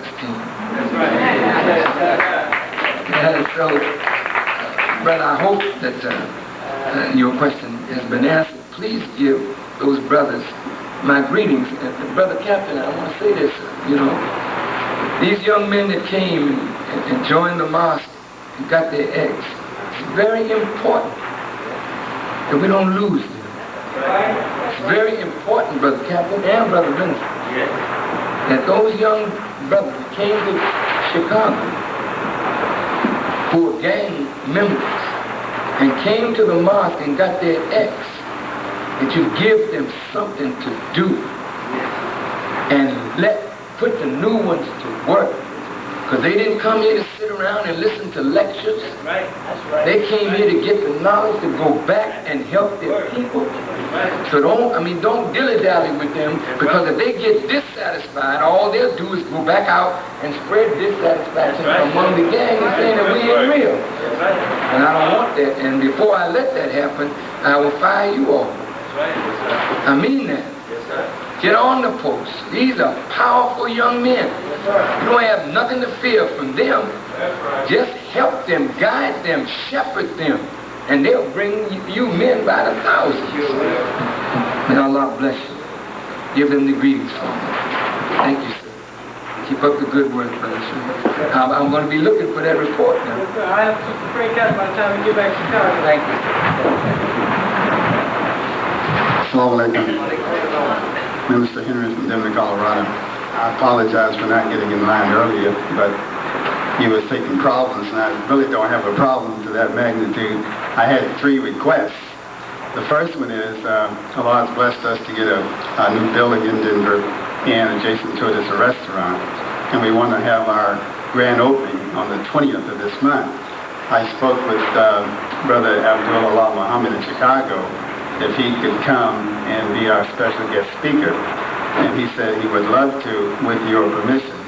And he said, since you're going to Los Angeles, you'll probably see him before I do, so you ask him. So I'm asking you. I got your request. Yes, sir. I got your request. It's all right. Thank you. The second one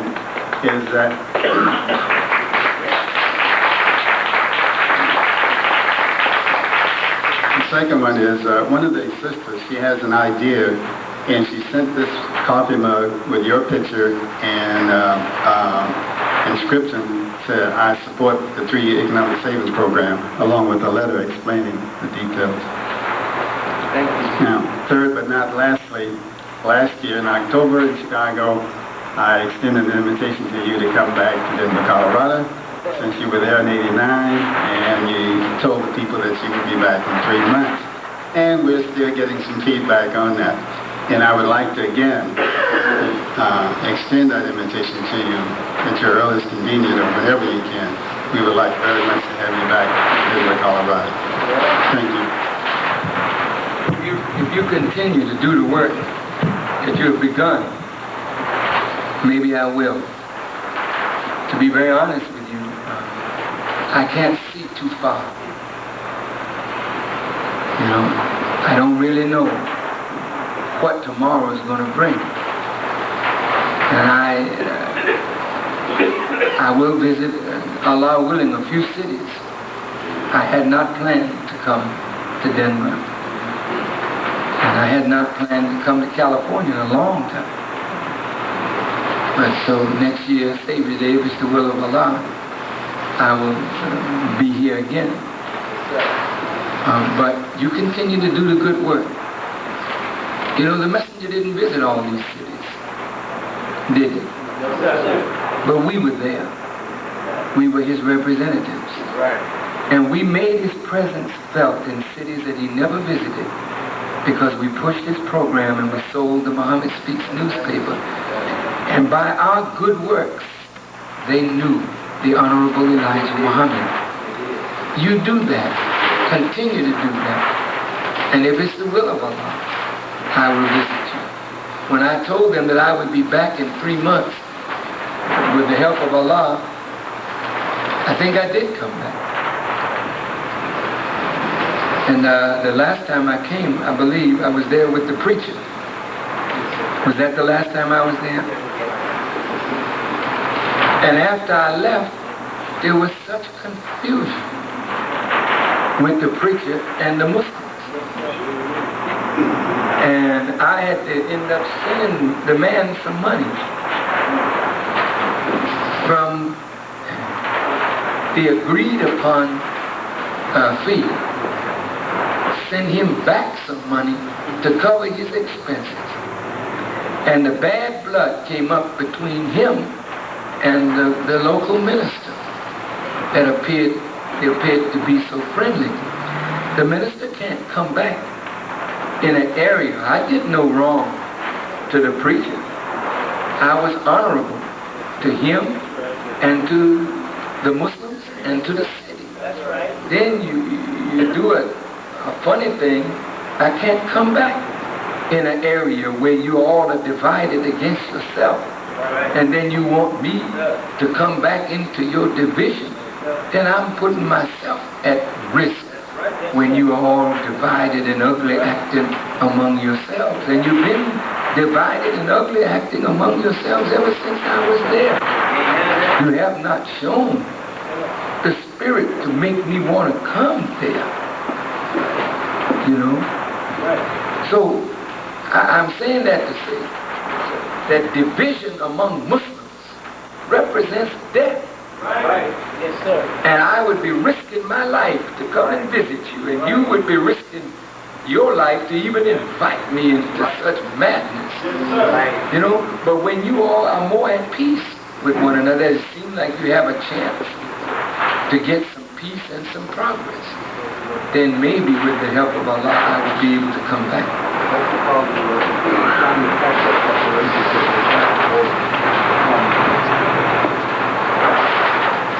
Well,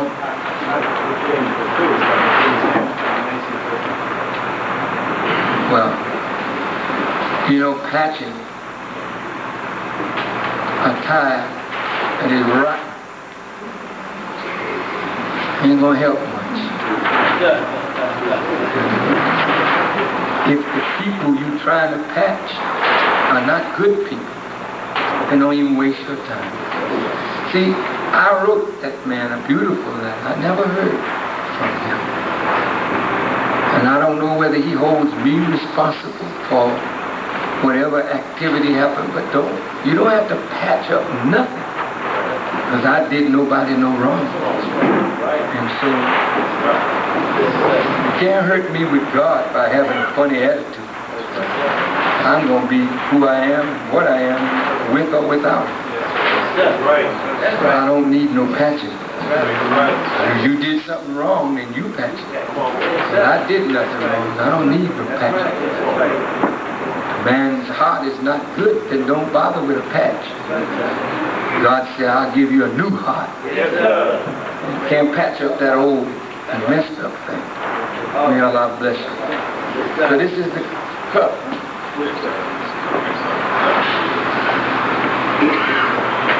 Well, I wish when you choose pictures that you would let me know. In truth, you all take advantage of the minister a lot, and it really has to stop. Everybody uses the minister to get $1 here and $1 there. Take pictures of me and put it on towels and people wiping themselves with the minister. I'll be on toilet paper.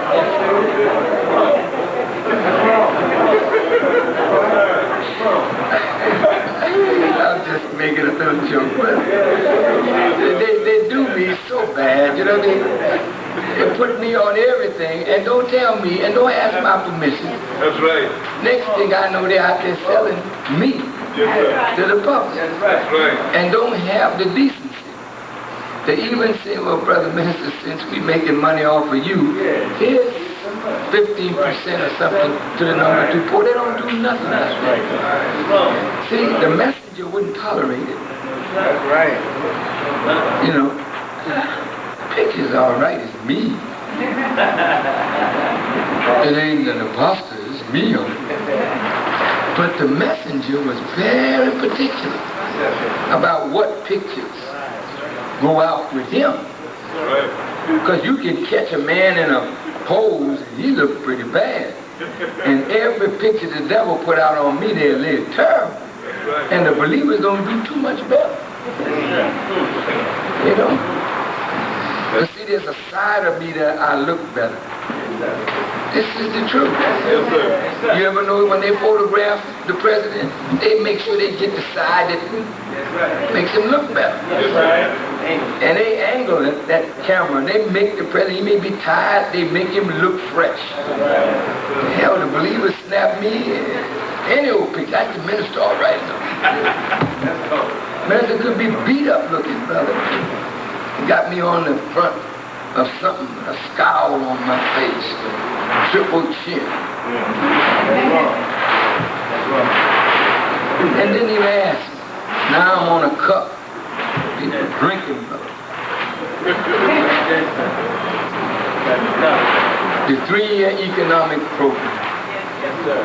But this is an economic program, right here. Support me by supporting the 3-year economic plan. Drink from fire.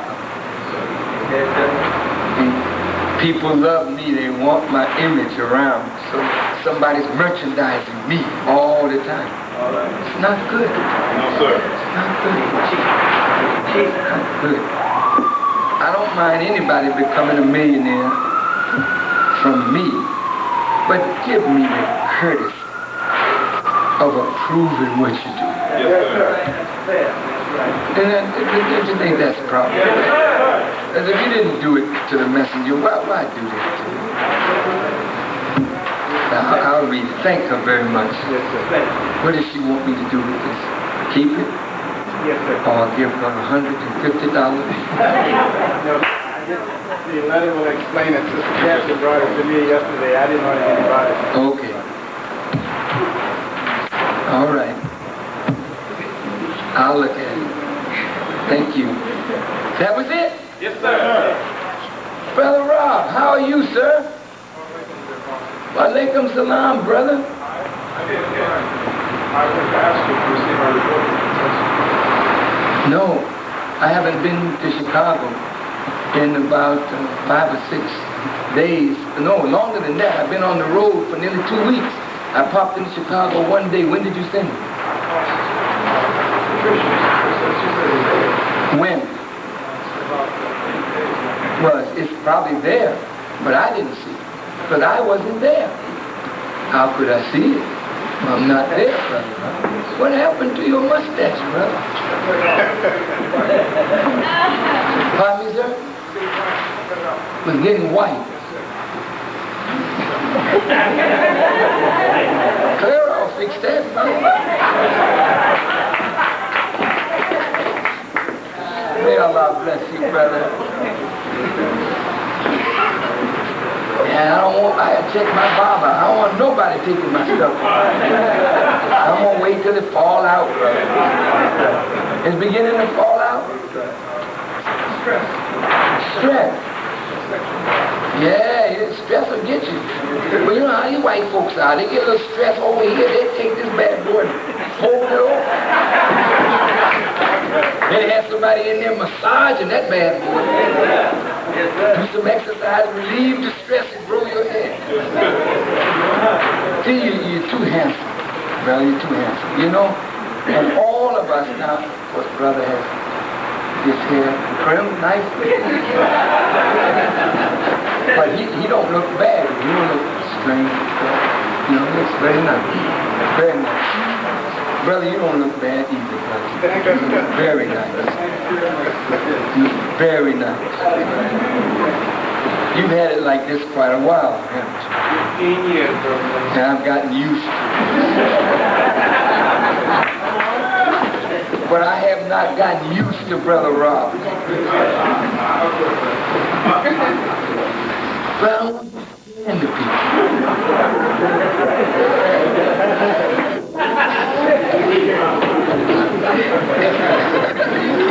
Y'all say the minister's not right.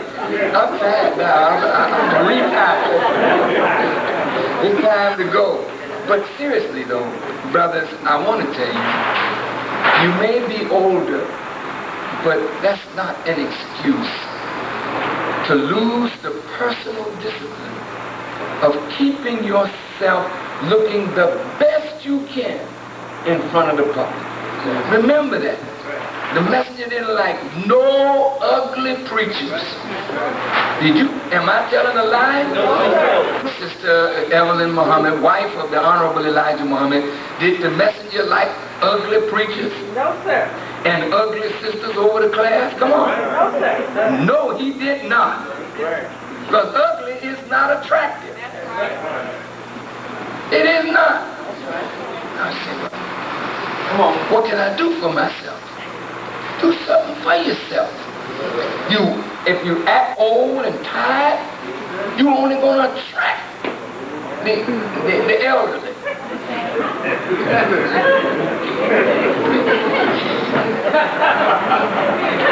You act young and energetic, you're going to attract the young and the energetic, and even the old that follow you will be young and energetic. Huh? Look, I'm 60, but I'm young, man. I ain't got time to be old. Come on.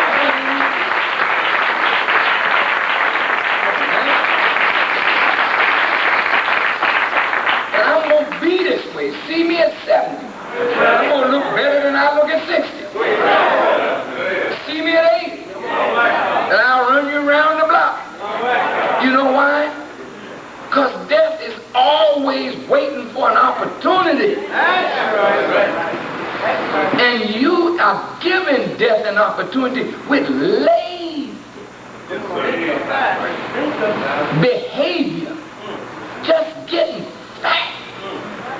Got problem? We all got problems. But you sit and eat, and in your stomach, that's right, hide your sins, brother. Go to falling down over here, and you can't come from behind it. Good thing you got a high rostrum like this. Because at least nobody can see. Just stay behind the rostrum, brother. Don't get out. But the minute you come past here, and then you standing here and the stomach is out here. He was saying, well, how to eat to live? What the heck is going on in this place? These things don't look like how to eat to die. You know I'm telling it right. So look, I'm going to tell you what the messenger told Sharif. When Sharif was getting old and he's a captain, the messenger said, look, brother, you know, put a little dye in your hair. Come on. People don't want to look to no old, decrepit captain. Hell, they want to see a man of power. You there bawling, crazy, and gray coming out your nose, out your ear. I said, damn, get this Negro a wheelchair. Get the hell out of here. Captain of what? Geriatric captain. Come on, young man. Alfred, you're a young man. You're not old. Yeah, right. You're not old, dear brother. Don't even think old. Get them old thoughts out your mind. That's right. Right. How long did the messenger say we could live even off a pig? We could eat that bean soup that he taught us and stay on that diet. We can live longer than we're living, but we quit on life. Stop it, brother. Stop it. This is a big work, and you got to be young and energetic and strong to do it. Follow your minister. Yes, sir. Get in the gym. Yes, sir. That's right. Go to a doctor first. Make sure you can handle it. Yes, sir. Right. And then get in a gym Yes, sir. and work out. Yes, sir. I hate to, I feel a man shake his hand and you grab his muscle here and your hand go all the way in to the bone.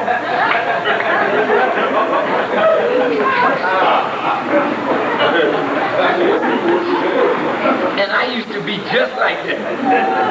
Brother Collins would be helping me out of the car and he'd grab that arm, I stiffened it, you know what I mean? I want to know that I ain't got nothing there, You grab it today, you feel something, doctor. And that's the way I want all of you to be. I want strong men, warriors, for God and his messenger. You can't be a warrior and run out in the street there and fall out. Swing 2 or 3 blows and say, is the fight over yet? I'm tired now.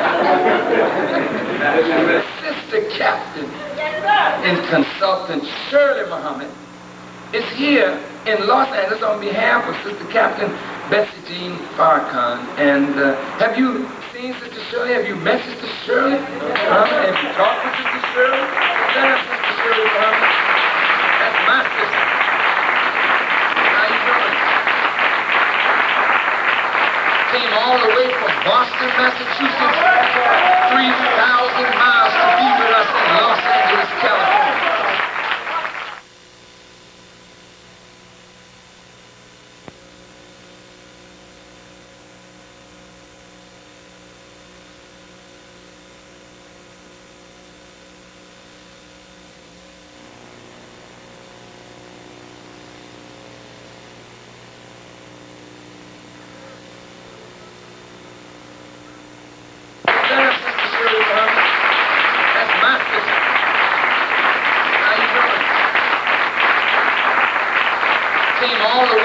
Boston, Massachusetts, 3,000 miles to be with us in Los Angeles, California. So, sisters, when I take my leave, y'all got dinner for Sister Captain? Where's she eating tonight? Y'all didn't cook. She's eating at the Stofers. Oh, staying at the Stofers. Where's she eating? Yeah. Oh, they know my cookie's here, so they're going to eat with me. No, sisters, you should prepare so that she can have a chance to talk to the sisters outside of the hearing of the brother. Y'all got it together? That's right. Oh, you just found out. So Wednesday night, and this is Saturday, and oh, we need to say something, not in front of everybody. Well, I need to say something to you all in front of everybody. Yes, sir. Serious now. Y'all got to stop non-cooking. We got to go to restaurants. Every time I come here, if Wally don't cook the bean soup, I don't get none. Are you all in a class, you learning how to cook? Well, I ain't going to trust it no way. Because these days, you got to be careful. That's right. That's right. But seriously, sisters, you all need to get back to the first word. And we ought to be able to know that you're back on the first word. Yes, sir. When we have meetings like this, we could line some tables up here. How the brothers going to eat tonight? What preparations have been made for this? Come on, come on. Across the street in a snack shop. These men work hard. Look at them. They've been here all day. You think a snack shop is going to suffice these folks? You serve bean soup in a snack shop? Yes, sir. Red bean. red beans and rice, fish fried, no doubt. Well, let me say something. I'm going to say it again. Look, I'm telling you factual. Look, you are the host. You inviting the region into your city. You all knew that the region was coming. Why didn't you have these sisters prepare some food for them? And you could knock the chairs down, pull the tables together, and feed everybody. They came a long way. That's not Los Angeles hospitality, is it? No, sir. That's not preparedness, is it? No, sir. Stand up, Sister Queen. That's her. Sister Evelyn Muhammad. That's my sister. Yes, she can cook. I ain't tasted no beef soup nowhere in the nation. And I'm coming home, too. As soon as I leave here, I'm going home. To your beef soup. I got 10 more pounds I want to put on. And I knocked that hypocrite down. He stayed down. My sisters, I didn't mean to embarrass you. Thank you. But I am telling you the truth. Whenever you invite the laborers into your city, never just take them out to restaurants. Invite them to your home. We can't trust restaurants. We don't know where we can take our laborers. Laborers, from now on, don't set a pattern. Go to the same restaurant and have coffee in the morning and then go back every day like it's a routine. Because waiters are trenchers. And the FBI will drop in on you and serve you your coffee with something in it. And then that man won't be the waiter anymore. And you find yourself sick and don't know why you're sick. That's how we lost Wally. Brother Wazir is dead, and we did a pathological examination on that brother. And we don't really understand why that brother is dead. Because in his blood, or in his body, they found 70 milligrams of isopropyl alcohol. That's rubbing alcohol. 40 milligrams of it is lethal. Brother had 70 in his system, and he was not an alcoholic. Now, we got to figure this damn thing out because we're being killed. And don't you think it's just me they're after? They're after each one of you that helped me in this labor. So you can't be careless where you eat. You can't trust people that smile at you in these restaurants. When we were coming up, Brother Rob, we ain't never ate in a white man restaurant. We only started that in the last several years when the messenger was here. We didn't eat in no restaurant. We didn't let no white people make no food and go in the back and bring no food out to us. I was in a hotel one day and the messenger heard that they had sent a meal up to me. He said, brother, you don't believe that the white man is the devil. I said, oh yes I do, dear apostle, sir. He said, no you don't. I said, yes sir, dear apostle. He said, no you don't. Because if you believe that the white man was the devil, why would you go to a hotel and send an order down in the name Farrakhan and let him send food up to your room? You don't believe he's the devil. He said, brother, that devil will kill you. Right. Do you believe he's the devil? Yes, sister, do you believe he's the devil? Yes, then you start cooking for the brothers. Yes, and taking care of the brothers. That's the MGT function. Right. Make sure that the cooks are decent and clean. And if you don't trust them, you cook it yourself. Make sure that these brothers live to do the work that God and the messengers put on us to do. Thank you, sisters. Thank you, brothers. Thank you.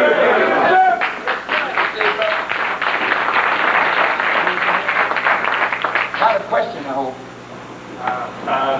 No more questions. Thank you.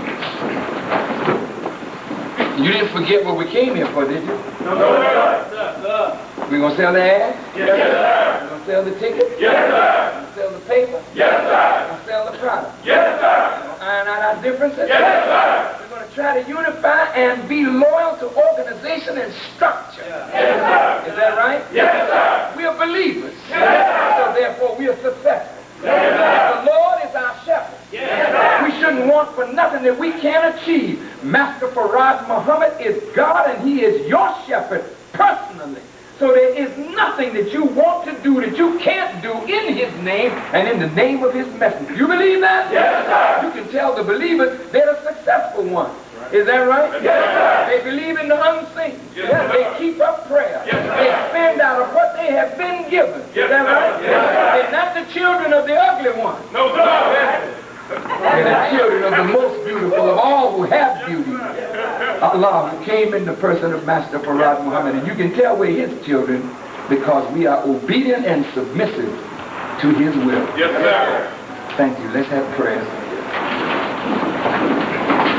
قل أعوذ بالله من الشيطان الرجيم بسم الله الرحمن الرحيم الحمد لله رب العالمين الرحمن الرحيم مالك يوم الدين إياك نعبد وإياك نستعين اهدنا الصراط المستقيم الصراط الذين أنعمت عليهم غير المغضوب عليهم ولا الضالين. Oh Allah, we thank you for blessing us to be together here in Los Angeles. We pray in the name of your messenger, the exalted Christ, the Messiah, that we take heed to your instructions to us, come together in unity to work your will, for only in your will can we find true peace, progress, and success. O Allah, we ask that you take each and every one of these your servants safely back to their places of abode. Imbue us with your spirit, for we are your helpers in your cause with your apostle. Please grant to us success. I bear witness that there is no God but Allah, who came in the person of Master Farad Muhammad, to whom praise is due forever, and I bear witness the Honorable Elijah Muhammad is the Messiah, the exalted Christ, and I am his servant. Amen.